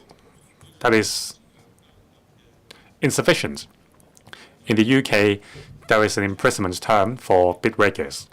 We need to consider making our punishments more stringent. Now, Ms. Alice Mack mentioned the possible amendments to CAP 384 concerning the threshold for voting in proxy and also declaration of interest. I fully agree with these directions. I suggest the government to amend CAP 344 Buildings Management Ordinance, Section 28K and 29A, to clarify the roles of property owners in building management projects, so that the chairman of the owners corporation, who is on a voluntary role, can feel more at ease. Third, we need to prevent disasters from happening again. We need to enhance regulation and execution from a systemic approach. I understand the plights of the residents. I've also visited the residents in Hongshui-Q. Now, I raised the idea of establishing a building management department or building maintenance department. However, having listened to the officials' addresses, I now have a better understanding of the government's position. My original intention was to establish a building maintenance department to ensure that all the relevant rules are implemented and all the responsibilities are being discharged. But I think the government's proposal can achieve the same effect. Now, we have more and more old buildings in Hong Kong. We need to address the issue head on. Once again, I thank the government for their highly efficient work. It demonstrates that officials are working for the benefits of people. They are committed to our cause. I so submit. I support the motion. Mr. Augustine Wong. Deputy President. The fire at Tai Po Wang Fuk Court is a rare number 5 alarm fire. Immediately, the government has rolled out support for the residents and consulted the residents' wish. It shows the government's concern for the residents. We support these efforts. Long-term accommodation is a matter of concern. There are 1,984 households in Wang Fuk Court. It is impossible to achieve a consensus. And the government has put forward its position of its reluctance to rebuild the buildings in situ. I support it. We need to get evidence and then demolish the buildings and rebuild the buildings. It will take a very long time. Resuming the property rights of some 2,000 households is no mean feat. When there are legal disputes, the process will be further lengthened. The government expects that by 2030, only in year 2035, the rebuilt buildings will be able to take in population, but that is already the optimistic estimation. If there are judicial reviews in the process, the uncertainty will be lengthened. It will also add to the public resources invested in the rebuilding process. Now, there are rumors that private developers may step in and redevelop the Wang Fuk Court. I think that's impossible. There are so many households, and the entire estate is under a single lease. Premium has to be paid before redevelopment. Now, with the unfortunate events, the price in the market would plunge. I don't believe any private developers would be interested in the proposal. Now, many residents have written letters to the government to request in situ redevelopment. I understand their ties with the location. We can foresee that there are going to be a lot of hurdles to overcome in the accommodation process. The government must respect the wishes as well as the rights of the residents. For those who refuse to move away or reject the government's options, the government should offer additional financial subsidies. According to the Hong Kong Institute of Surveyors estimation, the pre-fire market price for a flat in Wang Fuk Court without premium paid was 6,000 and 8,000 for premium paid flats. However, the depreciation rate is 49% for the area. If we repurchase the flags according to that figures, there may be fewer residents who agree to the plan. If you look at the flags price in the Tai Po Center, the price per square foot is between $10,000 to $12,000. Now, for areas in Tung Chung, the price is 6,000 to 7,000 only. So without subsidies, affected residents can only choose to buy second-hand HOS flags. That's not including the relocation cost. So I think we need to have additional subsidies on top of the statutory compensation to effectively help them. However, since it involves public money and the sum is astronomous, there must be sufficient discussion in society before deciding this. In terms of the interim plan, one block of building is not affected by the fire. Even if demolition is the way to go, can the government consider using that remaining block as a temporary accommodation to reduce the relocation cost on residents? Whichever option, it would be difficult. The government must balance different views and strike the right balance between helping the residents and proper use of public money. There must be a consensus. And also, it is an extraordinary circumstance rather than a precedent. I so submit I support the motion. Mr. Andrew Yao. President, the number 5 alarm fire at Wang Fuk Court in Tai Po claimed 161 lives and destroyed many households. I would first like to express my deep condolences to those affected. I would also like to praise those who took part in the rescue efforts. With the new electrical term, people have great expectations for us, and we of course have to fully support the government's disaster support work, and we need to plug existing loopholes. I would have 4 points to make. 1, there should be close cooperation between the executive and the legislature to plug existing loopholes, as the motion said. I very much support the government's initiative to review the buildings ordinance and other relevant legislation to make sure for large-scale maintenance works, especially for fire safety works, we need to make sure standards are being complied with. Otherwise, works cannot be undertaken. We should also prevent bid rigging from exploiting existing loopholes to take advantage of the people. I also asked the government to implement a ban on smoking in construction sites. The relevant electrical panels should work with government departments to regularly hear updates on the initiative. We also need to enhance regulation of high-risk works. Right now, some of the building maintenance works are regarded as minor works and do not require prior approval from the government. But then when it involves flammable materials, or if it is something that will alter the structure or affect the fire safety of buildings, prior approval should be required. I also heard the government say the buildings ordinance will be reviewed. I very much support the initiative. I think in future there should be a 3-tier approach to make sure we cover in regulation also the contractors, subcontractors, so as to prevent any unscrupulous individuals from circumventing the statutory requirements and shirking their responsibility. The URA in 2016 launched the Smart Tender initiative to provide third-party professional advice to owners. But the thing is, when an owner's corporation receives 10 odd or even 20 bids, it is very hard for them to deal with the tendering.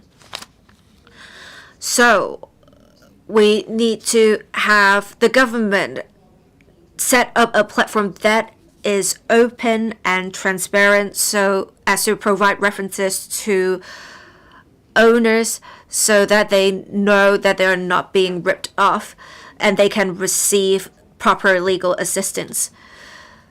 The government should also make sure to announce investigation findings as soon as they are available. We need to respect people's wishes in rehousing. The government has been conducting a survey. I think this is a good approach. We want to try to meet most owners, most residents' interests and respect the wishes of certain residents. We need to have a clear timeline so that people will know what to expect and they will not go into an extended wait. The Wangfu Court fire is a tragedy, but we also saw unity of the people of Hong Kong. For example, General Chamber of Commerce I represent, we have raised donations amounting to $11 million. It shows that the industrial and commercial sectors of Hong Kong are making contributions to the community. I believe in the government's determination in starting a review of the institution. With the cooperation of the executive and legislature, we should be able to instill confidence in the people of building safety. Thank you. Mr. Michael I. The Wangfu Court fire has seen with its aftermath swift action being taken by the government and different sectors. I also participated in the coordination work, including asking the City University of Hong Kong, for example, the VET Center, to provide free assistance to pets affected by the fire. The group I serve has also set up a dedicated fund and provided logistics support to civic society for them to provide support along with the government's initiatives. We're mostly done with emergency rescue work, but the path of rebuilding, we still have a long way to go. We need to seize the timing and make sure we implement the necessary reforms. First, we need to make sure for rehousing options there is transparency and flexibility, and that there are different options available. There should be cash acquisition or flat for flat, as well as other arrangements available. I hope that the government can make public the survey data of residents' wishes to enhance transparency for policy making and to make sure there is a timeline for each proposal and explain clearly the different pros and cons of different options to residents. We also need to make sure there are rapid rehousing arrangements. We should also incorporate different options such as home ownership scheme or URA flat options.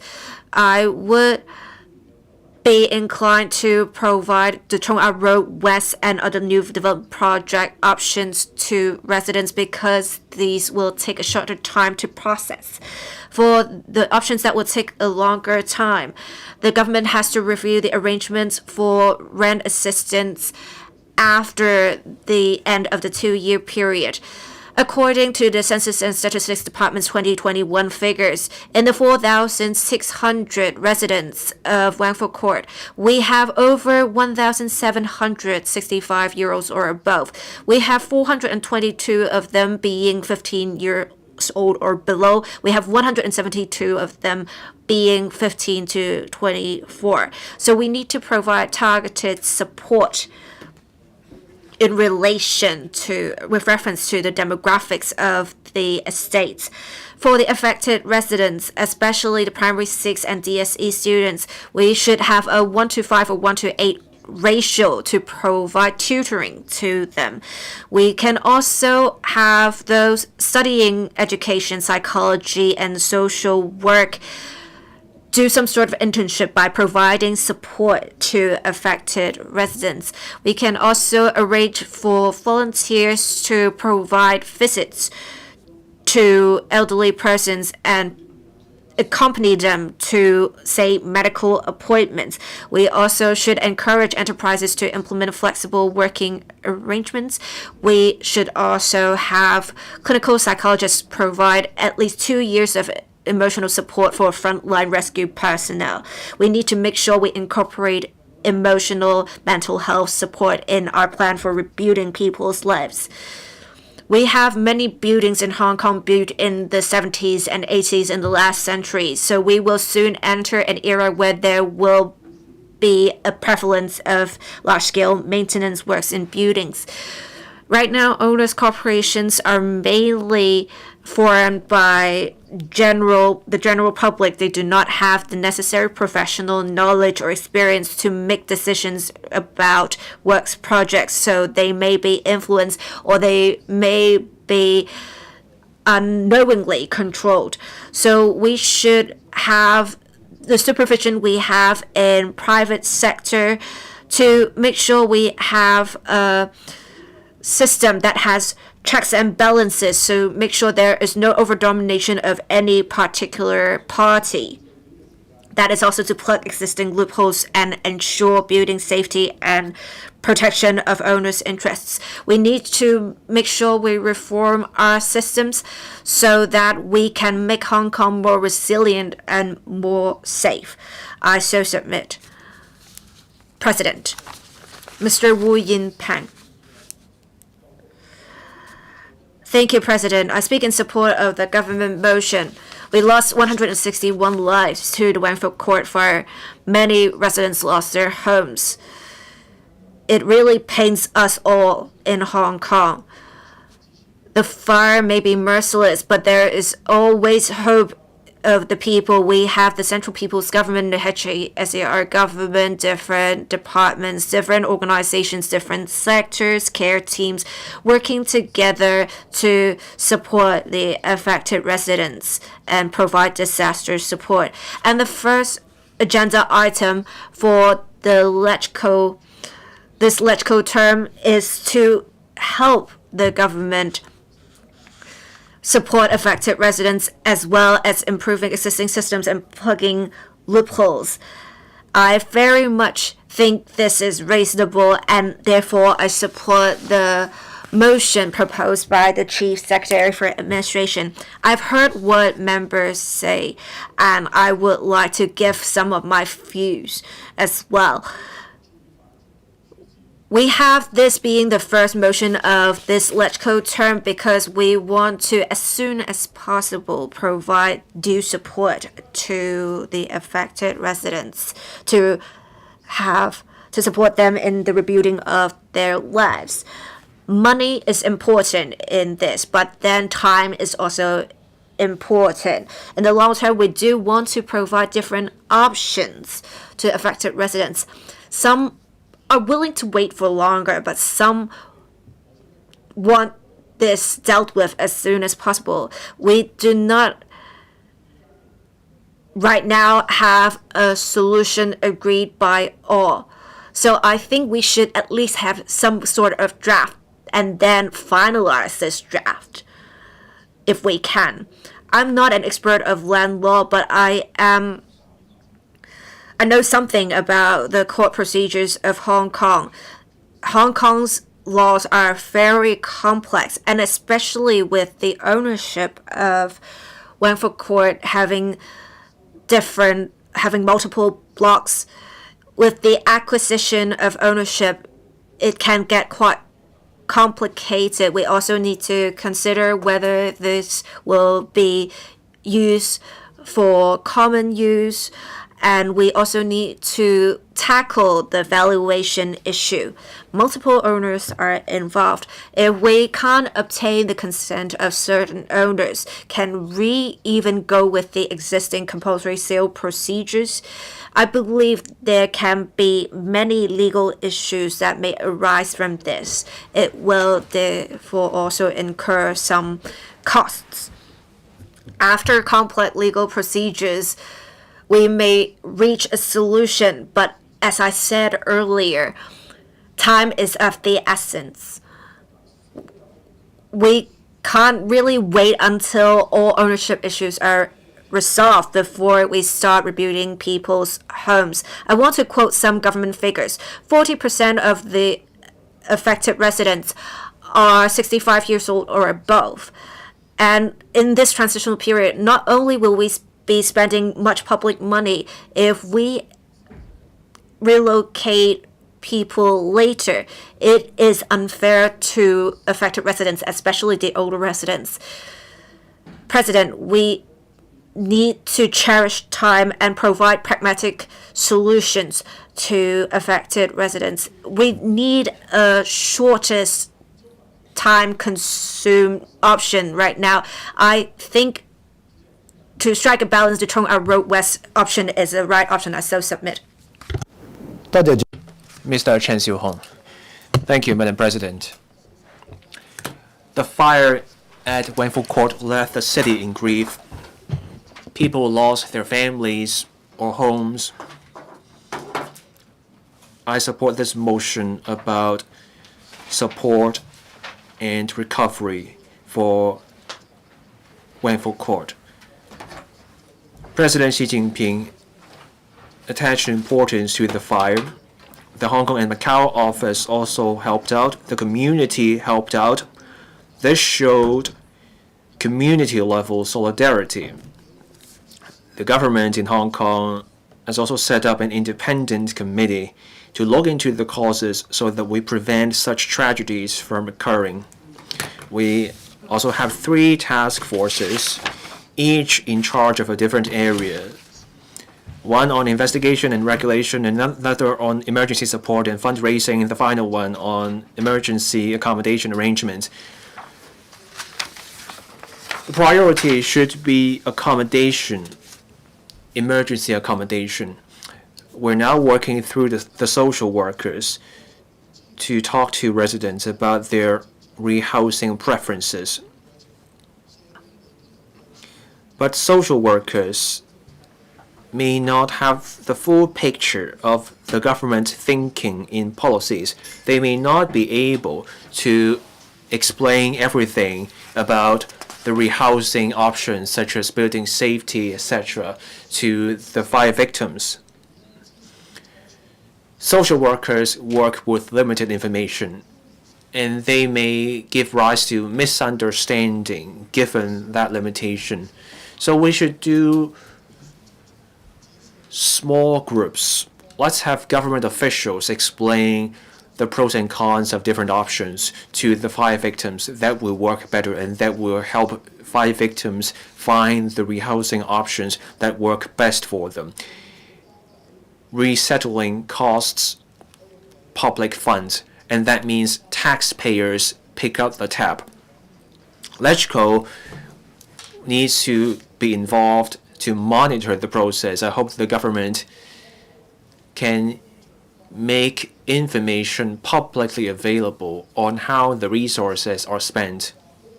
Let's learn from the tragedy. Let's channel the grief into motivation for reform, and let's break down the vested interest. That's President Xi's expectation, and that's also the expectation of the community. We should review the matter. We should amend our laws. The fire threw into stark relief the corruption in the sector. The mandatory building inspection scheme means tens of billions of dollars of business every year. Bid rigging is a long-standing problem. We need a systemic reform. We cannot just put on a band-aid. We have to send a clear message. We crack down hard on bid rigging. The chief executive also said, this fire showed from construction to supervision, there were major instances of negligence in the construction sector. A systematic or systemic reform is in order. So we should be working on the buildings management ordinance, and we should be looking at the supervision of building materials. We should amend the construction site safety regulation. And we should also adopt ideas to improve fire safety. For the short term, we have to give the URA or Urban Renewal Authority a bigger role. We need a stepped up version of smart tender. We should look into the track record of contractors, and we should help building owners pick contractors. For the medium to long term, we are getting more and more aged buildings, and we will see tens of billions of dollars that will be spent on building maintenance. And the government should explore setting up a building maintenance authority or expand the functions of the URA. As we strengthen our laws and regulation, the government should strengthen inspections and prosecution so that such tragedies do not happen again. Now, for the construction sector and the property management sector, they should be looking into what they do themselves so that we put in place a regime and a culture that values safety, and that will lay the foundation for sustainable development. I so submit. Mr. Sunny Tan. Thank you, Madam President. We're sad to see what happened in the fire in Taipo. The textile industry started raising funds to support the fire victims on the evening of the fire. There were discussions in the community to turn Hong Kong into a safer place. I welcome the inclusion of this motion at our first meeting. I want to highlight some issues: falsified reports, patchy quality of scaffolding net, and also management issues with owners' corporations. To address these issues, we have to go beyond just sticking plasters. We need sustainable solutions. We have to improve existing systems. Now, for scaffolding net, the buildings department started work right away. The Secretary for Development has told us that the Construction Industry Council is now doing centralized procurement of net, but that drives up costs. It's hard to wait till enough net for the prices to fall. We previously discussed reducing project costs, and we were told about specific measures such as government procurement of construction materials for adoption across industries. So let's do central procurement and expand the scope. We include more industries, and that will strengthen our bargaining position. That will drive down costs. Contractors and also the government can benefit.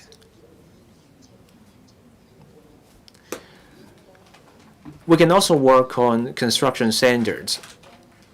Now, for critical construction materials, let's lay down safety standards. Let's get the government to procure the materials, and we can do audit so that we can ensure more materials are up to standard. On cross-departmental operation, the Ombudsman submitted a report last July, and that report came up with 4 points. We need clearer roles and responsibilities. We have to help departments see the crux of the matter. Departments need to talk to each other. They need to take joint actions. Departments need to be sharing information and experience with each other. Those points warrant our attention. Now, for repeating issues, we should look into them. We need guidelines. We need to regularize and institutionalize resolution mechanisms to address people's needs. On owners' corporations, those members are average people who are volunteers. They lack the expertise. They have there's little they can do in the face of bid rigging. They are worried about criminal liability, so they simply shy away from serving on OCs. The government has expressed its plan to upgrade building maintenance projects to Class 2 minor works. A look at historical data over time can help.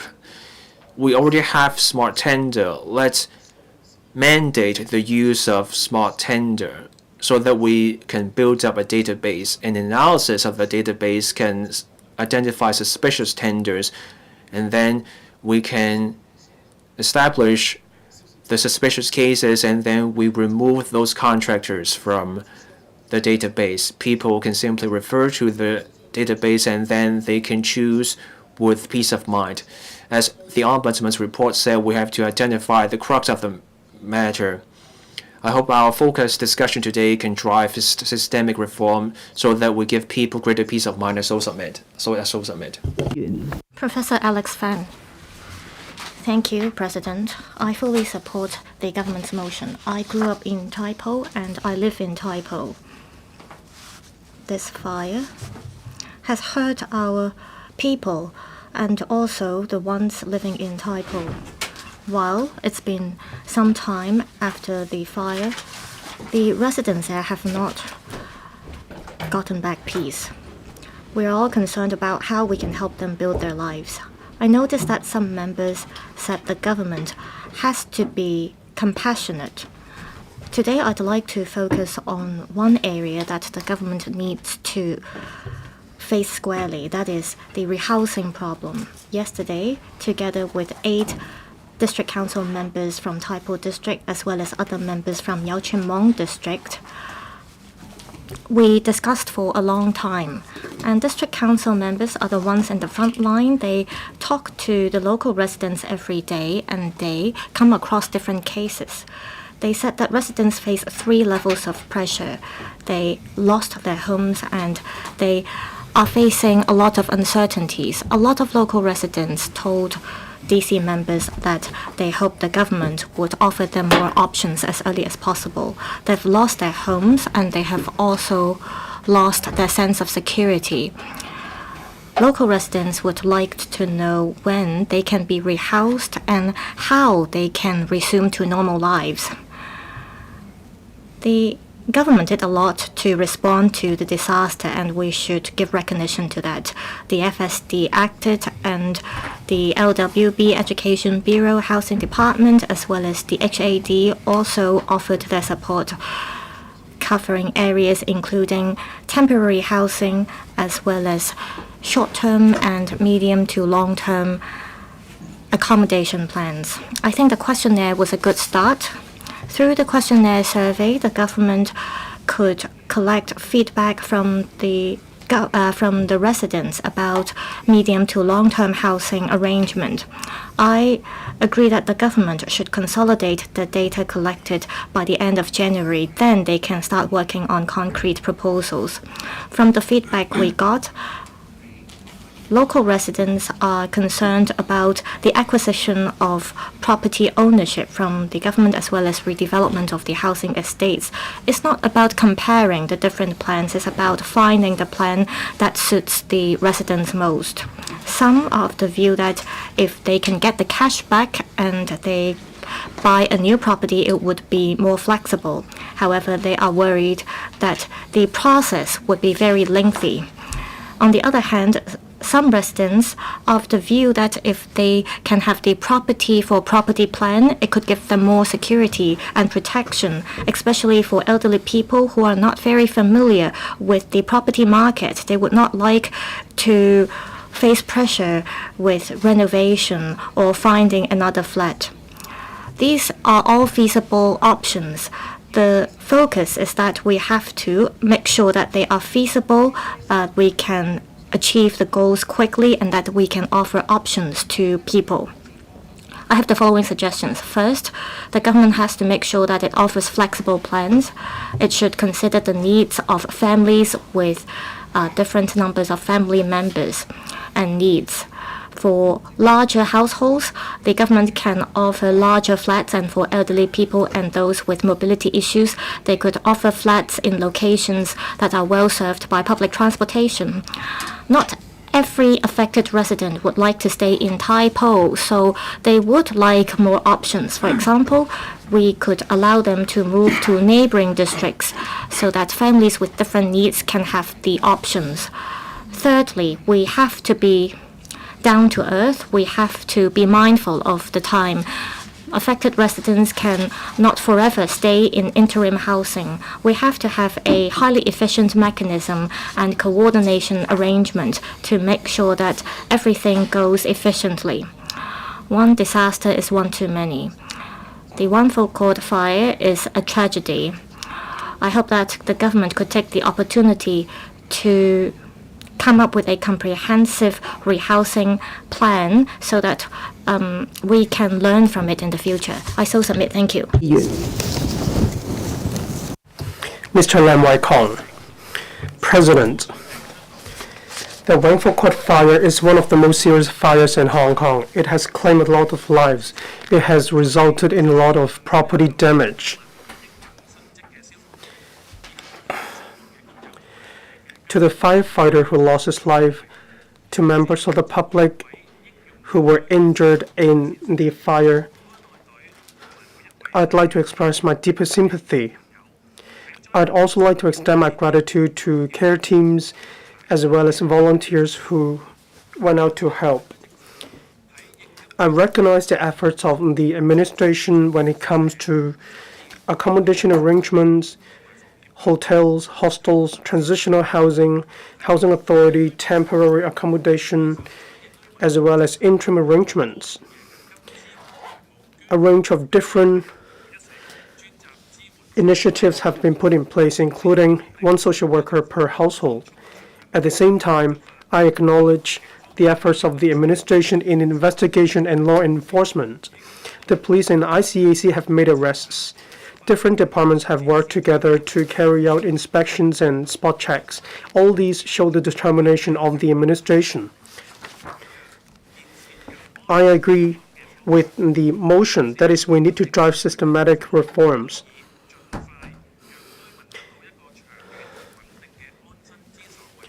We need to help the affected residents to rebuild their homes. Affected residents have their own factors at play. They have different concerns. We need to use a flexible approach. We shouldn't use a one-size-fits-all approach. The FTU has collected feedback and views from the affected residents of Wangford Court. We need to respect the wishes of the affected residents. We need to make good use of resources. We also need to disseminate information appropriately when we announce information about rehousing options. Whichever option residents choose, the mental health and settling into the new community need our support. We need to continue to provide targeted support to residents. We need to continue to support them. At the same time, we shouldn't neglect other members of the public who were injured in the fire.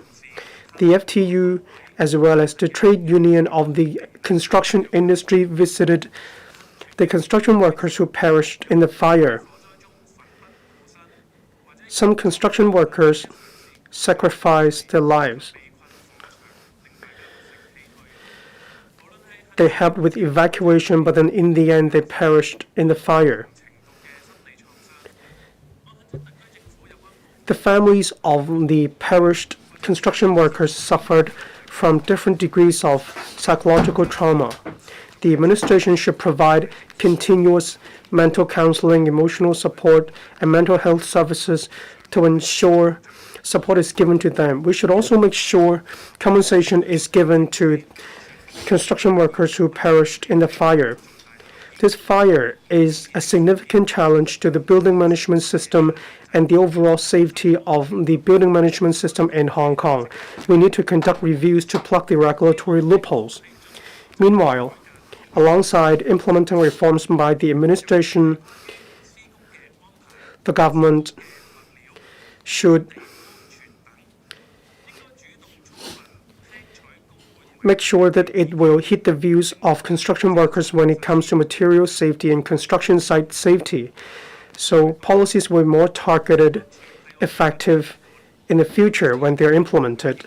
Safety must come first.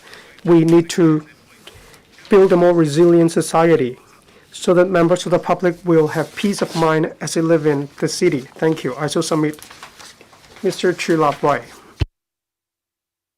President, I speak in support of the government motion today. Last year, a fire happened in Wangford Court. It claimed a lot of lives. A lot of members of the public lost their families. After the fire, the administration has made all our efforts to put out fire. A fund has been set up to tide residents over this ordeal. I acknowledge the efforts of the administration. I also agree that this motion is discussed at the first meeting of the council so that we can focus our attention on this matter. We need to help the affected residents to move past this disaster. Questionnaires have been sent to the affected residents to collect their views. We have heard in society views on rehousing by members of the public. Some want in situ rehousing, some want flat-for-flat arrangements. A lot of different factors are at play. We also need to make sure the transitional accommodation arrangements are implemented well to help residents. We need to make good use of the policy of one social worker per household. Social workers should professionally help residents to make the best informed decision. At the same time, it is a race against the clock, so the affected residents can rebuild their homes as soon as possible. This inferno has also laid bare different issues such as regulatory loopholes, as well as building management issues. At present, the Building Management Ordinance empowers the owners and corporation to manage buildings, carry out statutory renovation works. but small owners of the properties may not have the necessary know-how to handle such complicated building works.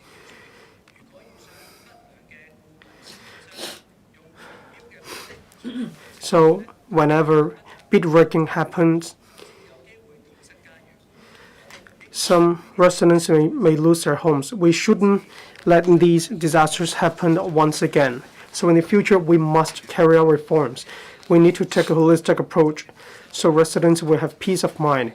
Even if there is renovation in the future, members of the public will also have peace of mind. At the council, I will review the building management ordinance together with members. We also need the participation of public organizations. Small owners need to foster consensus, but we need professionals to be gatekeepers. We shouldn't leave small owners to fend for themselves. The administration and the legislature should work alongside residents. The construction industry, government departments, and professional bodies will also render assistance.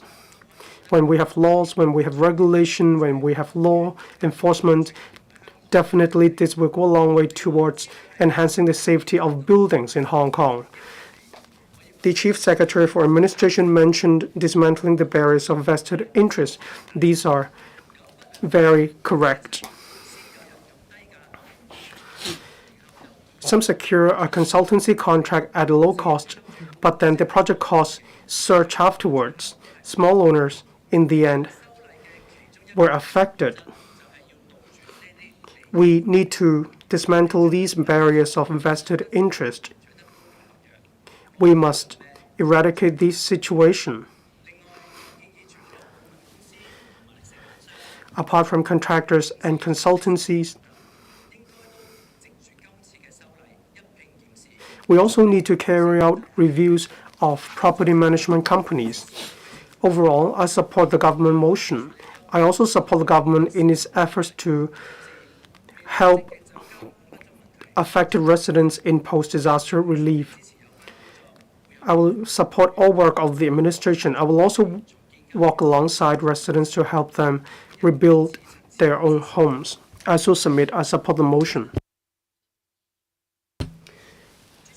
Ms. Grace Chan. Thank you, President. First of all, my condolences to those who perished in the fire, as well as the firefighter who lost his life, and social workers, as well as all personnel who render assistance. Now we are moving into the post-disaster relief stage. At present, questionnaires distributed through one social worker per household have reached residents. This is just a starting point.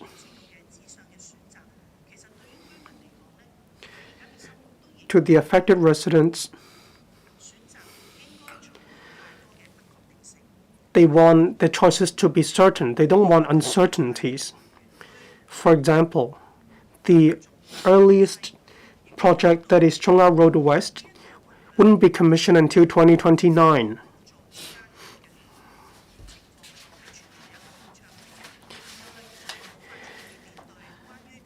There is a window period, so to speak. There is friction between professional judgments and the wishes of residents.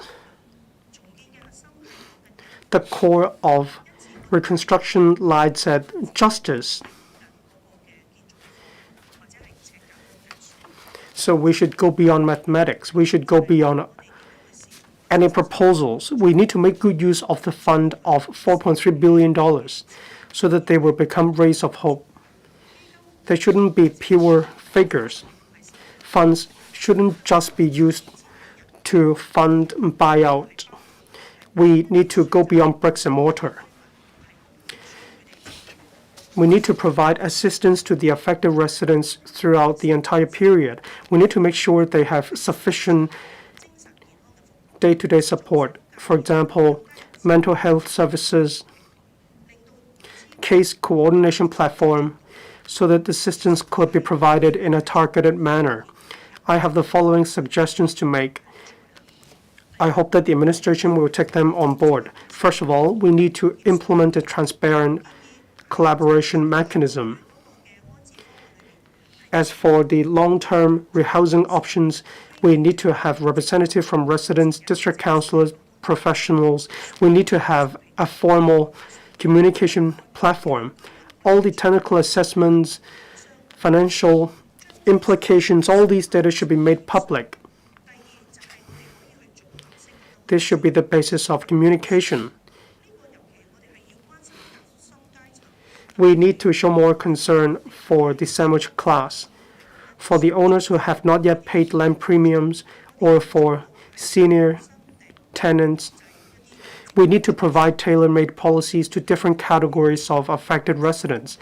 We need to help residents to overcome this trauma. Urban renewal should be in the core scopes of the fund. Dedicated funds should be provided to support social redevelopment. Say we need to set up community living rooms in physical units. We need to foster better social cohesion. We need to build a good social network with support. Whoever the residents will be, we need to keep the roots of Taipo residents in where they come from. We also need to build a collaboration system of post-disaster relief. With this information platform, we need to ensure the effective implementation of the policy of one social worker per household. Otherwise, there will only be more certainties to residents. This fire lays bare the loopholes and deficiencies in society. I thank the leadership of the administration, and the legislature will work together with the administration. We will keep all policies down to earth. We will draw lessons from this disaster. We aren't just aiming to build a new building. We want a system with a human touch. I so submit. Thank you, President. Mr. Kisanyang. Thank you, President.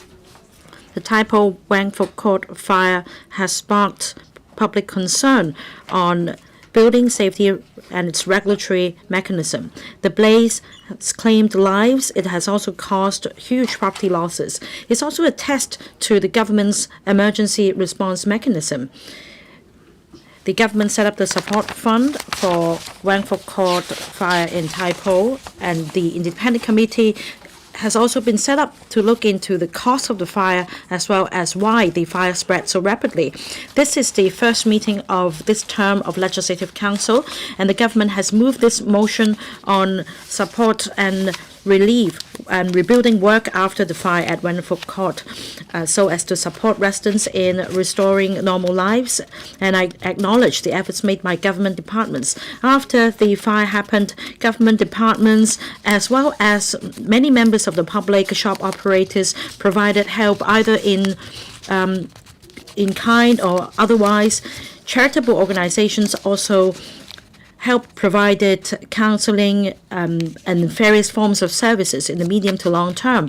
This shows that Hong Kong is a city with warmth, and that all quarters would come forward to provide help when one place suffers misfortune. Earlier, the government issued questionnaires to the affected residents, including multiple options of resettlement, such as repurchasing property rights, flat for flat, arrangements, etc.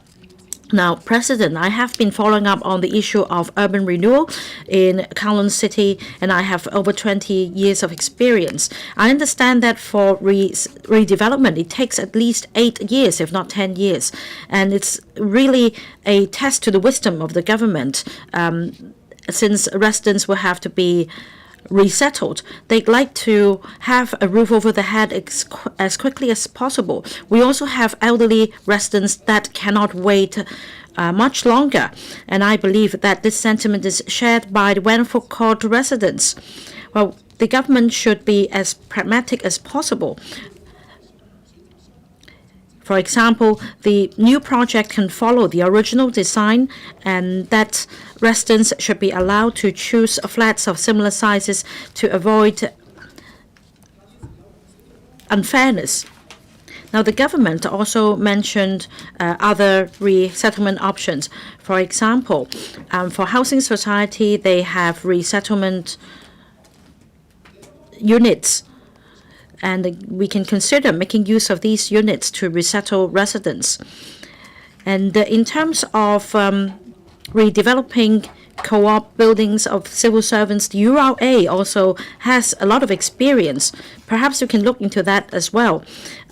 In terms of waiving the land premium, the government can follow this practice of the URA, and that affected residents will not be required to pay the land premium directly, and that the stamp duty can be waived for these residents should they opt for private housing or HOS. As for flat, a special arrangement should be put in place to allow residents to pick 2 HOS flats subject to a size requirement.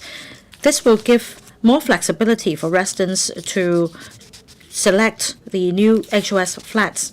I hope that the government will give full consideration of the different needs of families and respect their decisions in providing support for them to start anew. And we also need to learn from this experience of Wangford Court fire. We need to improve the building maintenance regulatory mechanism and put forward systematic reform. The Chief Secretary, in his opening remarks, referred to some new measures. For example, there will be a further amendment to CAP 34 Building Management Ordinance in terms of proxy arrangements. On top of that, the government should also look into developing a mechanism to allow the termination of contracts if something goes wrong, so that there is a way out for residents who might at the moment be stuck in these problematic projects. I support the government motion. Mr. Vincent Chang. Thank you, President. President, I speak in support of today's motion in relation to support and rebuilding work after the fire at Wangford Court in Tai Po. The fire happened in the end of November, and the whole society was deeply shocked and disheartened. Many residents have been affected, and it's a really complicated task to deal with the relief and rebuilding work, and I'm really grateful to all government departments for their endless efforts in providing support to affected residents, as well as providing, for example, emotional support, as well as accommodation arrangements. And recently we have started to discuss the resettlement options. And my constituency is Kowloon West. I understand that there are projects with scaffolding and the protective nets, and these nets have been taken down to ease the concerns of the community. And I understand that the government has distributed questionnaires about resettlement options.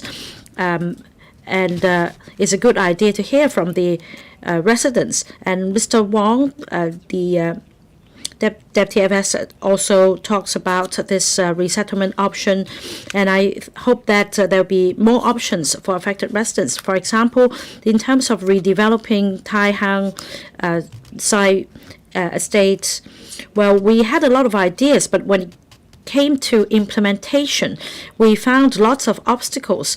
It was first expected to take 1 or 2 years, but then there were legal challenges and things just dragged on. So I hope that this is one factor that the residents will take into account as they opt for any of the options. Now, this fire also exposed some long-standing problems on building management in Hong Kong. The government should take forward systematic reform to plug gaps and loopholes, and I'm happy to learn that from the Secretary that because of this fire, the government will propose amendments to the Building Management Ordinance, and there will also be strengthened efforts in regulating building maintenance projects. And Ms. Mack, the Secretary, also undertook today to review the building management ordinance to provide more support to the owners' corporations. Now, in Sham Shui Po, Yau Chim Mong, as I said, a lot of owners and OCs have expressed concerns about the possible risks and liabilities that they may incur. And this is not healthy. And that is why, after the fire, I'm happy to see that the government will be proposing amendments to plug gaps. And this can restore confidence among property owners so that when OCs call for meetings, there will be more protections for the OC members. We also need the support from the law enforcement agencies.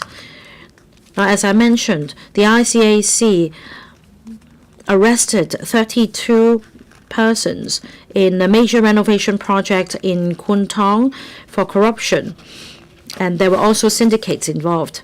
Now, according to LegCo information, between the 5-year period from 2018 to 2022, the ICAC received 31 cases of corruption complaints involving building maintenance and rehabilitation, but only one case resulted in prosecution and conviction.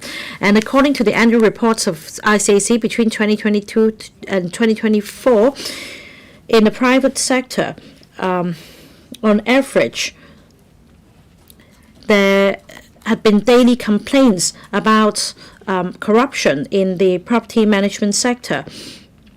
And there were also allegations of collusion between OCs and consultants, contractors.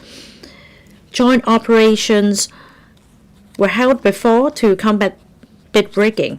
But for the figures I just cited, we need to find out whether it has to do with the high threshold of proof or whether this is due to other reasons. Now, I hope that the government will conduct a thorough review and implement reform so that we all have a roof which is safe over our heads. I so submit. Mr. Alvin Lee. Thank you, President. The Tai Po Wan Phuc Court fire went on for over 40 hours, and it's really disheartening for the whole of Hong Kong. It's been 49 days since this major catastrophe.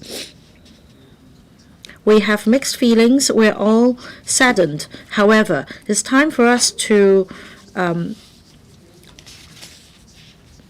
go past the hurdles. And after showing concern and care for the bereaved and the affected, we need to stay united and rebuild our homes. And we also need to learn from this incident. We need to prevent something like this from happening again. I support the government motion. Now, the motion refers to various forms of support in terms of financial assistance, medical, emotional support services, aftermath services, accommodation arrangements, and long-term solution. This is comprehensive. The government should take it forward with full steam. I believe in the coming months, the government will continue to do so. And in a moment, we are going to hear from government officials more specific proposals. I think this is a show of commitment on the part of the government.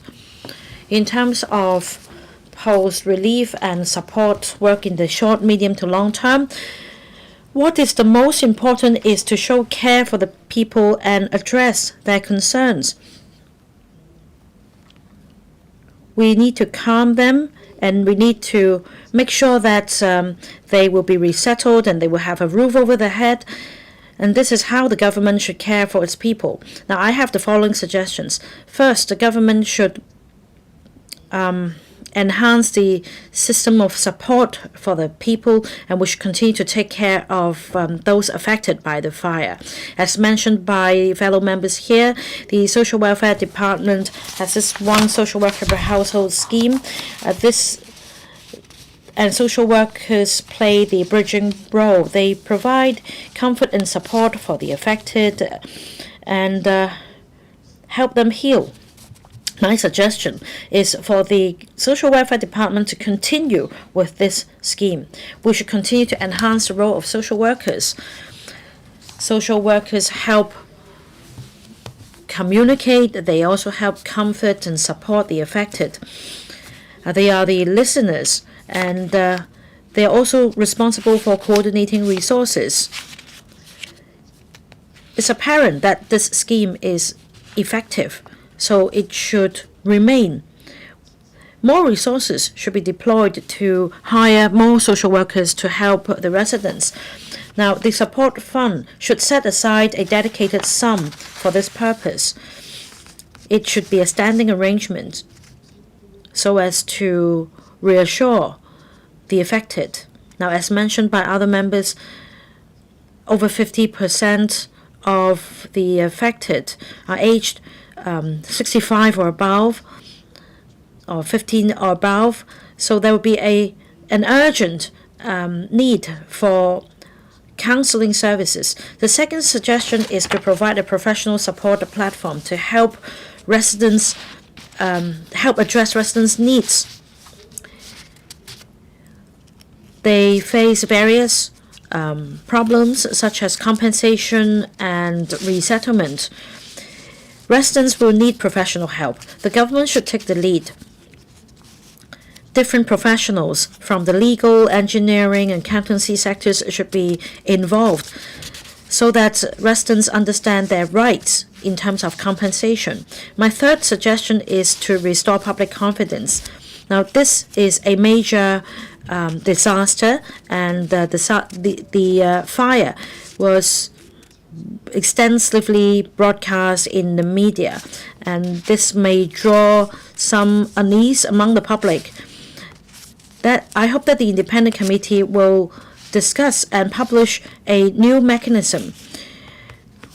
We're not only discussing the government motion here, we are also addressing the public's concerns and their hope. I think that for Wang Fuk Court residents who are affected, they would like to have a roof over their head in Hong Kong. I'm happy to learn that the government will hold those accountable. I so submit, I support the motion. Mr. Dennis Leung, President, I speak in support of the government motion on support and rebuilding work after the fire at Wang Fuk Court. The level 5 fire has brought our attention to the building maintenance system in Hong Kong, as well as the design of the local fire safety system, as well as the plans we have to respond to fire and disaster in Hong Kong. We have to comprehensively review the outdated systems and management mechanisms. We also have to address and break down barriers of vested interests. The entire Hong Kong will have to reform and improve the current situation. The most important task is to provide feasible plans for residents to rebuild their homes. However, before that, we have to allow each property owner to be aware of the situation as well as the government's decision. I hope that through the one social worker per household arrangement, the government would disseminate the confidential information to each property owner affected. I believe this arrangement would not impede the criminal investigation conducted by the government, and it will speed up the rebuilding work. I believe that the entire estate cannot be resettled or rehoused, and it is not the decision of just one affected resident. We can adopt a multi-pronged approach. For example, we can make use of white secondary form flats as well as green form subsidized homes as well as a flat-for-flat scheme. If there is a household in which all family members are elderly, I hope the government could give special treatment to them and give them waivers so that they could be rehoused to public housing. I believe that most victims are worried about the property price or the price that would cost the government to acquire their ownership. This has sparked a lot of people's emotions. I hope that there won't be too many discussions at the community level. We should leave it to the government to deal with it. For those who opt for flat scheme or secondary white form housing or green form subsidized housing, I hope the government can offer discounts to them so that they could solve their housing problems as early as possible. Also, we have to hold those responsible accountable.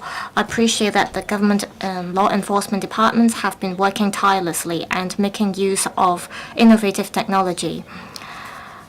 It has also arrested those who are culpable. I agree that the government should acquire all the ownership and that it has assigned a company to deal with the management work. It could save resources and we can have a more consolidated procedure to deal with the claims and compensation process. We should make sure that each owner is compensated fairly. I think that we need a centralized arrangement.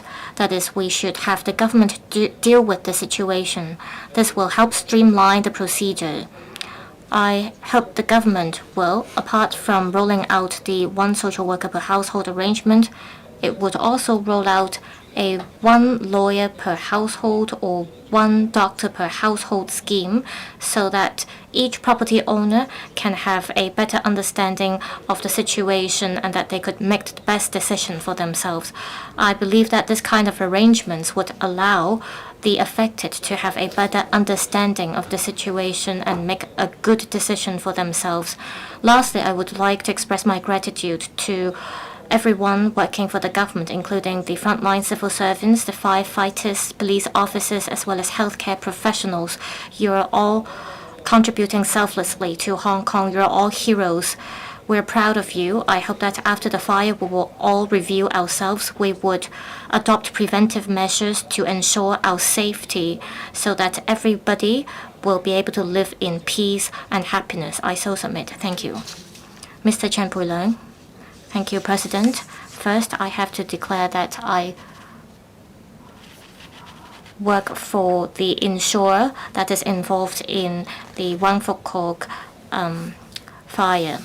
After the fire, we see that people from different sectors have been contributing to Hong Kong and they've been helping each other to help the victims overcome the challenge.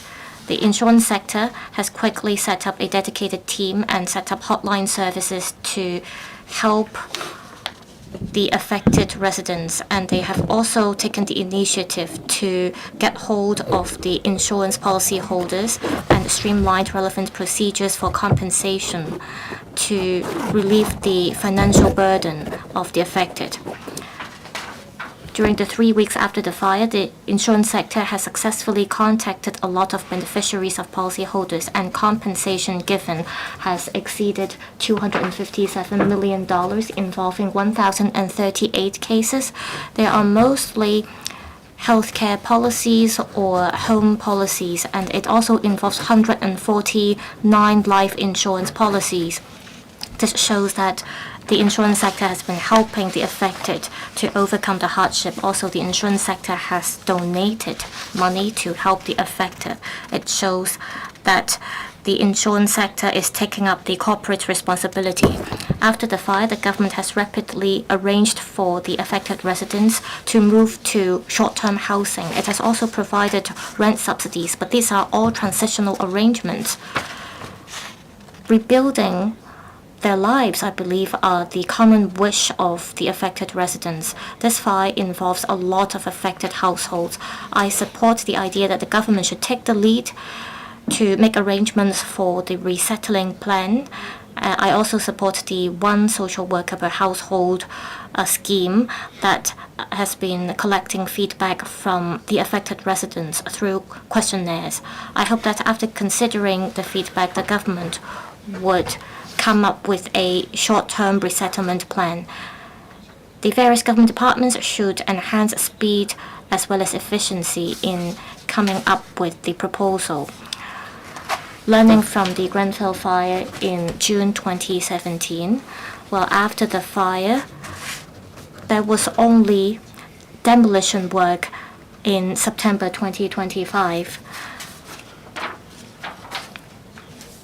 The reform on the prosecution system as well as the relevant legal system took a long time. It was a torture for the victims. Behind the scene, there were problems that we have to deal with about costs and various issues.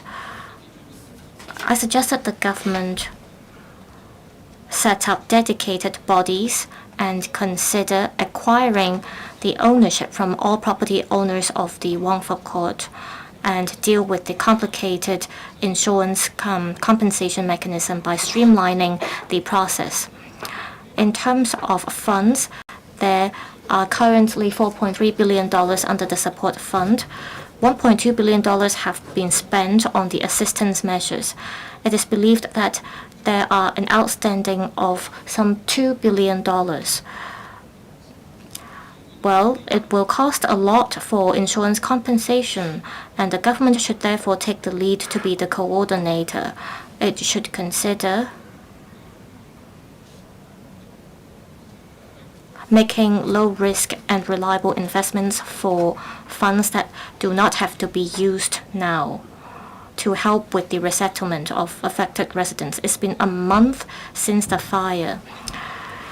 The scar and the harm left may stay for a long time. I hope the government will provide mental support and regular support, counseling support for the victims.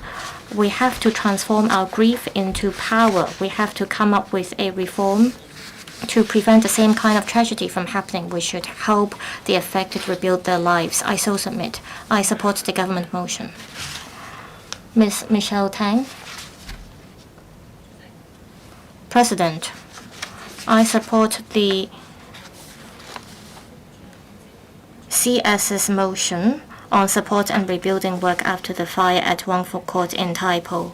The fire was merciless, but there is love in the community. After the fire, the SAR government responded rapidly with the support of the central government and all sectors of Hong Kong. The chief executive, Mr. John Lee, activated the mobilization mechanism to help with the disaster relief and provide temporary housing for the affected residents. The government also disbursed living allowances as well as cash handouts. It has also launched the one social worker per household scheme. It shows that the government is willing to shoulder the responsibility and is capable of being the coordinator. It deserves our recognition. The tragedy at Wong Fuk Court pushes us to reflect on our own responsibilities. Even with the fire, the 8th electoral election was conducted smoothly. This shows our great resilience, and it also shows that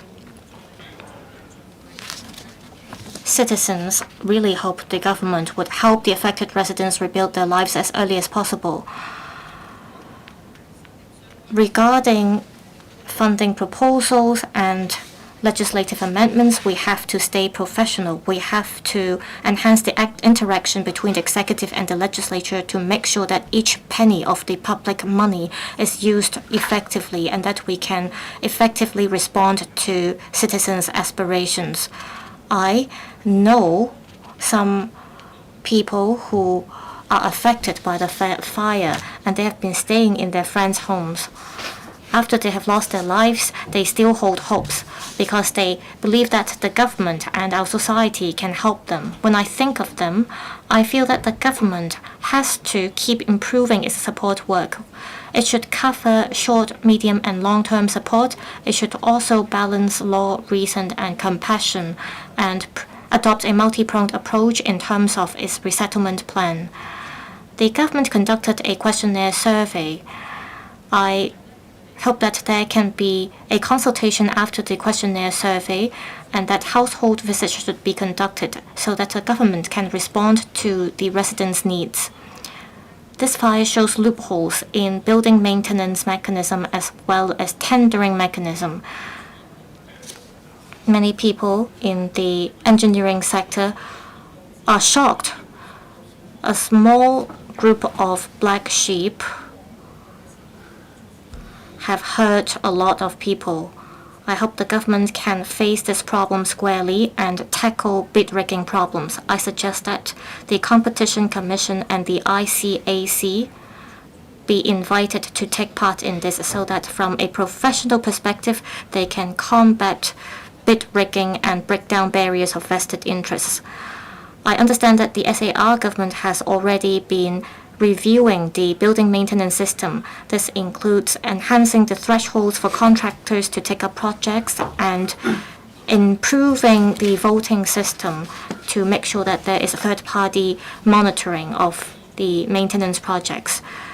We have to enhance the governance of owners' corporations as well. On the other hand, while we try to plug loopholes, we also have to ensure that the relevant professional service sector can continue to operate smoothly. We should not greatly enhance compliance costs. This is because at the end of the day, the compliance costs will have to be shouldered by our citizens. I hope that the government will work with all sectors of our society to help rebuild the lives of the victims and that we can together create a more livable Hong Kong. I so submit. Thank you. Mr. Wei Wong. Thank you, President. I thank the Central People's Government for their importance attached to the fire. I also thank the administration for their swift actions. Different departments were coordinated to provide a range of support services and post-disaster relief services. The efforts of the administration deserve our recognition. On the evening of the fire, I worked together with the trade unions and we saw an outpouring of donations. A firefighter even perished in a fire.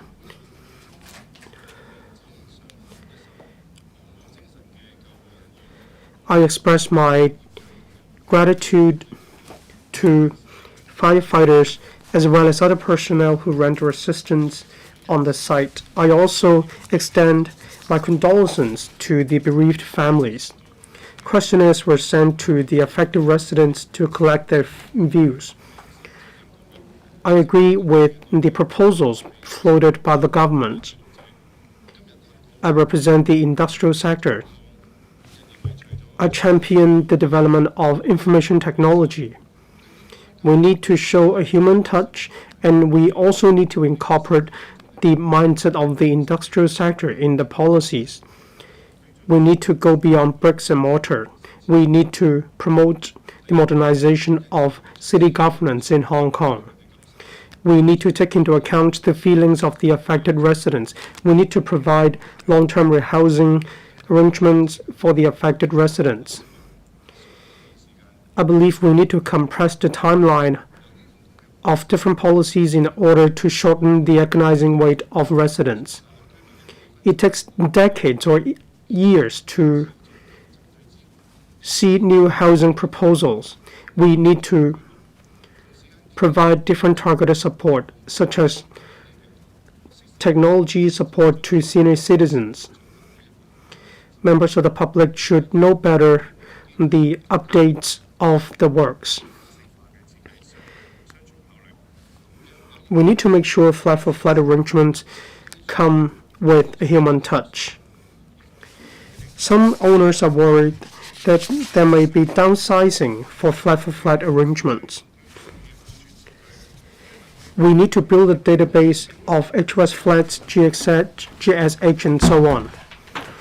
We need to help the affected residents to choose appropriate flats.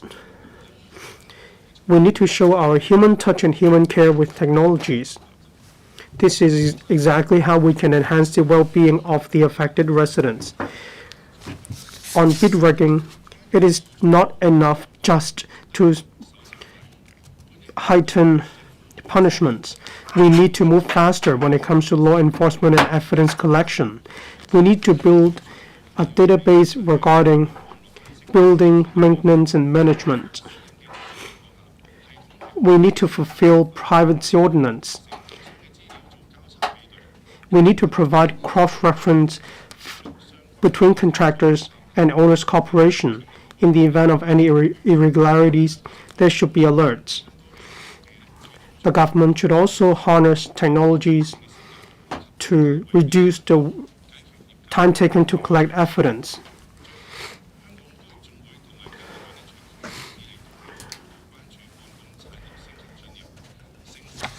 Industrial upgrading is a concern for us.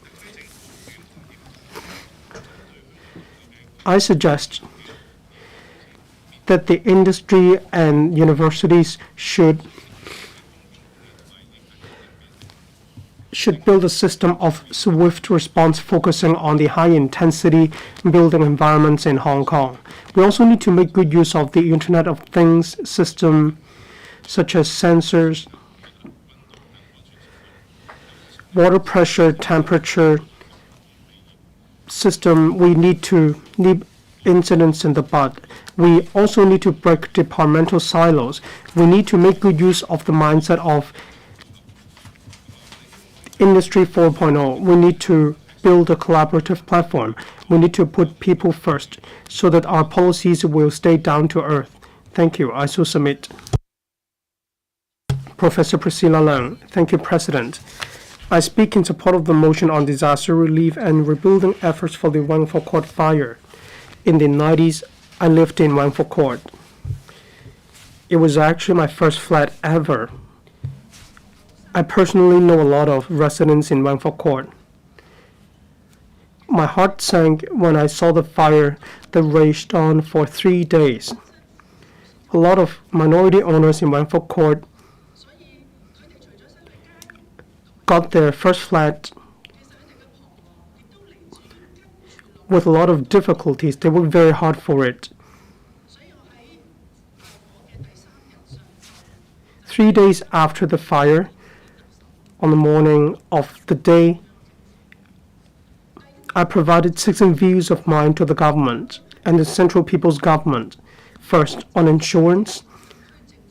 Can residents get full compensation?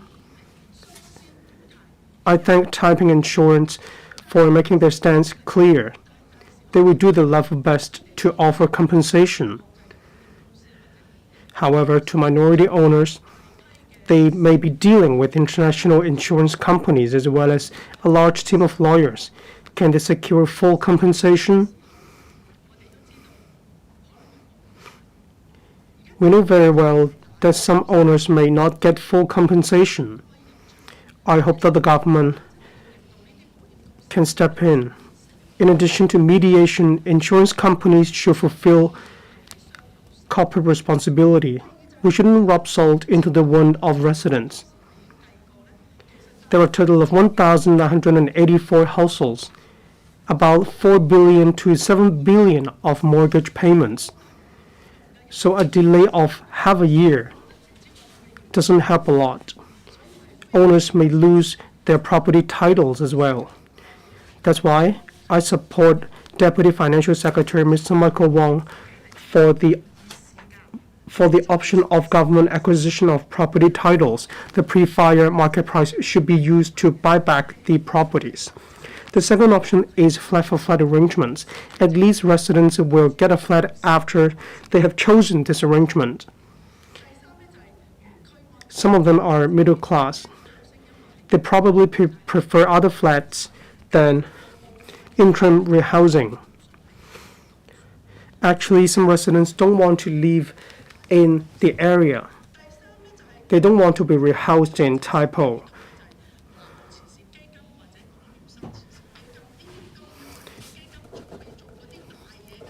And I also suggest that the Chinachem funds should be invited to take part. I thank the HYAB for setting aside $100 million, but it is just not sufficient.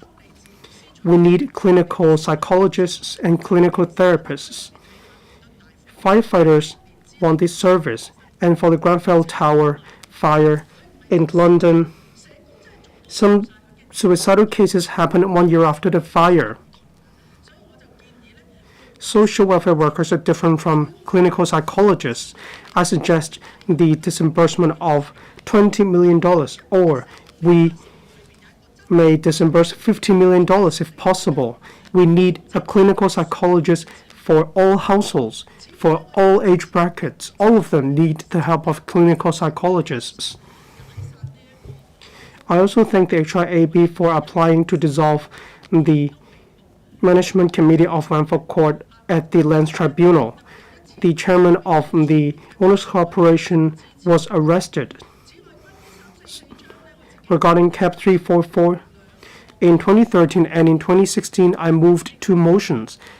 I touched on exactly the same issue. The management of Owners Corporation remains the pain of Hong Kong, and we are going to delve into it tomorrow. Last of all, I support the establishment of an independent committee, but we need to pursue accountability to the fullest extent. We need to get to the very bottom of the matter. We need to thank firefighters, ambulance men, as well as the affected residents. They sacrificed themselves to help their neighbors. All these show the Lime Rock spirit. The whole society should show our love and kindness to them. We need to help them to get back on their feet. Thank you. I so submit. Mr. Adrian Ho. Thank you, President. I thank the CS for moving this motion so we can focus our attention on discussing disaster relief and rebuilding efforts of the Wanford Court fire. We stood in solidarity in the face of adversity. All these show our mutual aid. In the middle of last month, we met with the HYAB and the Development Bureau. I thank Mr. Michael Wong, Deputy Financial Secretary, that we need to provide flexible choices for the affected residents. Different factors would be taken into account, including the state of the burnt towers as well as the wishes of the affected residents. Of course, the background of affected residents varies from one to another. There are different kinds of units. The level of damage is different. This is exactly why we need to provide a range of support measures.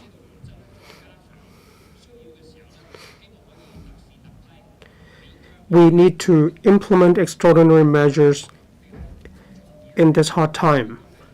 We need to stay highly efficient and effective. We need to ensure public funds are used well. The administration has sent questionnaires to the affected residents of Wanford Court in Tai Po. Different long-term rehousing options are given to residents. Consultation is being conducted. I'd like to emphasize that we need to move faster to provide rehousing options for residents in Wanford Court. This is also our common goal for Hong Kong. If we can realize this goal, the affected residents will be able to settle into their new living environment as soon as possible. We want them to get back on their feet as soon as possible so we can solve their housing issue once and for all. I understand some residents have been living in Tai Po for a long time. They have developed deep affection for Tai Po. Some of their children are studying in Tai Po as well. That's why they prefer staying in Tai Po. So in situ redevelopment or rehousing may be more in tune with their needs. As I understand, a spade-ready site in Chung Au Road West is considered appropriate. In about 3 years' time, there could be the first population intake. This site is close to Tai Po city center, and this will reduce the possible impact on the affected residents. If this proposal is supported by the majority of residents, I hope that the government could work faster so the residents can move into their new homes as soon as possible. However, some residents prefer living in a new district. For the flat arrangements proposed by the government, The affected residents can exchange for an HOS flat of similar price in any area. I hope there will be faster procedures. We need to put the goal of helping residents to get a new home first. We want them to get back on their feet as soon as possible.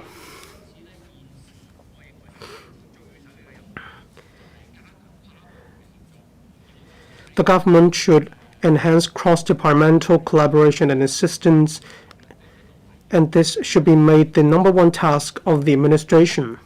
I support the government's work, and I will also work together with the government. I hope efficiency can be enhanced, and I also hope resources will be put to good use so that the affected residents will be rehoused as soon as possible. I hope different quarters of the community and the government will also be brought into the fold to help members of the public, the affected residents, to get back on their feet. Thank you. Ms. Vivian Kong.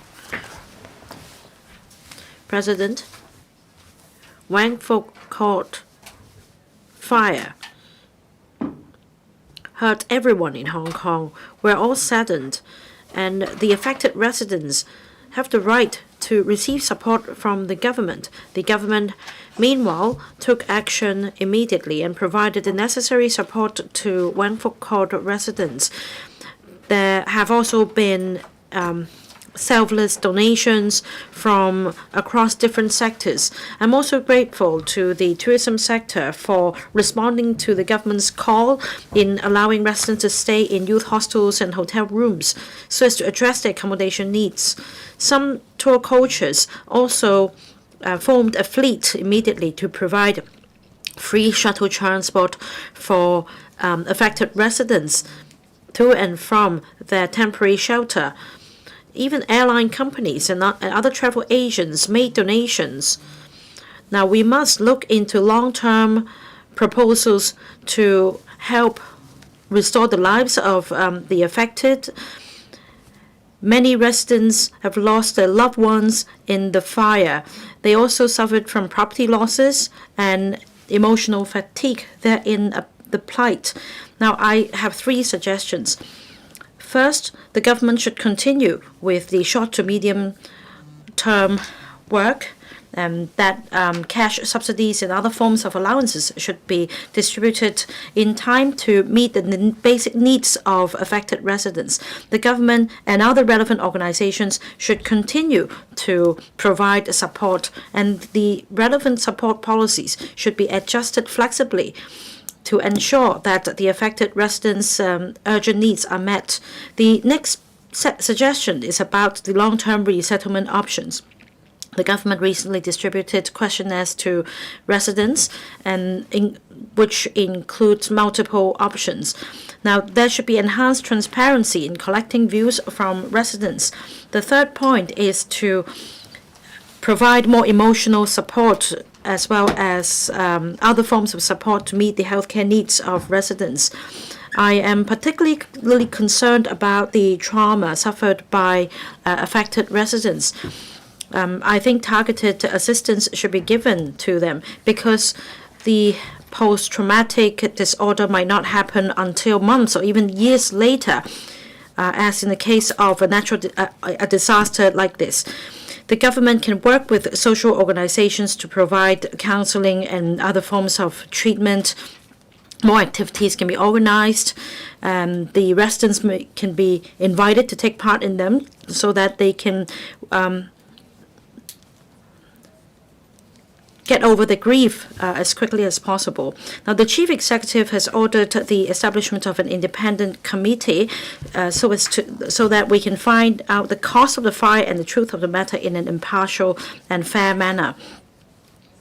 I am fully in support of the government in taking forward systematic reform and review. We need to plug gaps and loopholes and improve the regulatory system to prevent such an incident from happening again. I support the support and rebuilding work of the government. Mr. Jonathan Lamport. President, I speak in support of the motion moved by the Chief Secretary for Administration on support and rebuilding work after the fire at Wangfuk Court in Tai Po. Now, the fire has deeply affected everyone in Hong Kong. We're all saddened by this experience. As a member of the business sector, I, along with my sector and the BPA, have done our very best in helping the affected residents. We need to stay united in taking forward restoration so as to allow residents to return to their normal lives. Now, first of all, I support the government in dishing out questionnaires to collect views from affected residents. I think that we need to go by the 4 principles in whichever option we go for. There should be high transparency, high efficiency. We should also make sure that it's cost effective and that the parties concerned can be socially responsible. As mentioned, there are different options for affected residents to consider. They have different needs. A multi-pronged approach should be taken. Now, there are different options such as flat for flat or repurchasing the ownership. We should allow owners to have as many options to choose from as possible. As for on-site reconstruction, the government has explained why this is difficult and not pragmatic. Now, I think the government should give us more details so that we can all make informed choices. In terms of buyback option, according to the URA's experience, there will be disputes when it comes to the acquisition price. The government should consider engaging an independent third party in the assessment and valuation process. There should also be efforts to make sure that there is information symmetry. Now, some of the owners have not paid the premium, and they may not have the right to purchase HOS in the future. Now, as for flat option, in order to avoid disputes arising from owners of bigger flat going for smaller flats, the price should be based on the size of the unit, and there should be flexibility in terms of policy formulation. Now, the government is responsible for providing professional support in the face of complex resettlement options. A professional advisory window should be provided for the affected residents to get hold of the necessary information, and there should be collaboration with professionals such as lawyers and surveyors. In terms of the one social worker per household, we need to acknowledge the social workers' efforts. In the long term, the residents will continue to need support, especially emotional support. Some residents are in their senior years. They may suffer from PTSD without knowing it, and they may not know where to turn to help. There is the need to follow up on these cases in the long term. To prevent such a misfortune from happening again, we need to plug loopholes and review the system. And in the long term, the government should establish a system of disaster management. The government has acted swiftly in responding to this fire, but in the future there will be bigger challenges such as resettlement and resource allocation. We need to rely on the government's wisdom, and on behalf of the business sector, I support the motion and be happy to provide more support. Mr. Lau Ka-keung. We're deeply saddened by the Wang Fuk Court fire. After the blaze happened, the chief executive immediately coordinated bureaus and departments. 3 task forces have been set up. They are the Task Force on Investigation and Regulation, another one on emergency support and fundraising, as well as emergency accommodation to provide support for affected residents. The government also set up the support fund for Wang Fuk Court in Tai Po to dish out support for affected residents. According to the latest information, the balance of this fund now stands at $4.3 billion. About 11 support measures have been rolled out the government has put people first in the post-relief work. Various organizations, companies, and members of the public have also provided support and donations in cash or in kind. Some shop operators even provided residents with necessities, leaving their businesses aside. This is truly the Lion Rock spirit, as aid comes forward from all quarters.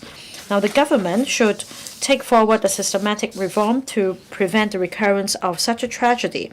Now, the Chief Executive has already made a direction, and that we should have regard to the sentiment and the wish of affected residents. Resources should be deployed to help rebuild the homes of the affected and help them come over their grief. There should be multiple options for affected residents, including, for example, buying back the properties from on the part of the government, so that with the cash offer, residents will be able to choose their new home. Another option is to make use of the Chong'a Road West project. The earliest intake will happen in 2029, and that priority can be given to the affected residents. The third option is to give priority to the affected residents in HOS allocation. Now, for some reason, psychological or otherwise, some residents may not wish to live in Taipo again, and we have different options, such as the GSH project, which will receive intake in September 2026 in Kowloon Bay, and also another in Kai Tak. And that we should consider allowing affected residents to receive better elderly services, such as taking part in the reverse mortgage program. Now, Wang Chi Court was not harmed in the fire, but residents may likewise be affected psychologically. They also need help. The government should take this into account and include them in the resettlement consideration. The fifth point is that in terms of on-site reconstruction, there are technical difficulties and other emotional hurdles. It will take a longer time as well. Now, residents would like to return to their normal lives. They need a roof over their head. We need the government to provide rental subsidies. I hope the government can come up with the best option as quickly as possible. As mentioned by the Chief Executive, this fire has exposed loopholes and flaws in the regulatory system on building maintenance and work supervision. I hope that the independent committee will review and publish the findings as quickly as possible, so that we can translate words into action and build a safer and better home for Hong Kong. I support the motion. Mr. Chow Siu-chung, Deputy President, after the fire, the government responded rapidly. It has set up task forces to deal with emergency support and fundraising. It has worked with different sectors of our society so that our resources have been distributed to those in need in a targeted and precise manner.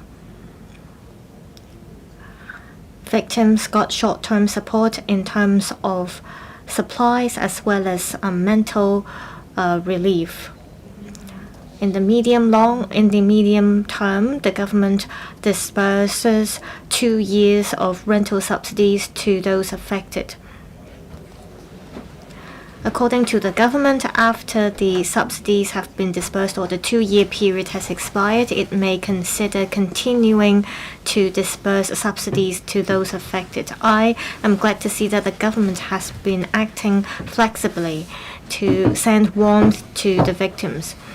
In terms of long-term plan, I appreciate that the government has proposed multiple options for victims to respond to the victims' needs. While we strive to support the victims, we also have to focus on how we can ensure construction site safety to prevent the same kind of tragedy from happening. Some contractors used unqualified nettings, and according to the government as well as the code of practice, the nettings have to be inspected before they are used. Scaffolding is part of the works platform. If it is burned in a fire, the melting drops it caused may help spread the fire. The government made an announcement that is,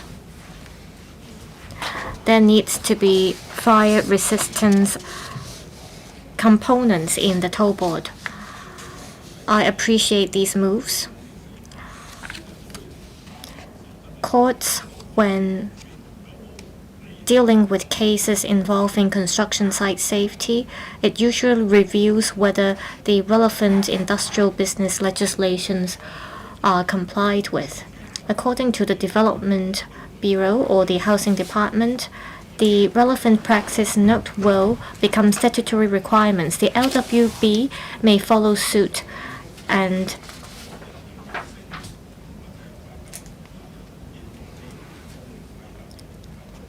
include the material requirement into the relevant practice note. We need to plug the loopholes, but the government must be more forward-looking and identify any high-risk materials used in the external walls of buildings. It should include these materials into the relevant list for inspection. I support the Development Bureau in adopting the risk-based approach and adopt a more stringent material regulation framework. Reform is only our first step. The government must step up law enforcement actions and inspections. Take scaffolding nets as an example. In the past, government officers could have checked the authenticity of the relevant certificates or the scaffolding netting. However, in the previous inspections or patrols, the relevant government officers did not notice problems concerning styrofoam boards or the ceiling of windows, and so no deterrent effect could be created. To enhance effectiveness, the government could consider setting up cross-departmental teams for inspections to avoid any blind spots. There should also be flow of information between departments. We need a risk-based approach to ensure that the monitoring mechanism in place is effective, which can ensure public safety. I so submit. I support the motion. Thank you. Mr. Woon Kit. Deputy President, the Chief Secretary moved the motion on support and rebuilding work after the fire at Wangfuk Court. I support the motion, and I would like to extend my deepest condolences to the victims of the fire. There has been rapid cross-departmental collaboration among government departments. Social workers as well as district care team members have also brought warmth to the affected. I appreciate their efforts. The victims did not only lose their properties, we also have to care for their mental health, and this requires long-term effort. My team and I are willing to listen to the victims in the front line, and I would like to propose the following suggestions in hopes that the support system can be more comprehensive. First, the government must step up publicity. It should make use of technology to break data silos. The government should also make use of AI and the one social worker per household scheme to support the affected residents. Well, the government has already been doing this. It requires the collaboration and support of different social welfare organizations and government departments. Through audio message, the affected can get customized support. However, some of the donation items have not been registered under this system, and It runs on a first-come, first-served basis. So some affected residents miss out on the chance to get the resources they need, and this is like rubbing salt into their wounds. I hope the government can step up dissemination of information and through a centralized system send out information about the outstanding or remaining balance of these donation funds so that the resources and donation could be dispersed to those in need in a precise manner. Secondly, I hope that there could be strengthened education for the district care team members in relation to fire safety. This fire has sparked our concern about fire safety. We have many old buildings in Hong Kong with a lot of elderly people living inside them. The government said it would come up with new guidelines and step up fire drills, and that it will regularly review the fire safety devices and equipment in buildings. I support this scheme. At the same time, the government must strengthen the role of district care teams so that district care team members can conduct households to educate elderly people about potential fire danger at home and enhance the knowledge of fire safety systems. Thirdly, we need to enhance the governance of owners' corporation, and we need to break down barriers of invested interests. Owners' corporations often lack the knowledge about building maintenance projects, and they're also on the weak side, and therefore the black sheep or the ill-intended can take the opportunity to reap them off. I hope the government can provide free or subsidized professional consultation support to owners' corporation. At the same time, we need a database that covers reference prices for maintenance projects. Thirdly, we have to enhance the prevention of bribery ordinance so that we can penalize the offenders to ensure justice. Rebuilding the lives of the affected residents is not about providing them with supplies. We also have to build a confidence network. We hope that more support could be provided by the government and that the government would demonstrate its confidence to take forward reform. It should make use of technology to deepen reform and education, as well as to plug loopholes. It is only by doing so, then we can transform the care and love into a sustainable system so that each household can rebuild their lives and embrace a new chapter. Thank you. Ms. Nixie Lam.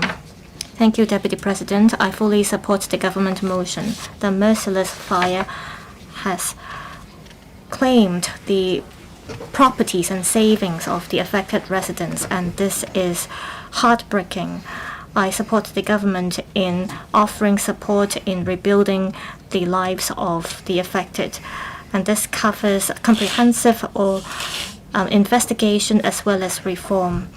All these missions will have to be taken forward to help the affected residents overcome the hardship.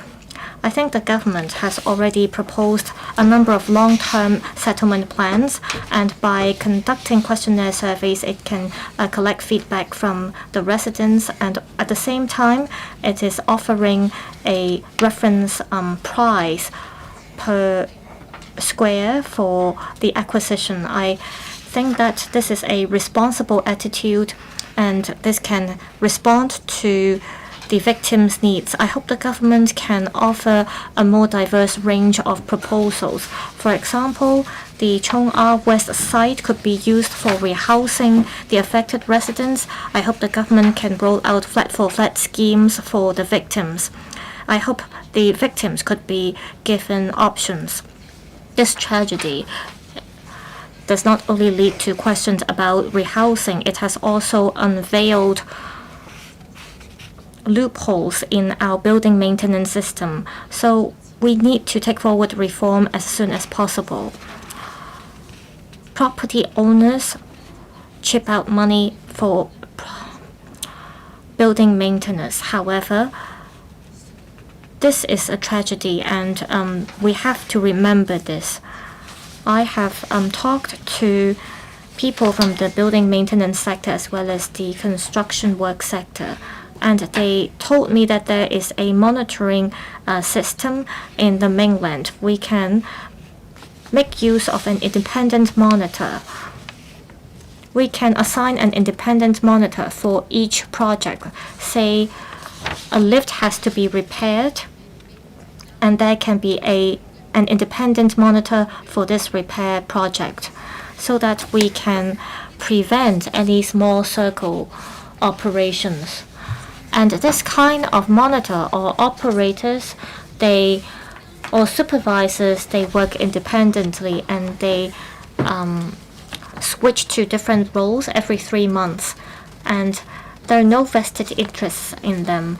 And this is to ensure objectivity or objective supervision. I suggest that the government learn from the mainland model to see how we can introduce the same mechanism into Hong Kong. This kind of maintenance works can affect thousands of residents. Through a strengthened third-party independent monitoring mechanism, we can plug the loopholes and protect the savings of minority owners. Under the current system, for large-scale construction works, non-compliant workers, they have to have their licenses revoked and they have to face prosecution.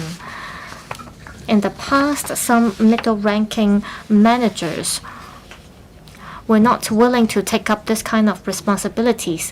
They were not willing to even get a license, even if their bosses asked them to do so. And they unwillingly try to get a license, and they end up failing the exams. And I think this is a vicious cycle, and this leads to a brain drain in the market. I think by introducing this kind of supervision system, we can divide the roles and responsibilities clearly and help relieve the pressure of the members of the sector. Well, this tragedy and a lesson we have learned, we have to remember it, and we have to take this opportunity to plug the loopholes that have existed for years. We need to introduce an independent and separate supervision system to truly protect our victims and to truly prevent the same kind of tragedy from happening again, so that all households in Hong Kong can live with greater peace of mind. Lastly, I thank the government as well as the relevant organizations for their support. I support the motion. Ms. Elizabeth Cott. Thank you, Deputy President. The Wangford Court fire has claimed many lives and caused property damage. I'd like to express my deepest sympathies to the affected families, and I'd also like to express my heartfelt gratitude to firefighters and other personnel who helped.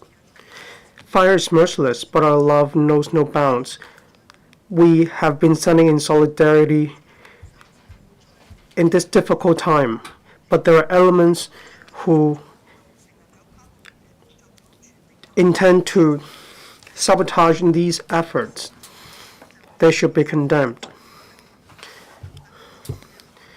An independent commission has been set up, led by a judge, to look into the incident. We aim to avert similar incidents from happening again. Officials as well as different parties have been doing their level best to help. Mr. Gary Chan already talked about the rehousing option, and I'd like to speak on the front of smart disaster relief. First of all, we need to make good use of CSDI to build a 3D model of Wangford Court. We need to make good use of the 3D model and artificial intelligence to project the dynamic process of the fire. We also need to make good use of CSDI to implement track management and so on.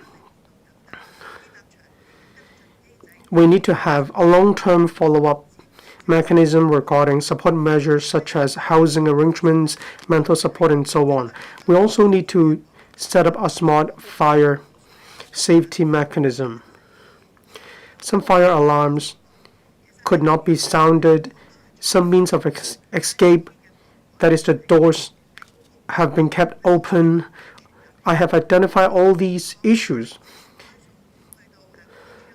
We need to make good use of the system, such as the Internet of Things sensors, to detect irregularities. We also need to make good use of BIM to simulate fire models and evacuation models. As I understand, drones have been deployed on the mainland to help with evacuation and the putting out of fires. Drones being used to put out fire is still in the pilot stage. I hope that this will be implemented in the future in order to help put out fires in towering buildings. We also need to study the establishment of an IT platform. We can use the blockchain management. In order to avert similar incidents, we need to plug regulatory loopholes when it comes to building management and building works. There are 5 areas of insufficiencies. That is, owners' corporation lack the relevant professional know-how and experience regarding complicated contracts. It is difficult to safeguard the safety of buildings and protect the interest of owners. Next, in relation to the regulatory mechanism, indeed, there are loopholes. We see the issues of bid rigging from time to time. Proxy votes are being abused. The decision-making process is centralized, so it could be rigged by a minority of people. Regarding property management companies, there is a lack of coordination and supervision.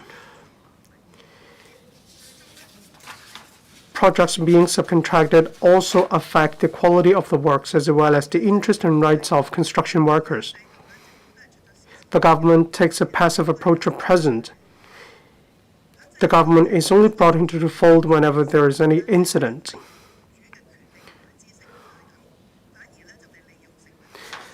Some owners have been used as a target to make profits.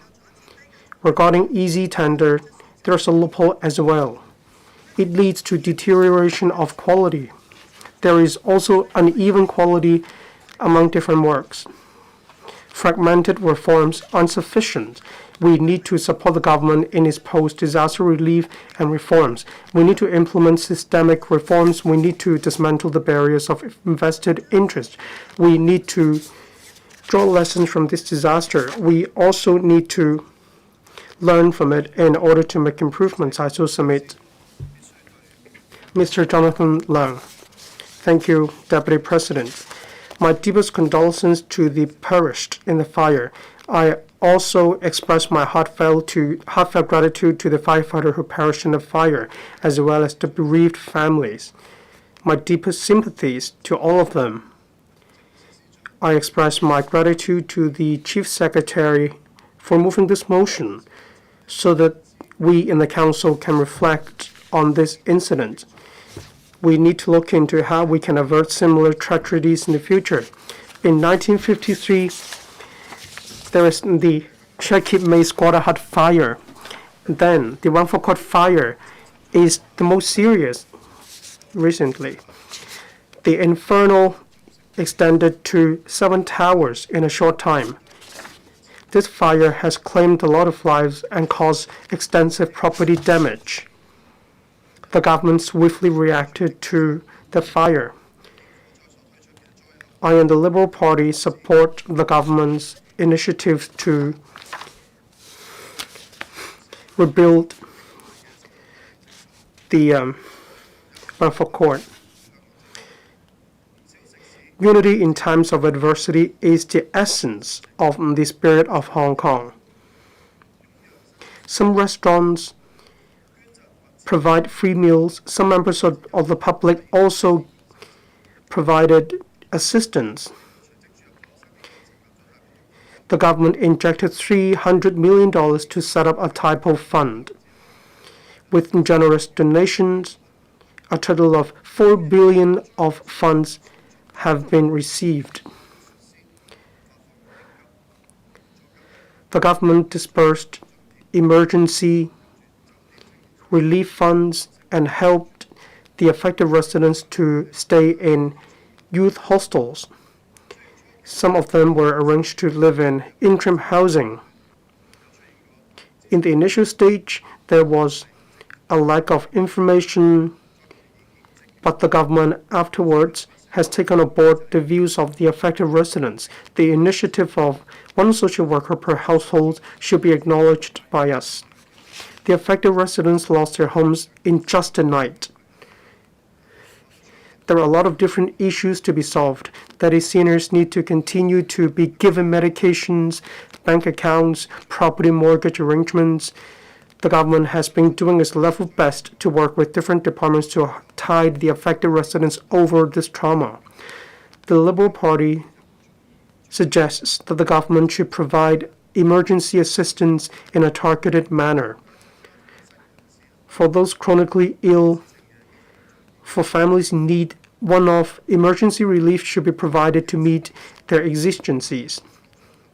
Residents should also be provided with post-disaster mental support and counseling, especially for seniors and children who lost their family members. We need to make sure they have long-term follow-up. At the same time, we need to continue to enhance the mechanism of one social worker per household. We need to help residents to handle different matters such as insurance claims and so on. We also need to improve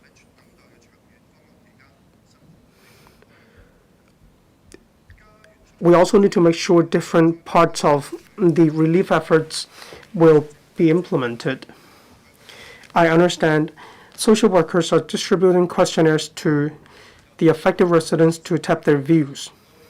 The Liberal Party and I support the government in its provision of a range of choices, including the flat-for-flat arrangements, government acquisition of property titles, and in situ rehousing. Different proposals will also be provided according to the circumstances of different families, including family conditions, bonding, and so on. Different families have different factors to take into account, such as education for their children.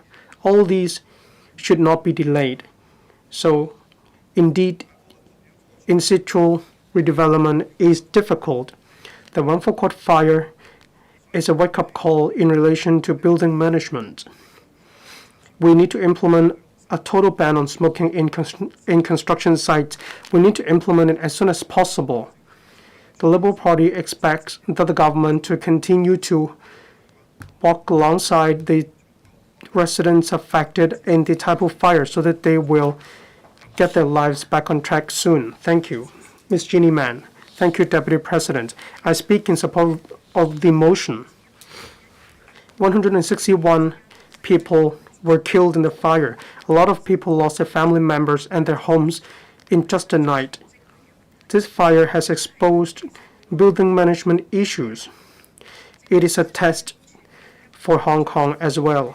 A series of measures have been implemented by the administration, but affected residents need rehousing options and a fair and just investigation so that they can embrace a new dawn as soon as possible.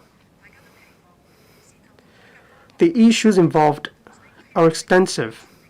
I hope that the government will implement investigation as soon as possible, and the independent commission needs to submit a report in half a year. They will look into the causes of the fire as well as regulatory loopholes. We cannot wait to see the truth of this incident. We need to plug the regulatory loopholes in order to prevent similar accidents as soon as possible. For the affected residents, seniors are having an agonizing wait. They are left in limbo. Whatever the proposal, the government needs to implement the policy as soon as possible, such as government acquisition of property titles. Close to 2,000 households are involved. It is actually difficult to come to a consensus. We need to provide proposals or arrangements that are tailored to their needs. The government needs to make good use of public resources. Regarding the fund, the government needs to manage it well. We need to make sure more funds will be accumulated in the future. We need to make sure the funds will be put to good effect. There are a total of 300 mortgage cases involved in Wangfuk Court.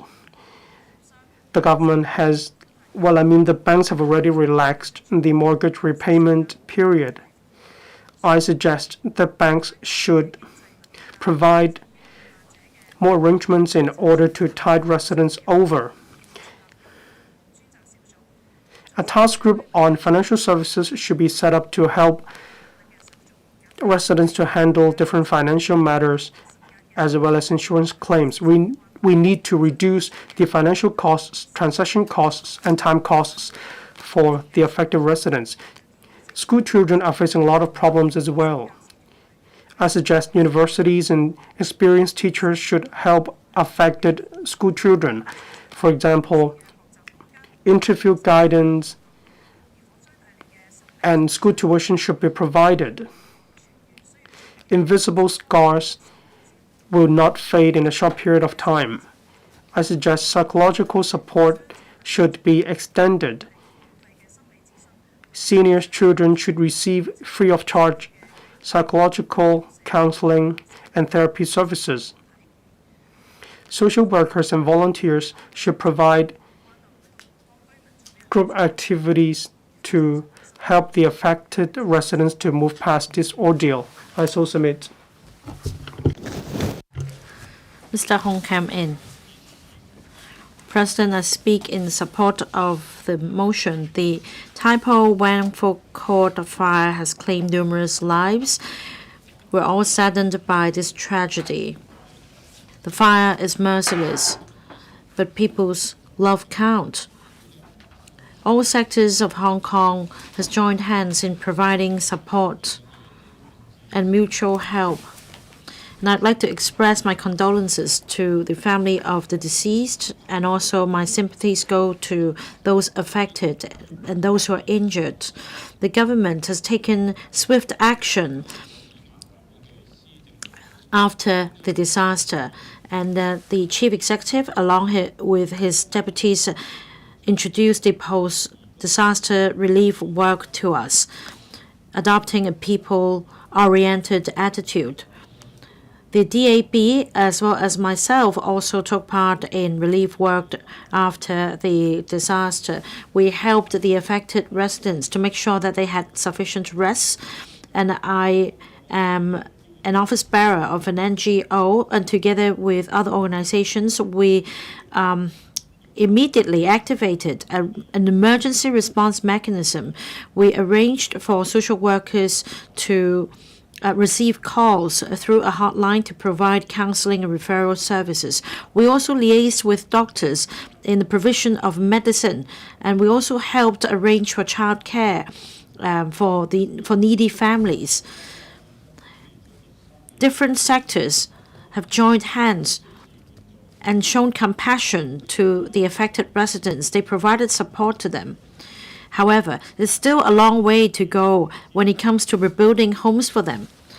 We can't just rely on short-term aid. We must help them with rehousing in the long term to help them come over their grief and rebuild their lives. I have 3 suggestions. Now, the government and all sectors should come together and provide better care and support for those affected. First, we need to cater for the needs and psychological needs of affected owners and tenants. Apart from physical health, many residents also suffer from various emotional problems. They have been traumatized. They need emotional support. The government has introduced the 1 social worker per household. Now, I asked my social workers in the NGO, who also take part in the government scheme. We are of the view that this scheme can be expanded. A public hotline can be set up, and more support in terms of counseling and psychological support can be given. Government departments should make sure that there is effective communication with affected property owners and tenants. there should be close liaison with them. The affected residents are now staying in different districts, so the government should leverage on various community networks to gauge the needs of those affected and provide swift response, and that there should not be any discriminatory treatment. As for use of the fund, which includes donations, there should be transparency to make sure or to maintain public confidence.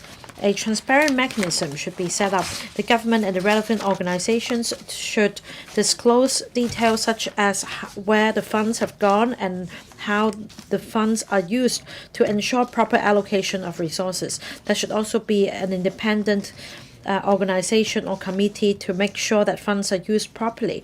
We should leverage on local communities and provide support. We must also meet the needs of the affected residents as well as the children in terms of receiving schooling. I hope that the injured will heal as quickly as possible and that the families, the bereaved families, can come over the grief as quickly as possible. More importantly, we need to learn from this incident and put in place systematic reform to plug loopholes so that everyone in Hong Kong can have a better home. I so submit Mr. Webster Ng. Thank you, President. The Tai Po Wang Fuk Court is more than a tragedy. It is a somber lesson.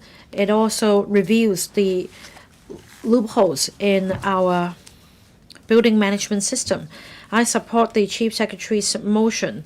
We should put in place disaster relief, and we also, in the long run, need to take forward systematic reform so as to prevent recurrence of such a tragedy. Now, we should focus on systematic reform, and that means in terms of building management and works supervision, we should make sure that the public is confident about how safe the arrangement is. As for rehousing options, the top priority is to draw up a clear timetable and roadmap from temporary accommodation to long-term rehousing. We need a dedicated team to follow up on the matter. Now, on resettlement options, I think that many residents have lived in the same neighborhood for decades. These senior residents are used to their own communities, and if they are scattered across different districts, this may add to the social cost. We should also focus on addressing conflicts. It's not just about resolving and plugging the matter and plugging loopholes with money. It's about whether there is proper supervision of works and quality of building maintenance works. We have an aging building stock in Hong Kong. If there is a lack of transparency in the system, there may be other risks and hazards. I support the government in conducting a full review of the building management ordinance.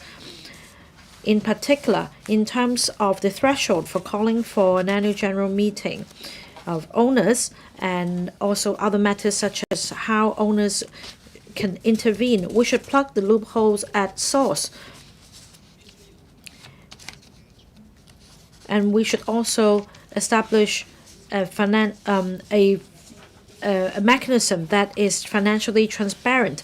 This should be made mandatory in order to tackle matters such as bid rigging, and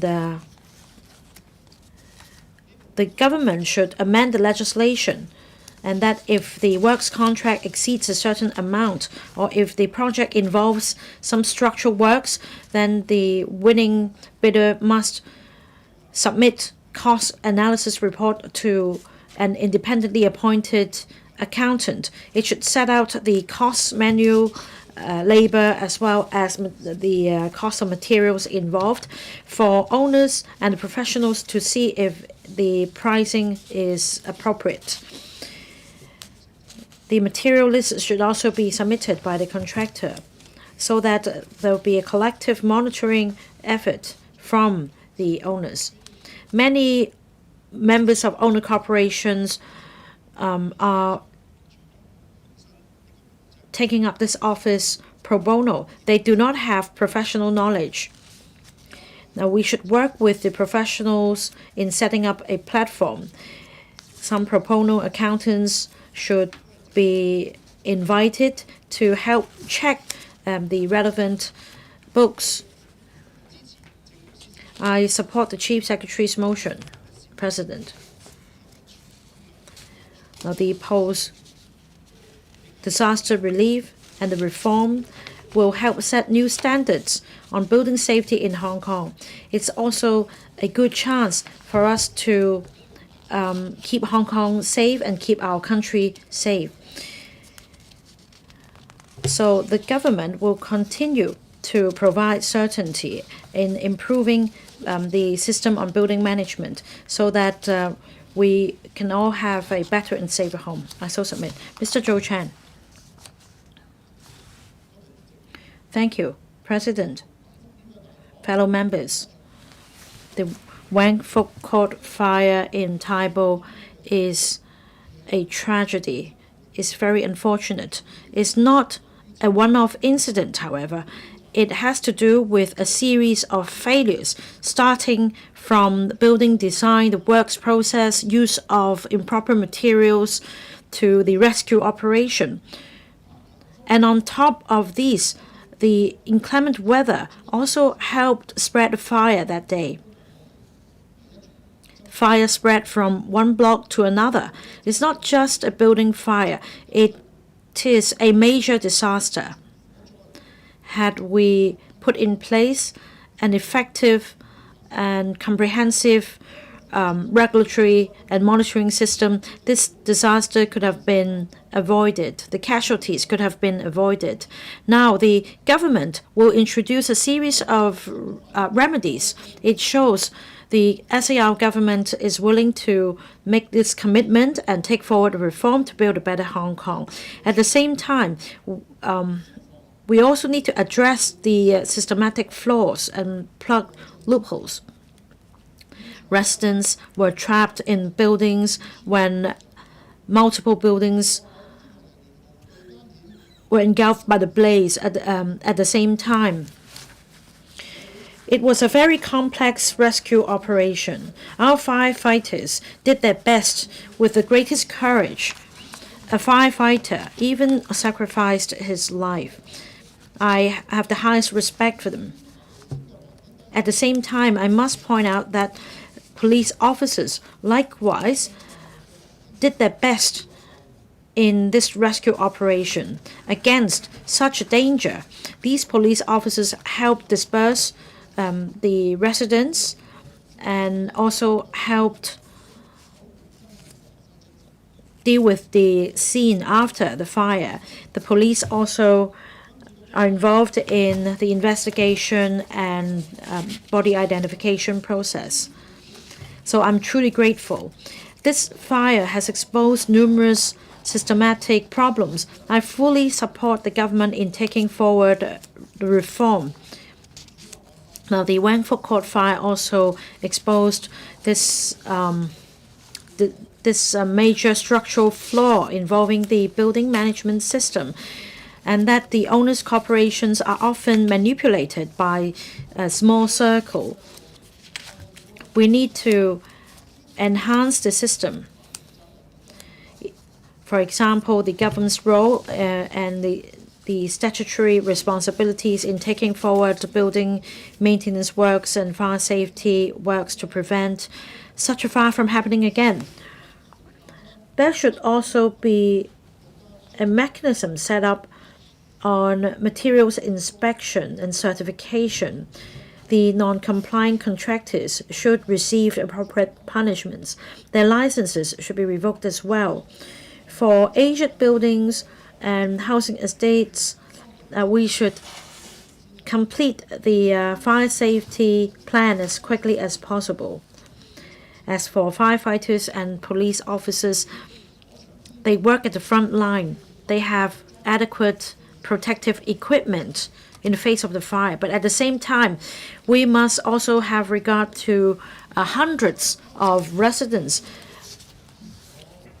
whose family members have died in the fire.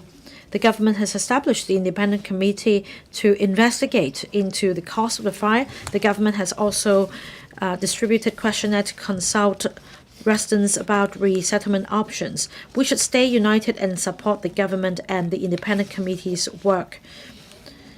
I also acknowledge the government's efforts in proposing the rehousing options.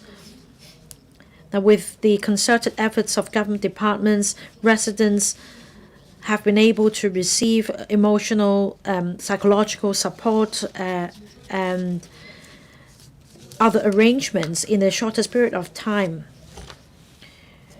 This fire shows that the deceased are those who are left out of the system. We must not forget what happened. We must all remember this tragedy so that these people have lost their lives and that there is a lesson we can all learn from it. I support the motion.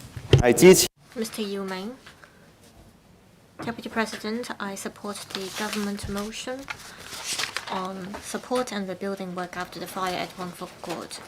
The number 5 alarm fire has claimed a lot of lives, and it has taken away the homes of a lot of people. People have lost confidence in the building maintenance system over the past month. Hong Kong citizens as well as mainland people, they are all deeply saddened. Here I'd like to extend my deepest condolences to the victims. I hope the affected residents could overcome the hardship and rebuild their homes soon. After the fire, the SAR government actively and rapidly responded to people's needs. It has set up dedicated funds and provided healthcare support and emotional support, as well as temporary housing. It has already spent $4.3 billion. It shows that the entire Hong Kong has been working together. At the same time, the government needs to review the system. This is because this incident has a far-reaching implication. The SAR government must prioritize the well-being of the residents and make sure that there is an arrangement for the resettlement. In terms of resettlement, we have been comparing the pros and cons of different proposals. The government, through the One Social Worker per Household scheme, distributing questionnaires to affected residents to collect feedback. I think that we have to be empathetic. We are in Hong Kong and we are one family. While we try to rebuild the homes for the affected residents, we have to consider whether there are enough resources. There may not be a perfect solution. However, we can do our best. I think that the key lies in whether each affected resident has an option. Some would like to get cash handouts and some would like to see on-site redevelopment. If it takes 10 years to redevelop the housing estate, who will shoulder the cost? I think we need to consider this. The government needs to disseminate clear information to the affected residents so that the residents can make an informed decision based on their wish. On the other hand, this fire has exposed some deep-seated problems. In 2012, the Housing Department rolled out the mandatory building inspection scheme, requiring buildings of 30 years of age or above to undergo inspection. And within 24 months, the inspection has to be completed. After the scheme has been launched out, we noticed that there have been a number of incidents. For example, in 2013, there was a 2.4 a $260 million project. In 2016 in Taipo, there was a $100 million project. And in Taipo, this maintenance project cost $330 million. And 90% of this kind of maintenance projects involve bid rigging. This is very appalling. Every year, some 2,000 buildings are selected for mandatory window and building inspection. If the cost is astronomical, then it means that the total cost will amount to $100 billion. We need a good tendering system. Otherwise, the ill-intended will take the advantage. There have been more and more old buildings in Hong Kong, and a lot more of them are falling under the mandatory inspection scheme. I understand that some owners are unwilling to set up owners' cooperation. The government should take the opportunity to review the existing system. Will the government take up a greater responsibility? For example, will the housing department send independent consultants to oversee the costs as well as the inspection of buildings? There should be transparency in terms of consultancy price. We have to prevent the same kind of tragedy from happening. And I fully support the government in plugging the loopholes to better protect people's lives and property. I so submit. Thank you. Mr. Albert Chuang. Thank you, Deputy President.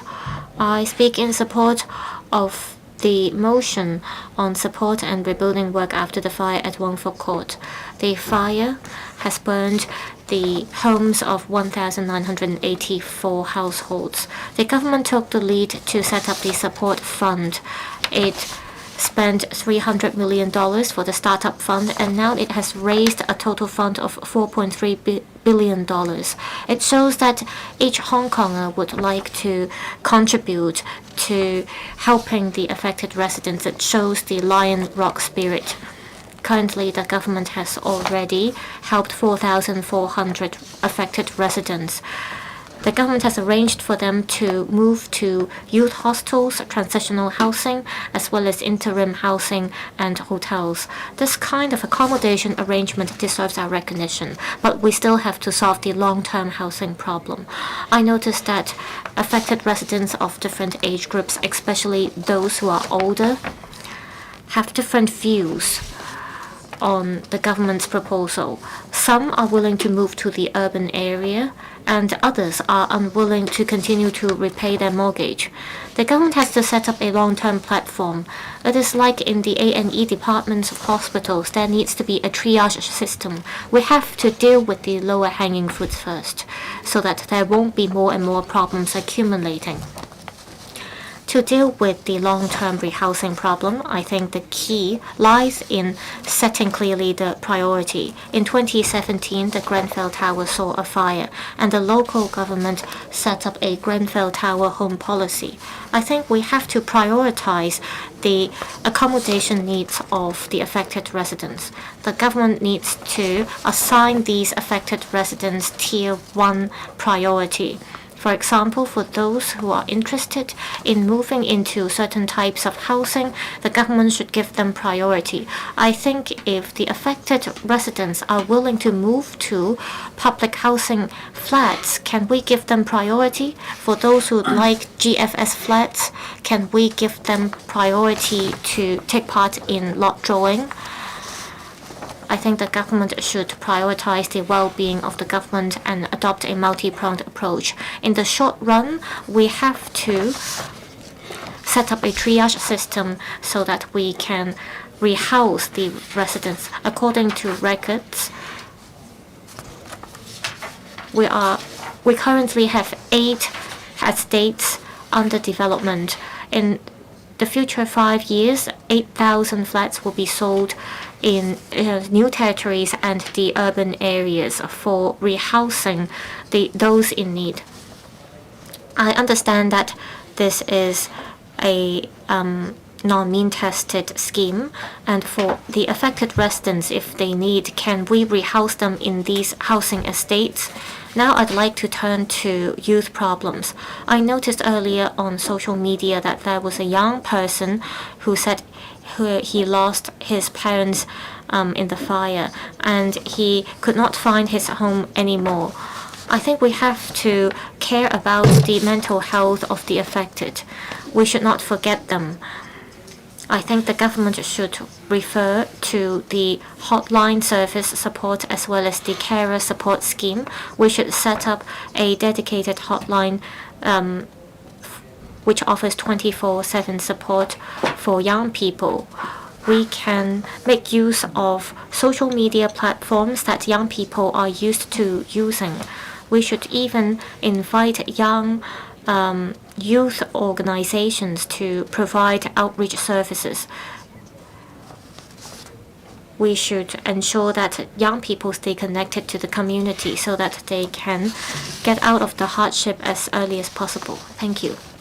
Mr. Tim Chen-kwok, it's been over a month since the fire. I'd like to take this opportunity to extend my deepest condolences to the victims.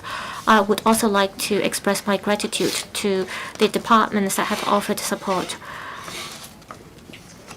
This is the first motion in the current term. It shows that the government as well as the LegCo attach great importance to this issue.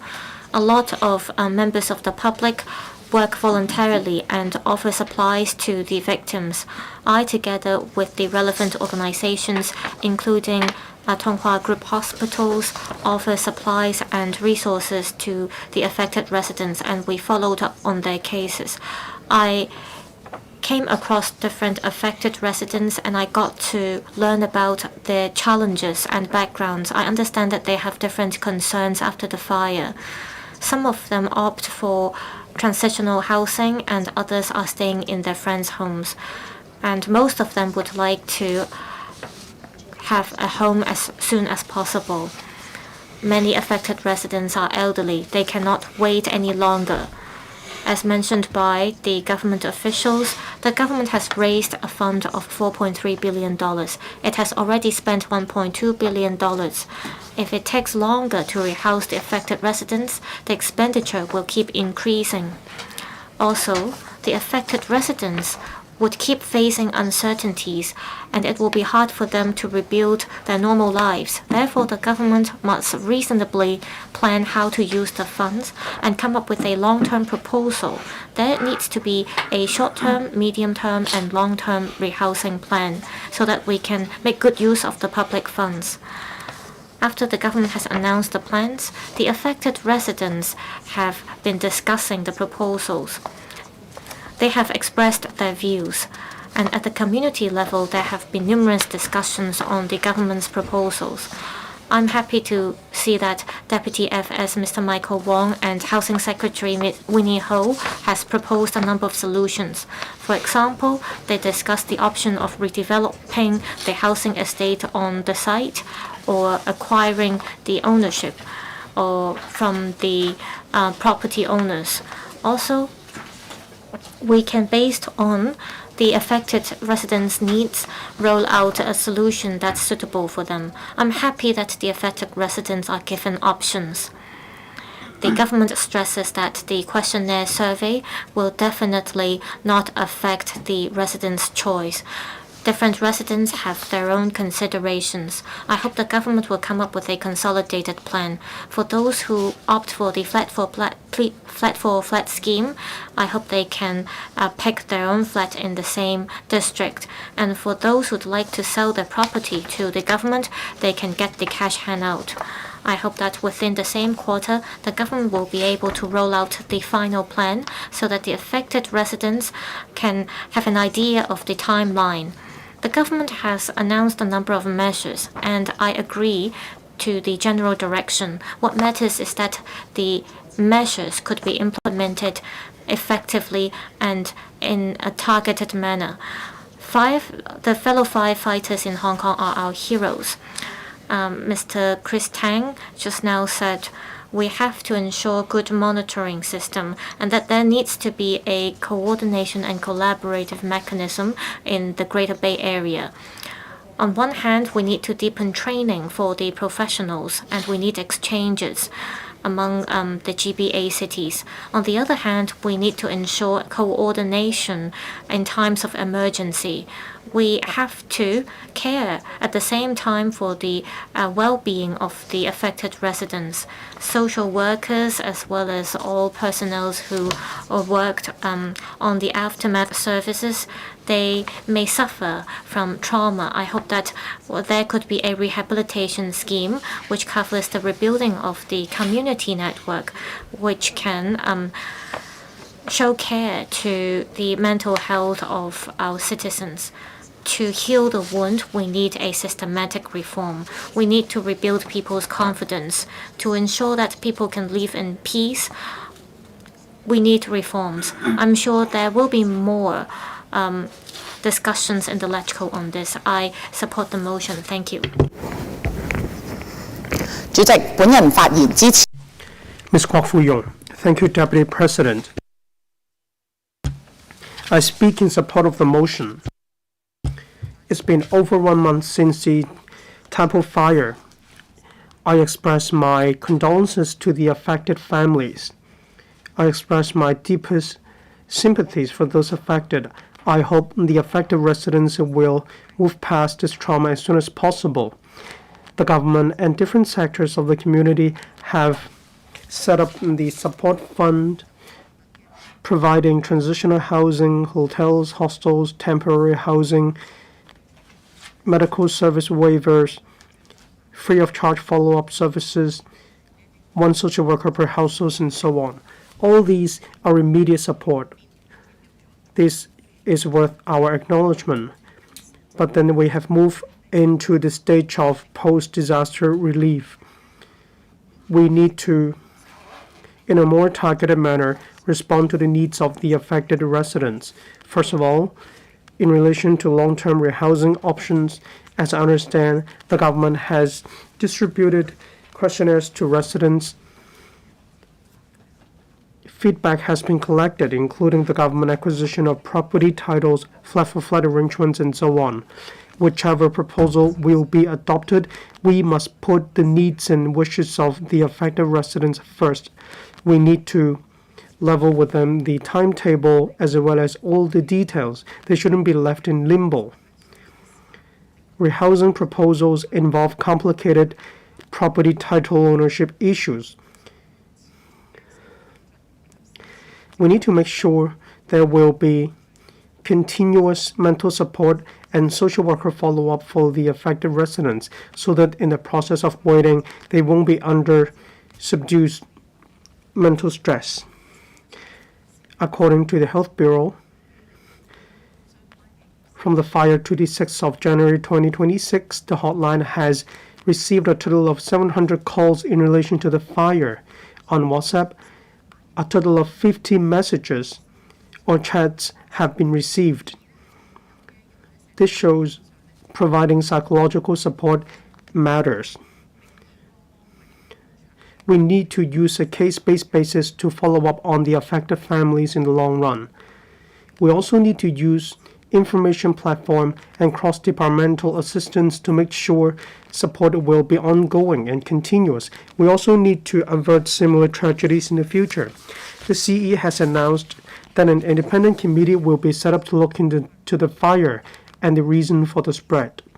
I support it. I expect that the entire process will be fair and just. We need to get to the bottom of the matter. What is more important is that we need to review the fire safety standards in a comprehensive manner. We also need to look into the bidding process of older estates. There might be corruption, illegal conduct, or bid rigging. These issues have been exposed. Different law enforcement agencies have already started investigation into the matters. These issues have affected minority owners and have also affected the normal operation of owners' cooperation. I urge the government to amend the building management ordinance as soon as possible. We need to enhance the professionalism of building management personnel, and we also need to close the regulatory loopholes. We need to restore the trust of the public.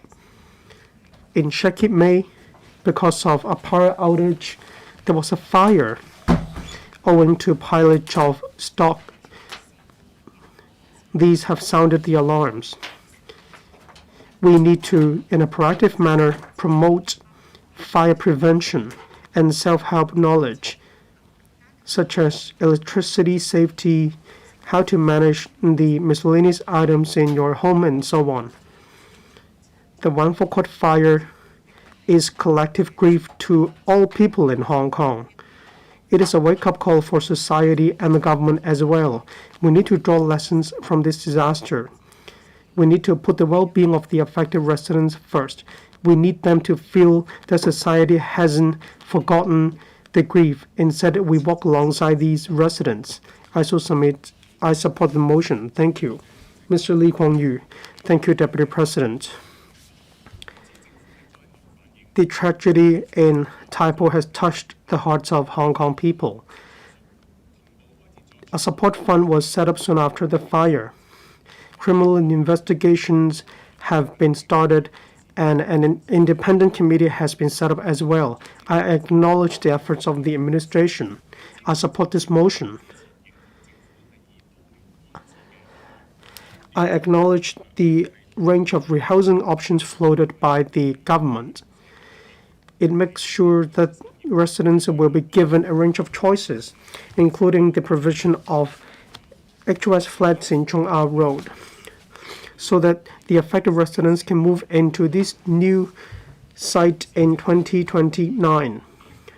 At the same time, the government also provides other options for those who do not want to take part in this process, so that they can opt for flat-for-flat arrangements. There are also cash payout options, so that the affected residents may have more flexible options after receiving cash payouts.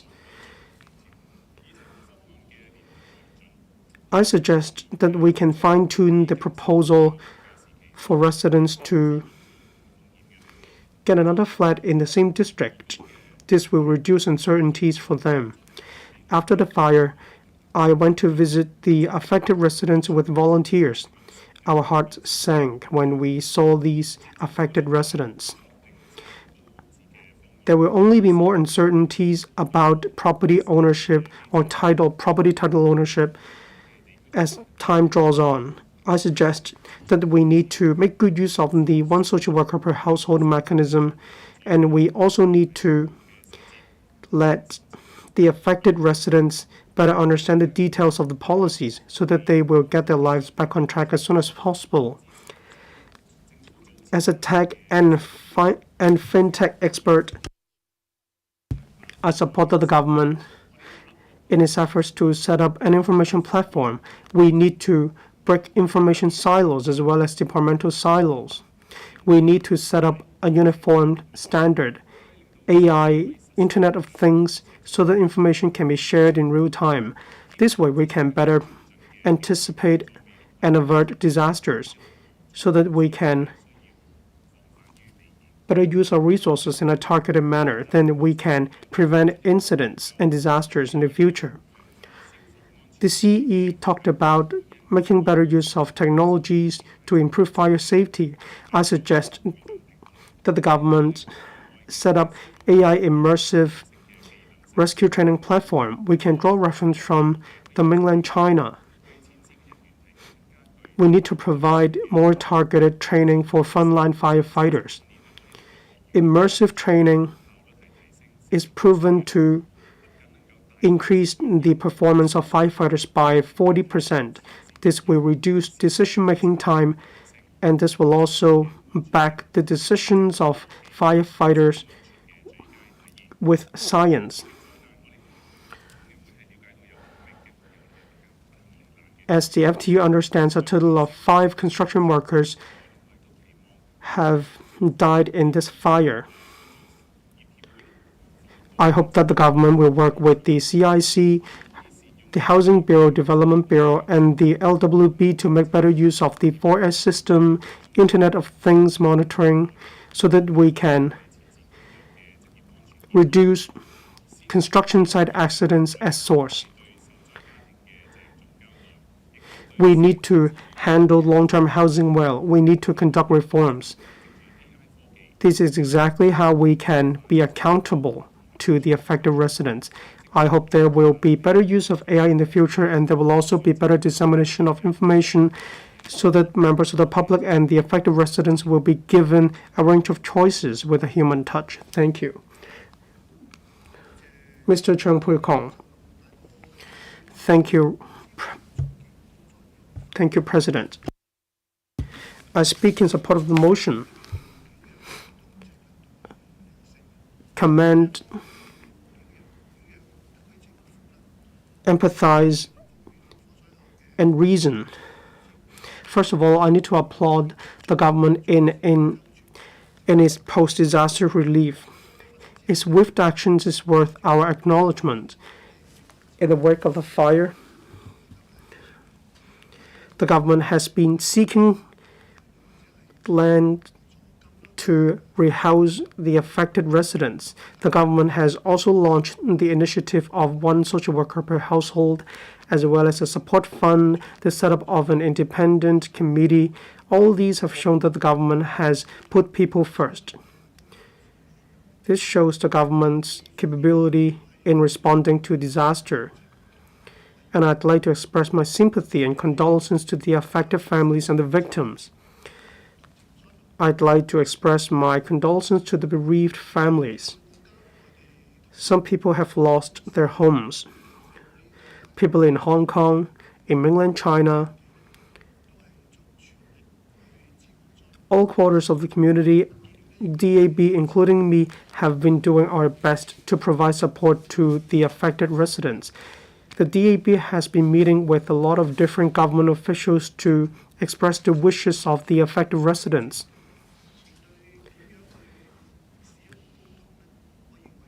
Despite our sympathy for residents, we need to make good use of public funds.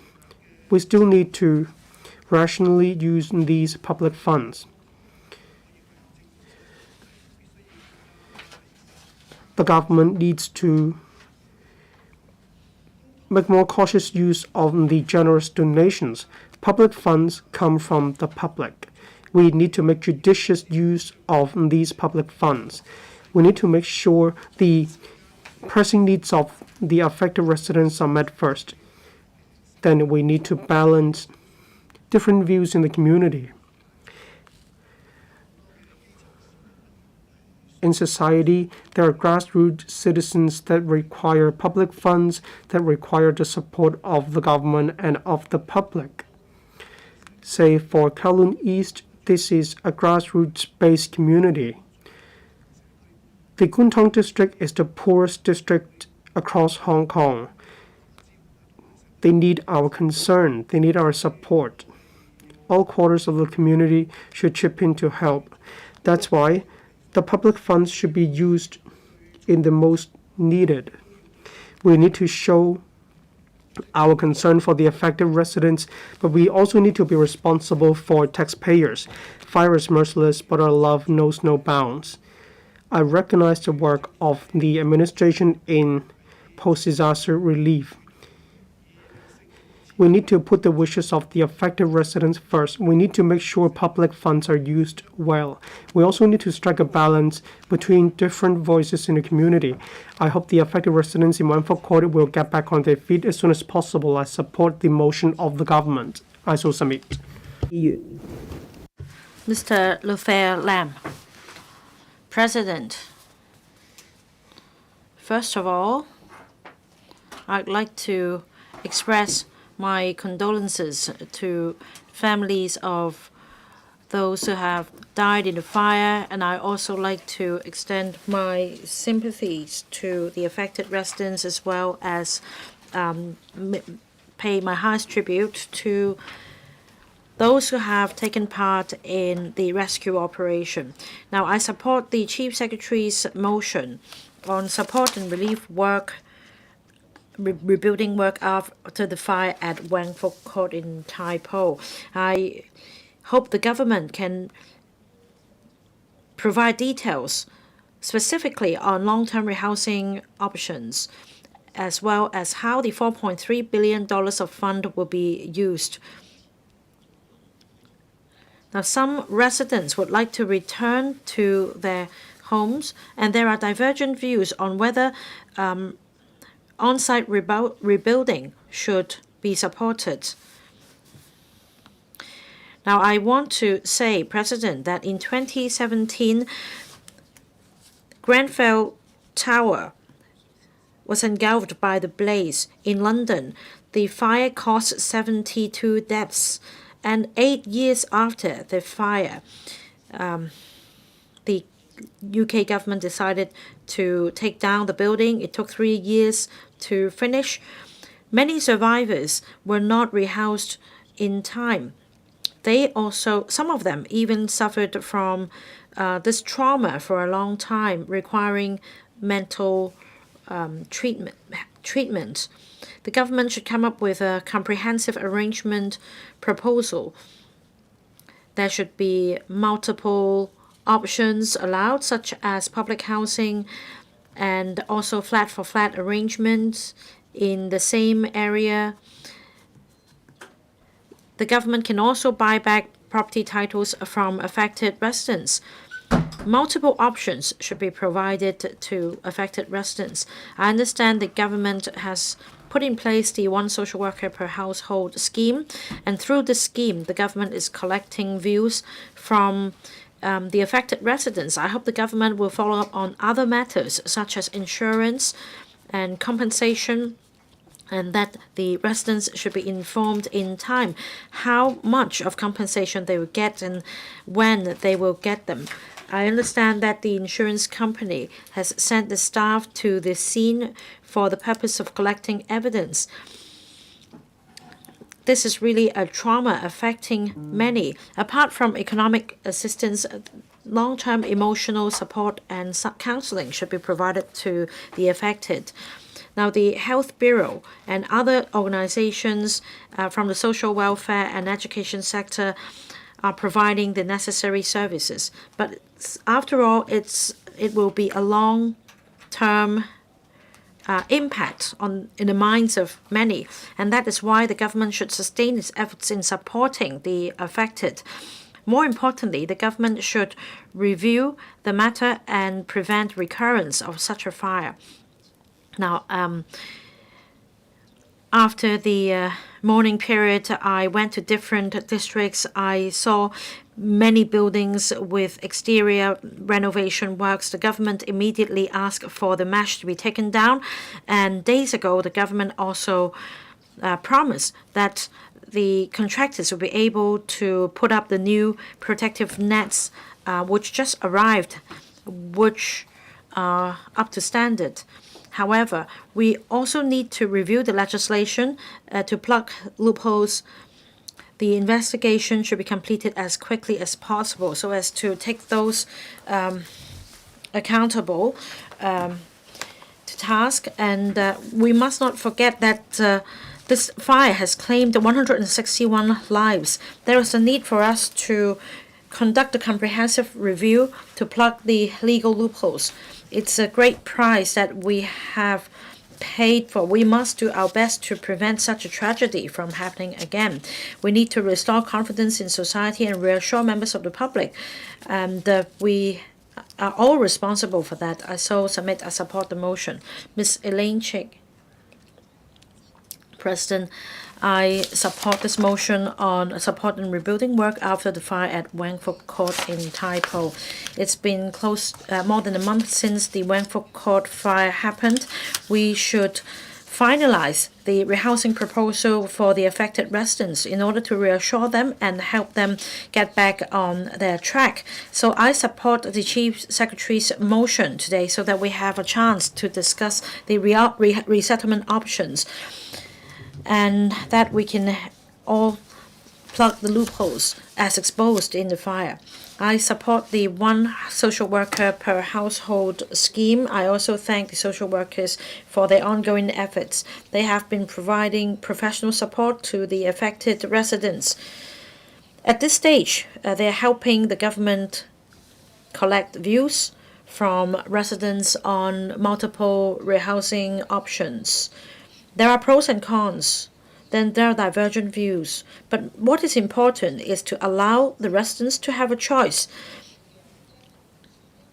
I don't think this questionnaire in the consultation exercise is sufficient in helping residents get all the information they need in order to make an informed choice. After all, this would be a very important choice. I think the government should do this. After collecting the preliminary views from residents on rehousing options, the government should draw up pragmatic proposals, and then the government should go further. Professionals should be enlisted so that we have a third party to explain the matter to residents and give them a full picture of all the rehousing options as well as their implications in the long term, so that these residents can make the most appropriate choice based on their own needs. Not only will this address the issue of information asymmetry, it will also enhance transparency. This will help draw the consensus among residents on rehousing options. The other big problem is with building management. This is a long-standing problem. We need to undertake a reform. In terms of proxy votes, we should enhance transparency. We should also step up the penalty for forgery of documents.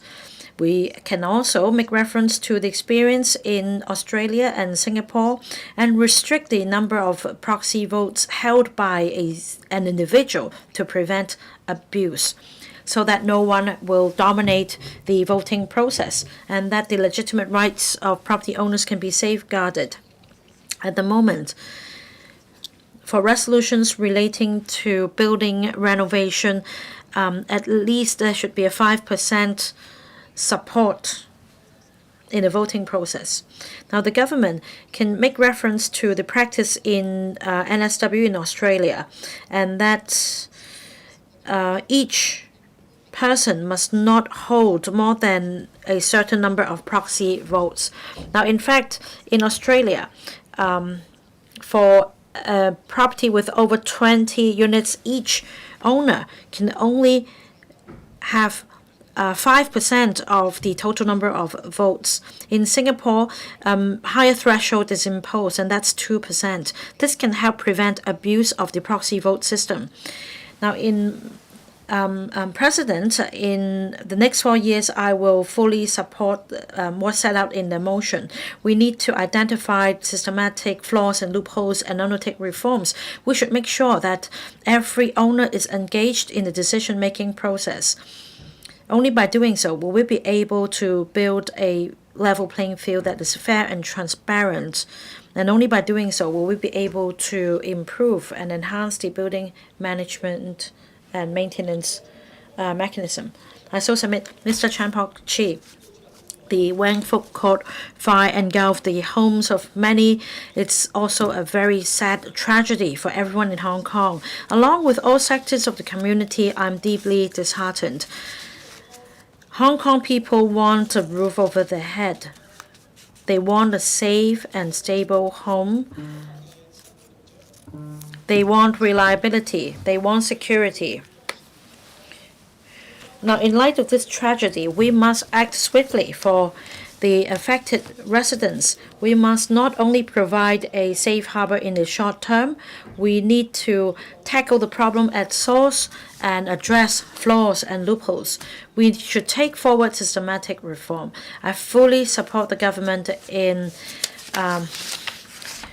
the support and rebuilding work so as to help every family get back to the right track. Now, President, in order to prevent such a fire from happening again, we need to enhance people's awareness. We need to improve the fire-saving equipment and installations. The Fire Services Department on this occasion did not make use of the fire truck with a 100-meter tall ladder, despite having 31 stories in total. Because of the site constraints, The fire trucks must be supported by riggings at both ends. However, there is also a requirement for the EVA to be 6 meters in width. That is why most fire trucks of this configuration cannot be used. This will hamper the fire-saving efforts. Now, we should give priority to reviewing the EVAs in high-risk areas, because the taller the buildings, the greater the need to upgrade our equipment and installations. We need to address the issue of site constraints and the size of the fire trucks. Now, President, some have asked for on-site reconstruction, and some residents have even started a joint petition to reflect this view to the government. Many residents have strong ties with the neighborhood. They've lived there for decades. I fully appreciate their sentiment. However, we need to overcome a lot of challenges. For example, the fire in 1996 and also the building collapse in Matawai. It took about 10 years to redevelop or to resolve the matter. Now, on this occasion, the government may be able to compress the time frame, but by how much is still uncertain. That means residents will have to wait for a long time. The government should respect the residents' wish and meanwhile provide multiple options of resettlement. Now, the DAB has also made a number of suggestions, such as on-site reconstruction, government buyback, as well as flat for flats, HOS or GSH arrangements. No matter the option, the government should bear in mind that the residents' wish should be considered. There should be a platform to enhance communication so that we can take forward the resettlement as quickly as possible to meet the needs of affected residents. It's a somber lesson for all. It's also a chance for us to forge a greater tie in the community. We must put the interests of Wentworth Court residents first and cater to the needs of the affected families. In the long term, we should revamp the legislation and make Hong Kong a better and safer place, home for all. We must all take action and cherish our home so that we can build a home for every citizen in Hong Kong. I so submit, President, I support the motion. Professor Lau Chi-pao. President, I speak in support of this motion moved by the Chief Secretary on support and rebuilding work after the fire at Wentworth Court. First of all, I'd like to extend my deepest condolences to the victims, and I would like to extend my condolences to those affected as well. I hope they can rebuild their lives as early as possible. Today, the Chief Executive as well as the secretaries have already put forward a number of proposals, and I think these proposals deserve our recognition. At the same time, LegCo members have also put forward suggestions on support and rebuilding work. I think the government needs to follow up on these suggestions. I'd like to share my personal views on the fire. Hopefully, I can offer some views on how we can better protect people's lives and ensure the overall development of Hong Kong. Well, prevention is crucial.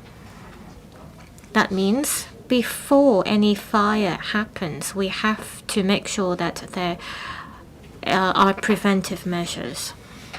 This fire shows that the government has been adopting a preventive method, needs to put in place preventive measures. There are lots of preventive measures adopted by the government, and this can be seen by the legislations enacted.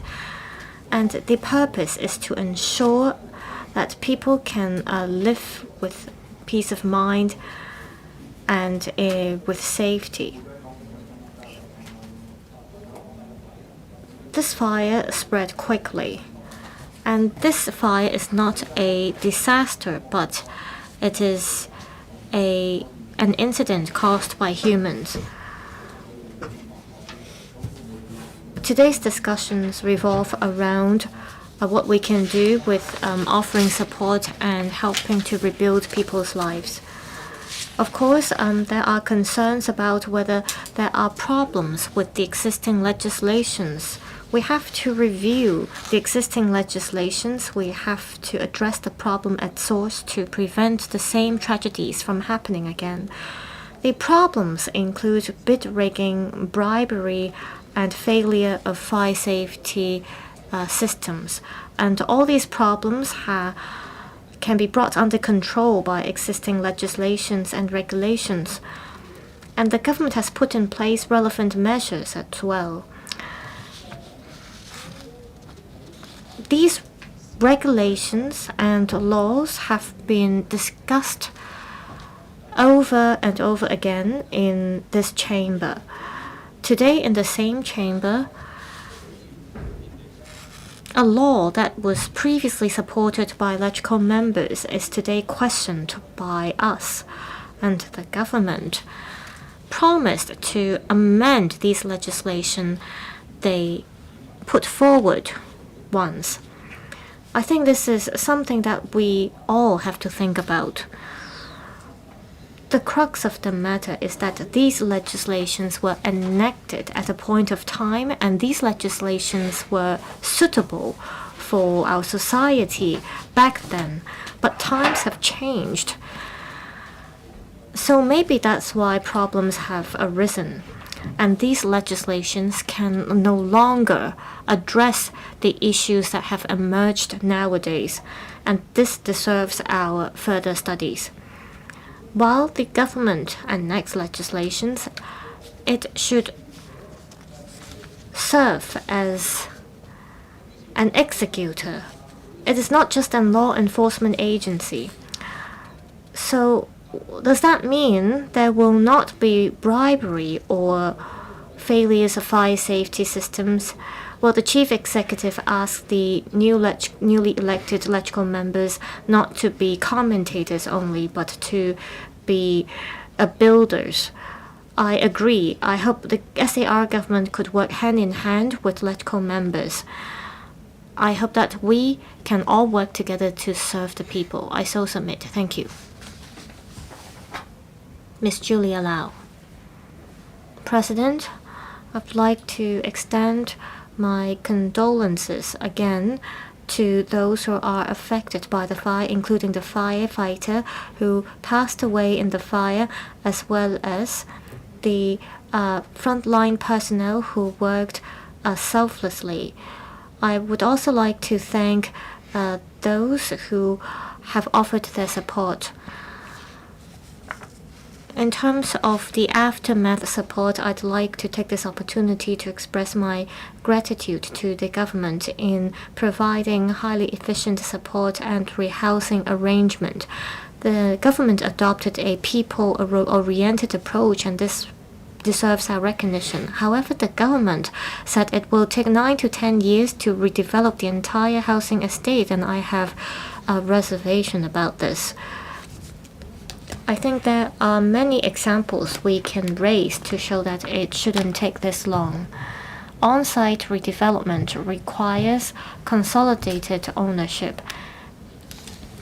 Well, maybe it will take more than 10 years for the government to acquire all the ownership, and if this cannot be done, new legislations will have to be enacted to ensure consolidated ownership. So 10 years may be too optimistic. We need to combat corruption, and at the same time, the fire happened because there lacks a third-party independent supervision. The government this morning suggested that we should raise minor works from Tier 2 to Tier 1. We could come up with Tier 1A as well as Special 1 instead of using the existing Category 1. This is because a lot of the major works cost hundreds and billions of dollars. And if an entire building can be constructed, should this be defined or regarded as a minor works? Today I'd like to follow up on the maintenance system as well as the tendering exercises.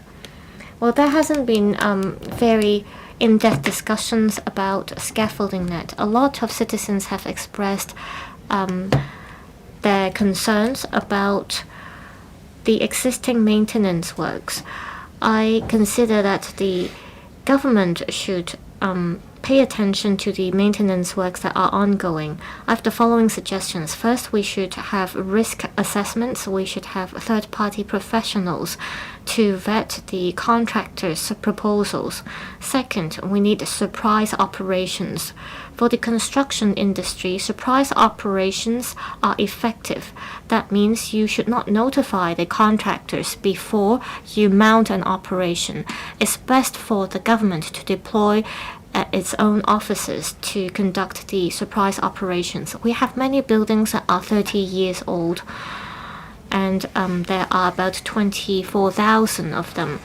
If the government cannot undertake all the work, perhaps it can outsource the work to the Surveyors Association. Perhaps it can launch a pilot scheme to see if this is effective first. The URA proposal and the proposal raised by the government can be launched at the same time, as there are no conflicts between the two. I, in principle, support the government's proposals. I so submit. Thank you. Mr. Chen Hock-Fong. President, I speak in support of the motion on support and rebuilding work after the fire at Wangfuk Court. This fire is the most serious fire in Hong Kong. It is a grave lesson for us. Many members have already talked about how we should rehouse the affected residents, so I'm not going to talk about it here. Instead, I would like to focus on how we can improve the existing system. All of us are concerned about how we can improve the building maintenance works. I have been involved in district work for years. I know that many members of owners' corporations aren't professionals. They aren't capable of handling a maintenance project that cost hundreds of billions of dollars. And these kind of works are very complicated because there are stringent standards for each kind of material involved in the project. That's why the owners' corporations have to outsource the project to professionals. However, some lawbreakers, they make use of the loopholes and they involve in bid rigging. I think the crux of the matter needs to be clarified. That is how we can combat these lawmakers and ill-intended people. My view is that we need cross-departmental efforts from the government. According to Mrs. Bernadette Lin, the URA and the government will launch tendering exercise. They would vet the backgrounds of relevant contractors. This is important. Under Tender Smart,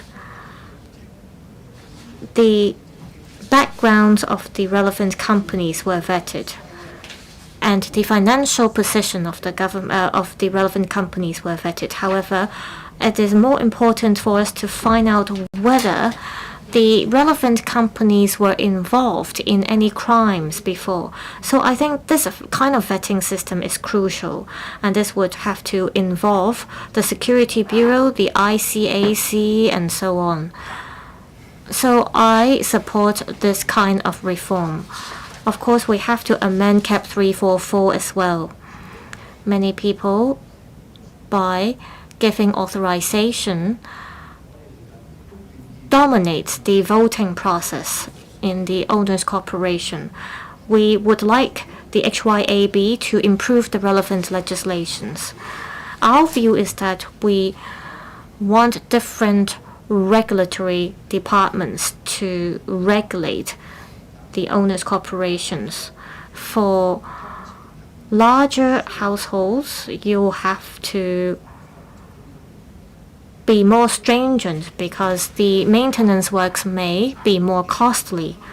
We want the property owners to take part in the maintenance projects themselves, and at the same time we want to ensure effective regulation.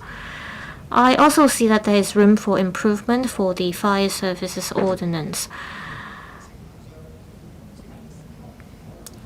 When contractors submit their plans, it often takes very long, and some of the projects they are left uncompleted, and we have to address the issue. We should not let individual departments to work on their own. Instead, we need a cross-departmental mechanism. We need a review mechanism. For example, the Labor Department needs to deal with issues concerning scaffolding net, and the Development Bureau may need to be involved too. The URA and the Security Bureau, for example, will have to work hand in hand on improving the smart tender system. So government departments cannot work in silos. We need cross-departmental efforts so that our review can be more comprehensive. We need to work together to address all the hidden issues. Here, I support the motion. I need to declare that I'm a non-executive director of the URA. Thank you. Mr. Aaron Polk. Thank you, President. Property matters a lot to members of the public in Hong Kong. Properties are the cornerstones of families. However, the Tai Po fire has damaged a lot of homes. A total of 161 lives were claimed. We are deeply saddened by the fire. We need to review the incident, look into the causes, and make improvements. We need to avert similar incidents in the future. I hope that the independent committee will make relevant suggestions. As settled in the motion, the Council will work closely with the government.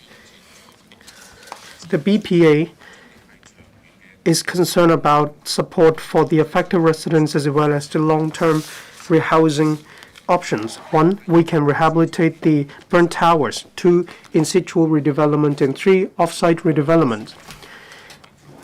There is news that the structure of the towers in Wangfuk Court have been severely damaged by the fire. Rehabilitation is impossible. In 2016, mini storage in Amoy Garden could not be rehabilitated. They needed to be torn down.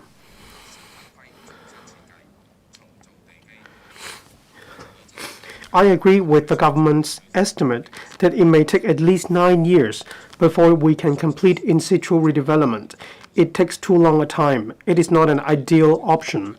The BPA suggested to the government that on the site in Chunga Road West, it could be used as an off-site redevelopment. The relevant construction site has been formed. There is infrastructure, piling works are underway. That's why we can compress the timeline as well as the construction time. Time-wise, it is a better solution. Regarding the final proposal, I believe we need to put the wishes of the affected residents first. We need to handle the matter with compassion, reason, and legality, with compassion coming first. The key is time. Time is of the essence. We need to move faster. How can we eradicate similar incidents in the future? Well, scaffolding nets are subpar. There are construction workers smoking. We do need to grapple with these problems, but the core is in the upstream. How can we select consultancy firms with capabilities and integrity? They need to select equally trusty subcontractors. We need to stop the black sheep from controlling the exercise. We need to uproot the problem of bid rigging. I'm glad to hear from the secretaries of department and the bureau chief This morning, I have a few suggestions. We need to put some restrictions. Say, owners corporation members need to live for at least 5 years before they can become members of the OC. We also need to have an independent contractor, such as a smart tender of the URA. Appropriate guidance and assistance should be given to OC. I'm glad to know that there will be a pre-vetted list of contractors. Only eligible contractors and consultancy firms can join. There should be an independent third party which will conduct vetting and assessments from time to time. There should also be closer collaboration between the administration and the ICAC as well as the Competition Commission. We need to take action fast to nip bid rigging in the bud. Regarding authorized persons and authorized signatories, we need to put in place a regulation. In case of severe breaches, the registration needs to be cancelled. We do need to take these painful lessons to heart. We need to help residents to move past this trauma so that they can get their lives back on track. We also need to prevent similar incidents from happening again in the future. I support the motion. Thank you, President. Mr. Chong Ho Fong. President, Secretaries of Department Bureau Chiefs, this is the first meeting of this term of the Council. First of all, I express my deepest sympathies and condolences to the affected families. Hats off to firefighters and those who provided immediate resistance on site. This motion allowed members of the Council to transparently discuss relief efforts of Taipo Fire. We can discuss how to implement reforms and improve our efforts. This Taipo Fire exposed the regulatory loopholes of the system in Hong Kong. This is at the top of the agenda of the current term Council. That's why I moved my motion for members of the Council to discuss this issue in greater depth. This morning, I listened to the Chief Secretary who put forward 5 main areas of suggestions about reforms. This is a very good starting point. I have already prepared my speeches, and my speech actually coincides with the views of the administration. I will first talk about 1 to 2 concrete suggestions, and tomorrow in my members' motion, I will talk about the rest. 1. On strengthening building works supervision. A company monitors itself, ranging from tendering, supervision, regulation, and so on. There could be conflict of interest very easily. That's why I suggest that the government delineates the roles in a clearer manner, such as construction works, consultant, design, tendering, monitoring, and so on. We need to reduce the possibility of collusion. The URA is requested by the government, as it suggests, to take part in the vetting of the pre-vetted list. The background will be checked, and the functions of the consultant firms will also be more clearly delineated and separated. This will yield effects as set out in the first point of my members' motion. This shows that the administration has the sense of responsibility. I suggest that we can take one more step forward. Renovation works should not be subcontracted by yet another subcontractor. We need to prevent prices from being increased.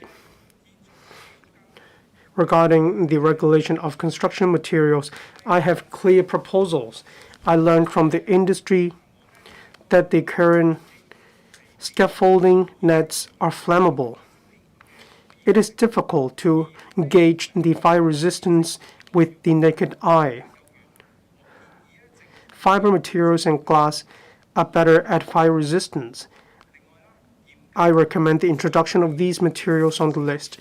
Next, we need to implement a blanket ban on smoking in construction sites. I hope the amendment bill could be introduced to the Council as soon as possible. We'll definitely do our best to scrutinize the relevant bill. Rehousing issues also matter. Questionnaires have been sent to the affected residents to tap the pulse of the affected residents. These residents have been used to living in Tai Po.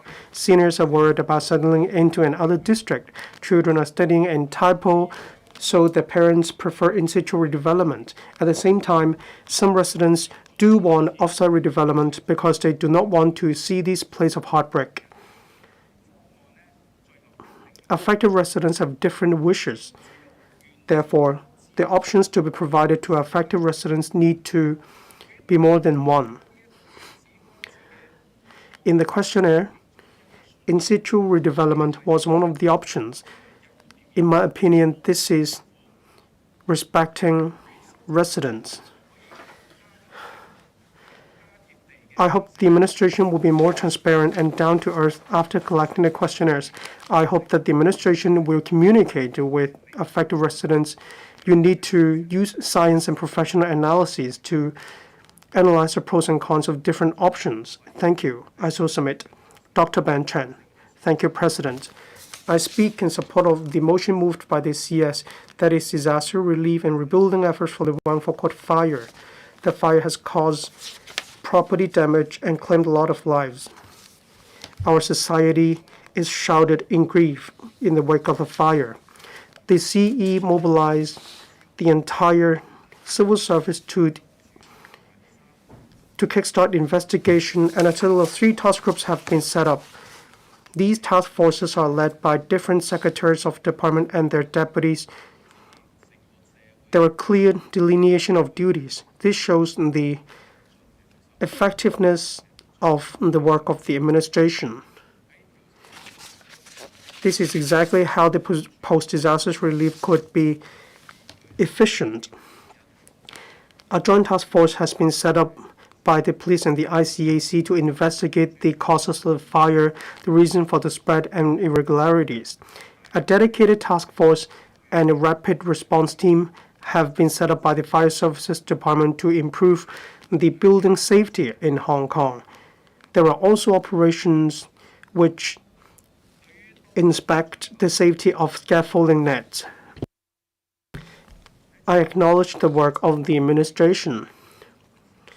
However, alongside supporting the administration's efforts, I urge the administration to inspect, review, and improve the existing system, including strengthening the existing design of buildings, including the introduction of new technologies, including drones, to enhance safety.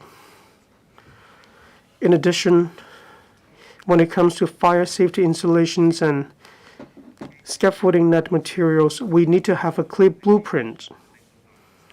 In the end, we want large-scale renovation works to be safe, and they need to be affordable to the public.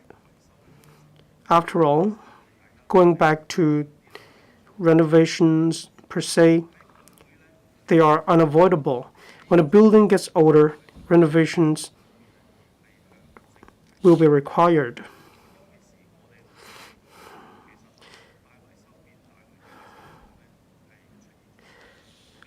There are issues of bid rigging. As a result of this, there are corrupt behavior and there are also illegal behaviors. Renovations straddle a lot of different professions.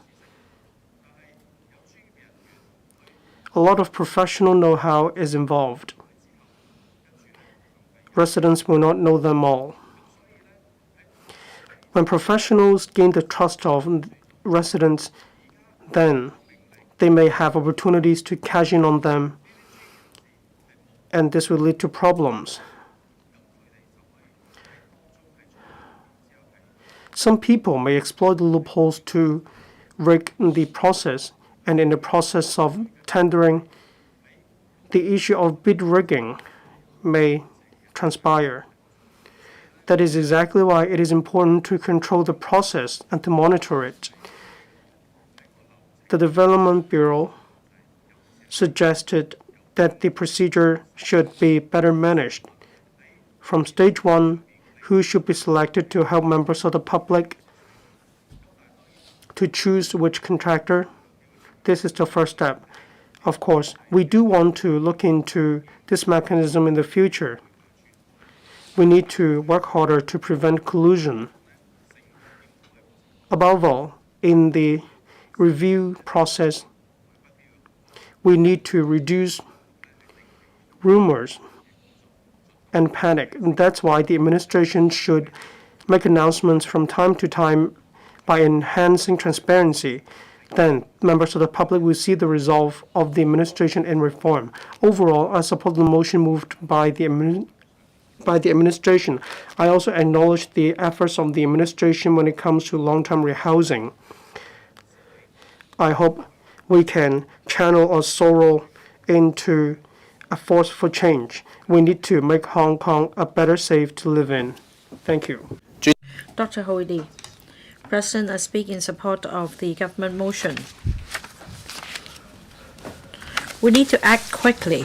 We need to fully dedicate ourselves to supporting the residents of Wang Fuk Court in the redevelopment process. We also need to ponder this question of building a better emergency response mechanism, especially in terms of financial arrangement.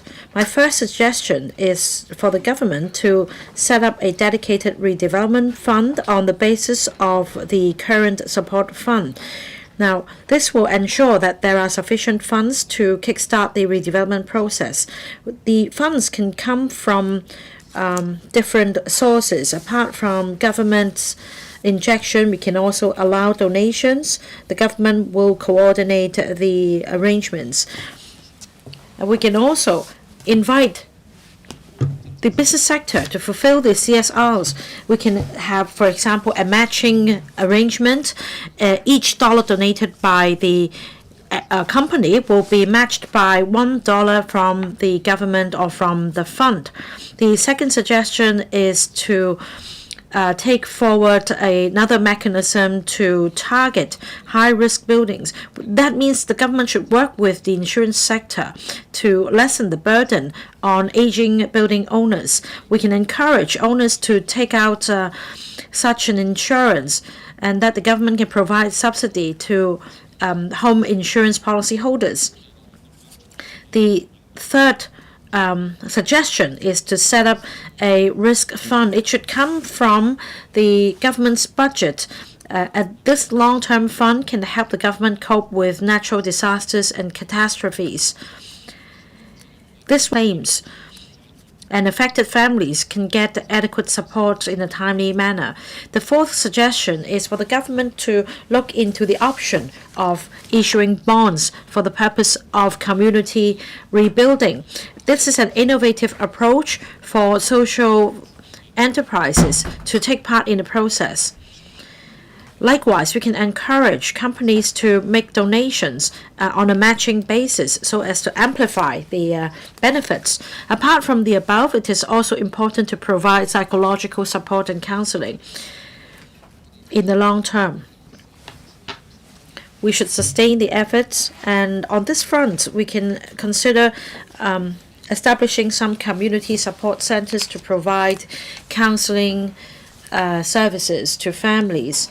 We should particularly support elderly and children with vulnerable mindsets. And we should also, in the long term, establish greater awareness among the public on prevention of fire and other disasters. On a regular basis, we should hold talks on fire safety. There should also be community fire drills to enhance awareness. It will take time for this scar to heal, but this will also present a very good opportunity for us to improve the system and improve the community. I so submit, President. I support the motion. Mr. Michael Lee. President, The Wangford Court fire tragedy has caused great casualties. A firefighter also sacrificed his life. Along with all members here, we are deeply saddened. I know that many people in Hong Kong have also been troubled by this tragedy. They had a lot of sleepless nights, and yet we see love and support in the community. After the fire broke out, various sectors in the community and the business sector, other organizations have all chipped in and supported the affected in kind or in cash. It's really the team spirit that we have in Hong Kong. The government also takes responsibility. Right after the fire broke out, the government took swift action to cope with the relief work. Many government officials worked tirelessly day and night in coordinating different matters. Now, the government also set up different task forces to help the affected. The government has put our people first. The government has come up with short, medium, long-term rehousing options. Now, this is flexibility on the part of the government. The government is also being pragmatic. I acknowledge the efforts. Now, President, after all, the fire is nothing but a tragedy. We can't allow this to happen again. We must take preventive action. That means we should revamp the system to prevent recurrence. Now, many members of the public are concerned about building maintenance, and many have come across similar problems in terms of forming owners corporations or building or management committees. There are concerns about black sheep in the family. I need to declare, first of all, that I'm a non-executive director of Urban Renewal Authority as well as chair of the owners corporation of a housing estate. I can say I am at the front row. The secretaries have announced a series of reform measures. I truly hope that they can be implemented. On reforming building management, especially on the matter of proxy votes, I have the following observations. Right now, it's very vulnerable. It's easy for people to get proxy votes. That means whenever a housing estate undertakes major renovation, some unscrupulous elements will first rent a flat there. They may start building ties with their neighbors, especially elderly people. But they only have the eyes on the proxy instrument. The second way of manipulating votes is to make use of a company and then authorize the staff to vote, and that this unscrupulous element will be able to get hold of a large number of proxy votes, so that in the end this company can win the bid.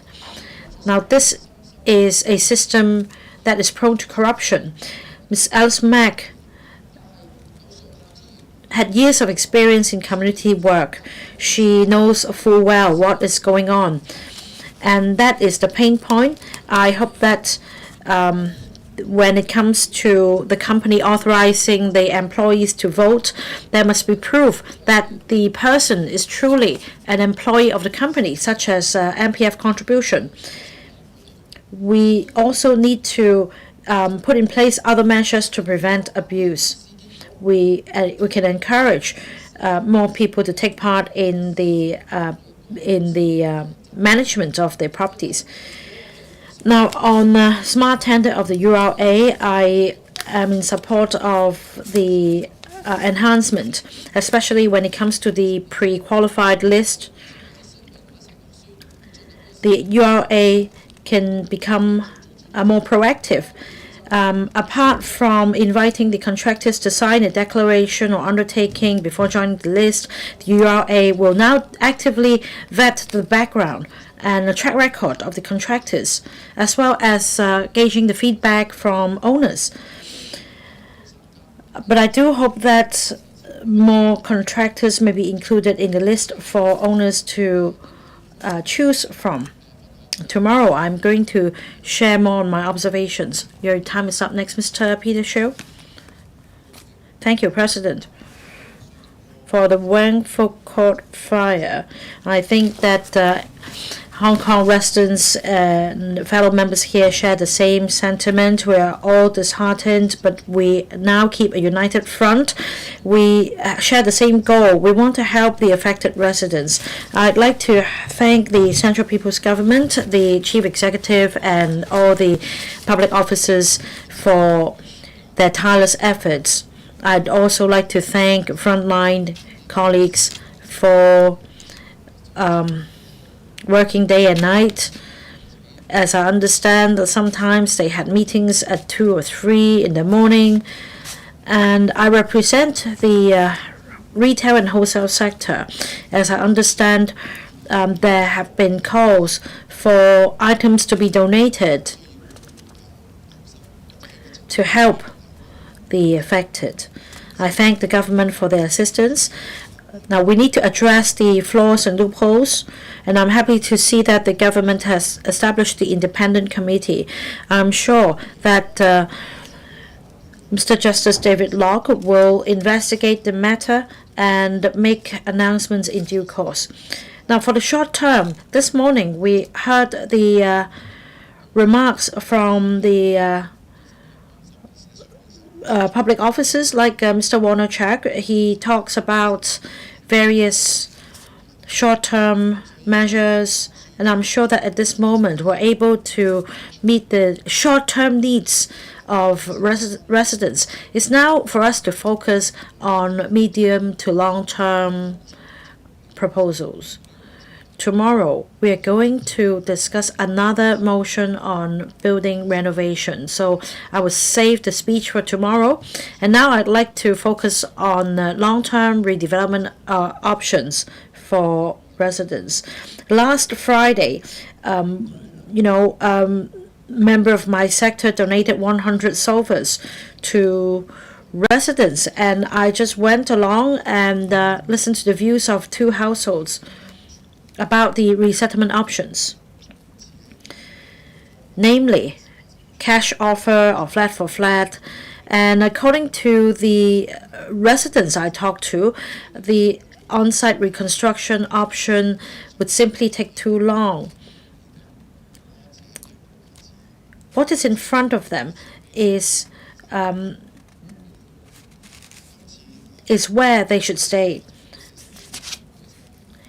Now, the government injected $300 million into the support fund, and together with $4 billion of donation, altogether the fund stands at some $4.3 billion. Some $1.2 billion have been spent. 1,984 households have been affected. Can we make use of $3 billion to pay out and buy back their titles? I don't think there'll be sufficient funds.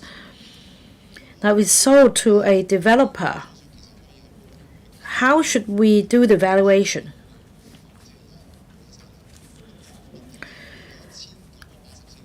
If it involves only one person, then things may be easy. But we're talking about 1,984 titles. And we actually have the land sale compulsory auction ordinance.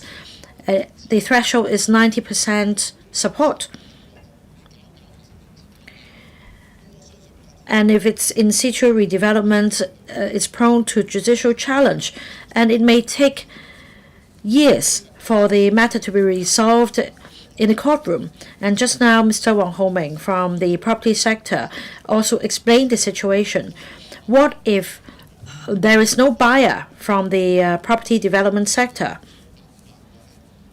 Say if we're talking about $1.5 million per flat, and that the insurance company will pay up to $2 billion in compensation, and adding that to the support fund, that means another $1 million, that totaling $2.5 million. And if the per unit price is $6,000 or $8,000 per foot, then for an average size of a 300 square foot flat, I don't think the funds will be sufficient to cover that. So be it buyback or flat for flat, I hope that the matter can be proceeded with as quickly as possible. Mr. Kingsley Wong, the fire at Wangford Court has claimed a lot of lives. The government used the mobilization mechanism and responded quickly. It has offered a rehousing arrangement to the affected residents. It has also launched the one social worker per household scheme. These efforts deserve our recognition. On the other hand, people from the mainland are offering their helping hands as well. The FTU has got support from organizations in Guangdong, Fujian, Henan, Gansu, and Macau, and we distributed the money to 1,800 households from the donation. This shows that the fire was merciless, but there is love in the community. This also shows that our compatriots are willing to offer support whenever there is need. I hope the government can offer long-term accommodation to the affected residents. It should conduct households to understand the needs of the affected. Each household faces a different situation. They have different expectations. Some of them would like cash handout from the government, and they would like the government to buy back their properties. Others would like to move to another HOS flat, and others would like to join the flat for flat scheme. Perhaps the government could buy back the property ownership. It could also allow the affected residents to move into a public housing flat without having them to do the means or income test. The government should come up with a multi-pronged approach. It should announce the details of its finalized proposals soon. The government should also offer emotional and psychological support. According to surveys from around the world, victims of fire who did not lose their families or friends will still suffer from trauma, and this could lead to serious depression issues, and this requires long-term support and attention. We have to learn from this lesson and plug the loopholes. The fire has exposed the deep-seated problems that we face in terms of our building maintenance system. We have to review the maintenance monitoring system as early as possible so that we can redevelop Hong Kong and allow people in Hong Kong to live with greater peace of mind. What the Chief Executive and the Secretaries said show that the SAR government has the determination to take forward reform. We fully support the SAR government in implementing the rehousing plan so that the affected residents can rebuild their homes soon. We also support the government in studying amending the existing legislations to plug the loopholes so that we can prevent the same tragedy from happening again. Mr. Dominic Lee. President,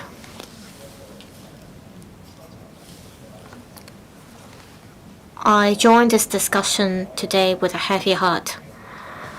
The fire at Wangford Court is unprecedented, and it has claimed 161 lives. 2,000 families have lost their homes. I have visited some of the affected households. They all looked very helpless. I heard many heartbreaking stories from them. As a representative of this district, I feel disheartened. So members of the public supported me to get back into the Legislative Council. I carry with me the expectation of the people. I hope that in this chamber today I could voice for them. We do not only need to rehouse the affected residents, we also need to think carefully how we can amend the existing legislations. We have to come up with policies to prevent the same tragedy from happening again. We cannot accept one more life to be lost again. Regarding the rehousing arrangement, the government must adopt a flexible and multi-pronged approach. Each affected household comes from a different background. Some of them are formed by elderly people, and others are mostly wage earners. They come from different backgrounds and they have different needs, so the government cannot adopt a broad brush approach. It must give options to the affected residents. For the affected elderly, they do not have an income and they cannot apply for mortgage. So when they get interviewed by the media, they said they wanted a flat-for-flat arrangement. This might be the best option for them. For some of the affected residents, they may not be living in Tai Po anymore. They do not mind moving into another flat. They are willing to move into an HOS flat in another district in Tai Po. Some of them, however, have close ties with the same neighborhood, and they would like to move back to the same neighborhood after the redevelopment project is completed. Regardless of which option they pick, I hope the government would work on this as soon as possible. The residents have suffered from great trauma. If the government delays its plans, the affected residents will only live in anxiety and unease. They won't be able to get out of the hardship, and this will be a secondary trauma for them. This will also pose pressure on the community resources we have. I hope the government can give special treatment to the affected residents and demonstrate its determination to come up with an arrangement for the affected. The firefighters who helped put out the fire, they worked very hard. There was even a firefighter who lost his life in the fire. This is very heartbreaking for all of us. Therefore, Mr. Chris Tang has put forward a series of measures. I hope we could learn from this lesson to plug the loopholes of our system. I hope all citizens in Hong Kong can live with greater peace of mind in the future. President, this fire at Wang Fung Court is unfortunate. It is a tragedy and a test for us. While the problems in front of us are grave, I believe that if there could be a multi-pronged approach and a good rehousing plan, it could help the government or the citizens and the affected residents to overcome the hardships. So we have to, together with everyone, plug the loopholes to prevent the same tragedy from happening again. Because of the unlawful acts, we saw this tragedy. We must pursue the accountability to the bottom. We cannot have these 161 people died innocently. We have to serve justice to the 2,000 affected households. Thank you. All 89 members have spoken. I now invite the two Deputy Chief Secretaries to speak first. Afterwards, the Chief Secretary for Administration will reply. Then the debate will come to a close. Deputy Chief Secretary for Administration. President, the fire at Wang Fung Court was an unprecedented disaster in Hong Kong and a part of our collective trauma. I thank the members for putting forward suggestions and raising their questions. I'd like to respond to some of their questions. First, some members are concerned about the support offered by the government for the affected residents' mental health. Well, the hospital authority has given full exemption to the affected residents, including the domestic workers, for the health care fees in public hospitals. As at the end of December, we have offered inpatient services and outpatient services. As of today, 1,850 citizens have enjoyed these services for free until the 28th of February through the district health centers in all 18 districts. The affected residents can get 3 free Chinese medicine services, as well as at least one free dental service. And we have already served 160 affected residents. The Mental Health Advisory Committee has set up a task force, and it has launched a scheme to support the bereaved families. So far, it has already reached out to 130 affected households. 18111, as well as the hotline set up by the Hospital Authority, are offering support to affected residents 24/7. We will continue to pay attention to the needs of the affected and offer timely support. As for the affected schools and students, after the fire, the Education Bureau has dispatched educational psychologists as well as relevant personnel to the temporary shelters to support the affected students. We've also formed teams under the school-based scheme. Since the 28th of November, we have disbursed 50 to 100,000 special grants to schools in Taipo, and we have also disbursed $20,000 of grants to the affected students, and so far, about 440 students have received the grant. The campus of a school in Taipo has to be closed for a while.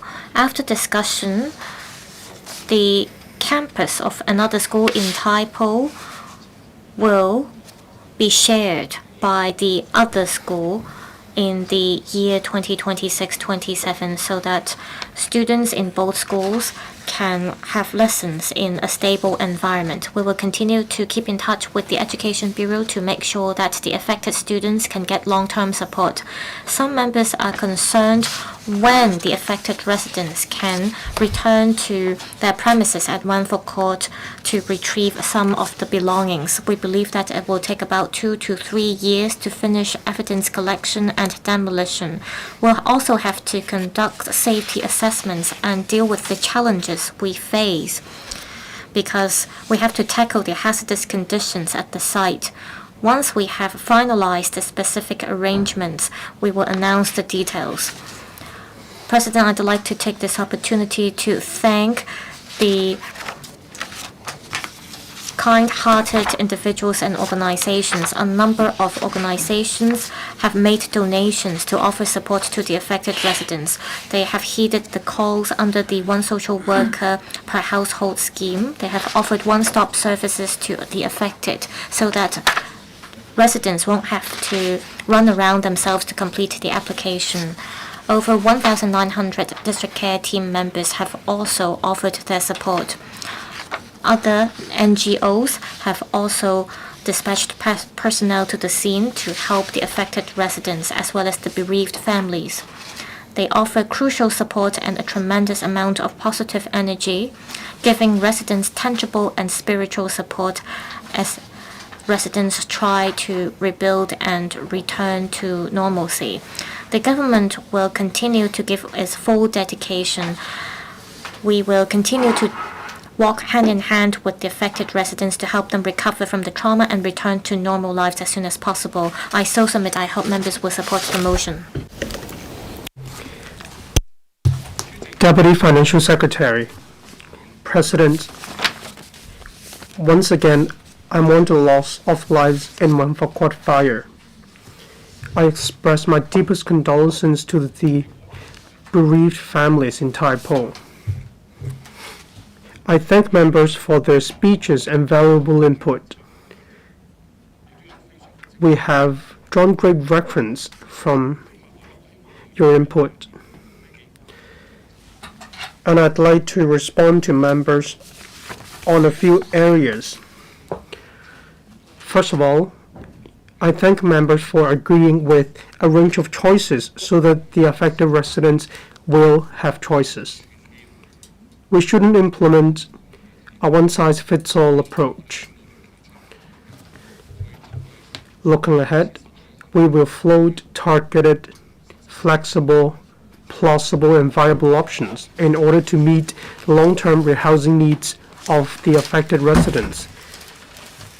Quite a lot of members agree that we need to move fast. Time is of the essence. On the one hand, the government should, as soon as possible, propose concrete proposals so the members of the public can make their own choice.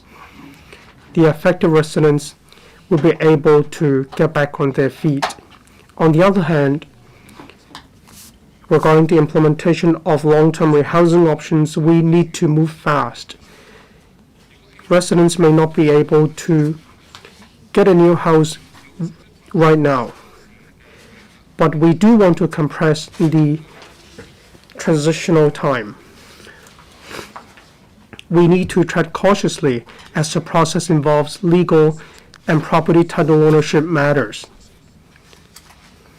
We also need to be mindful of the impact of different rehousing options. The government has listened to members. We've heard you loud and clear. We will do our best to propose a concrete viable option. It's a race against the clock. When it comes to the process, we'll try to streamline procedures, cut red tape, so that the affected residents will have a long-term rehousing arrangement soon. When it comes to government acquisition of property titles, be it cash or flat-for-flat arrangement, we shouldn't just rely on the support fund. It may be insufficient. In other words, the public will have to be involved as well. We need public fund. Some members reminded the administration that we need to make good use of public resources. In the future, whichever long-term rehousing options will be chosen, the administration will explain the arrangements well. We have heard members' views very clearly. We agree with members.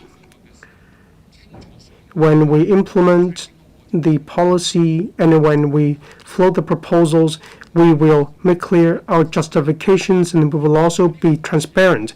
We want to give the public peace of mind. Some members of the council reminded the administration that the practice of acquisition of property titles may set a precedent. I thank members for your concerns. I also thank members for reminding us of this. We proposed cash or flat-for-flat arrangements to acquire property titles. This is actually an extraordinary measure. The government will not consider this practice a precedent. The fire in Wangfuk Court affected plenty of households. A lot of lives are involved. The towers in Wangfuk Court have been damaged. All these were unheard of and unseen in the past. At present, given the scale of the fire, there is no one mechanism in the market by which we can handle the rehousing options of the affected residents. This is exactly why the government stepped in a timely manner, and this is indeed necessary. We believe this extraordinary measure will just be implemented once. This is a special case. I thank all hotels, youth hostels, transitional housing operators, and housing authority for providing rehousing arrangements for the residents. They have made selfless contributions. The task group will continue to strive to balance compassion, reason, and legality. We will prioritize compassion. We will heed public views, and we will also make good use of public resources. We will seek common ground, and we will also do our very best. Thank you. I so submit. I urge members to support me. I now call upon the Chief Secretary for Administration to reply. Chief Secretary. President, I thank members for speaking on the motion on support and rebuilding work after the fire at Wangfuk Court in Tai Po. This fire has claimed valuable lives. the fire has also caused a lot of people to lose their homes. The government has been making tireless efforts in providing relief support to tide the affected residents over. Now, the Deputy Chief Secretary and the Deputy Financial Secretary have already responded to the views expressed by members on support and rebuilding work, and we must reflect on the shortcomings and update the legislation and enhance systems as quickly as possible. I'd like to respond to a number of views expressed by members.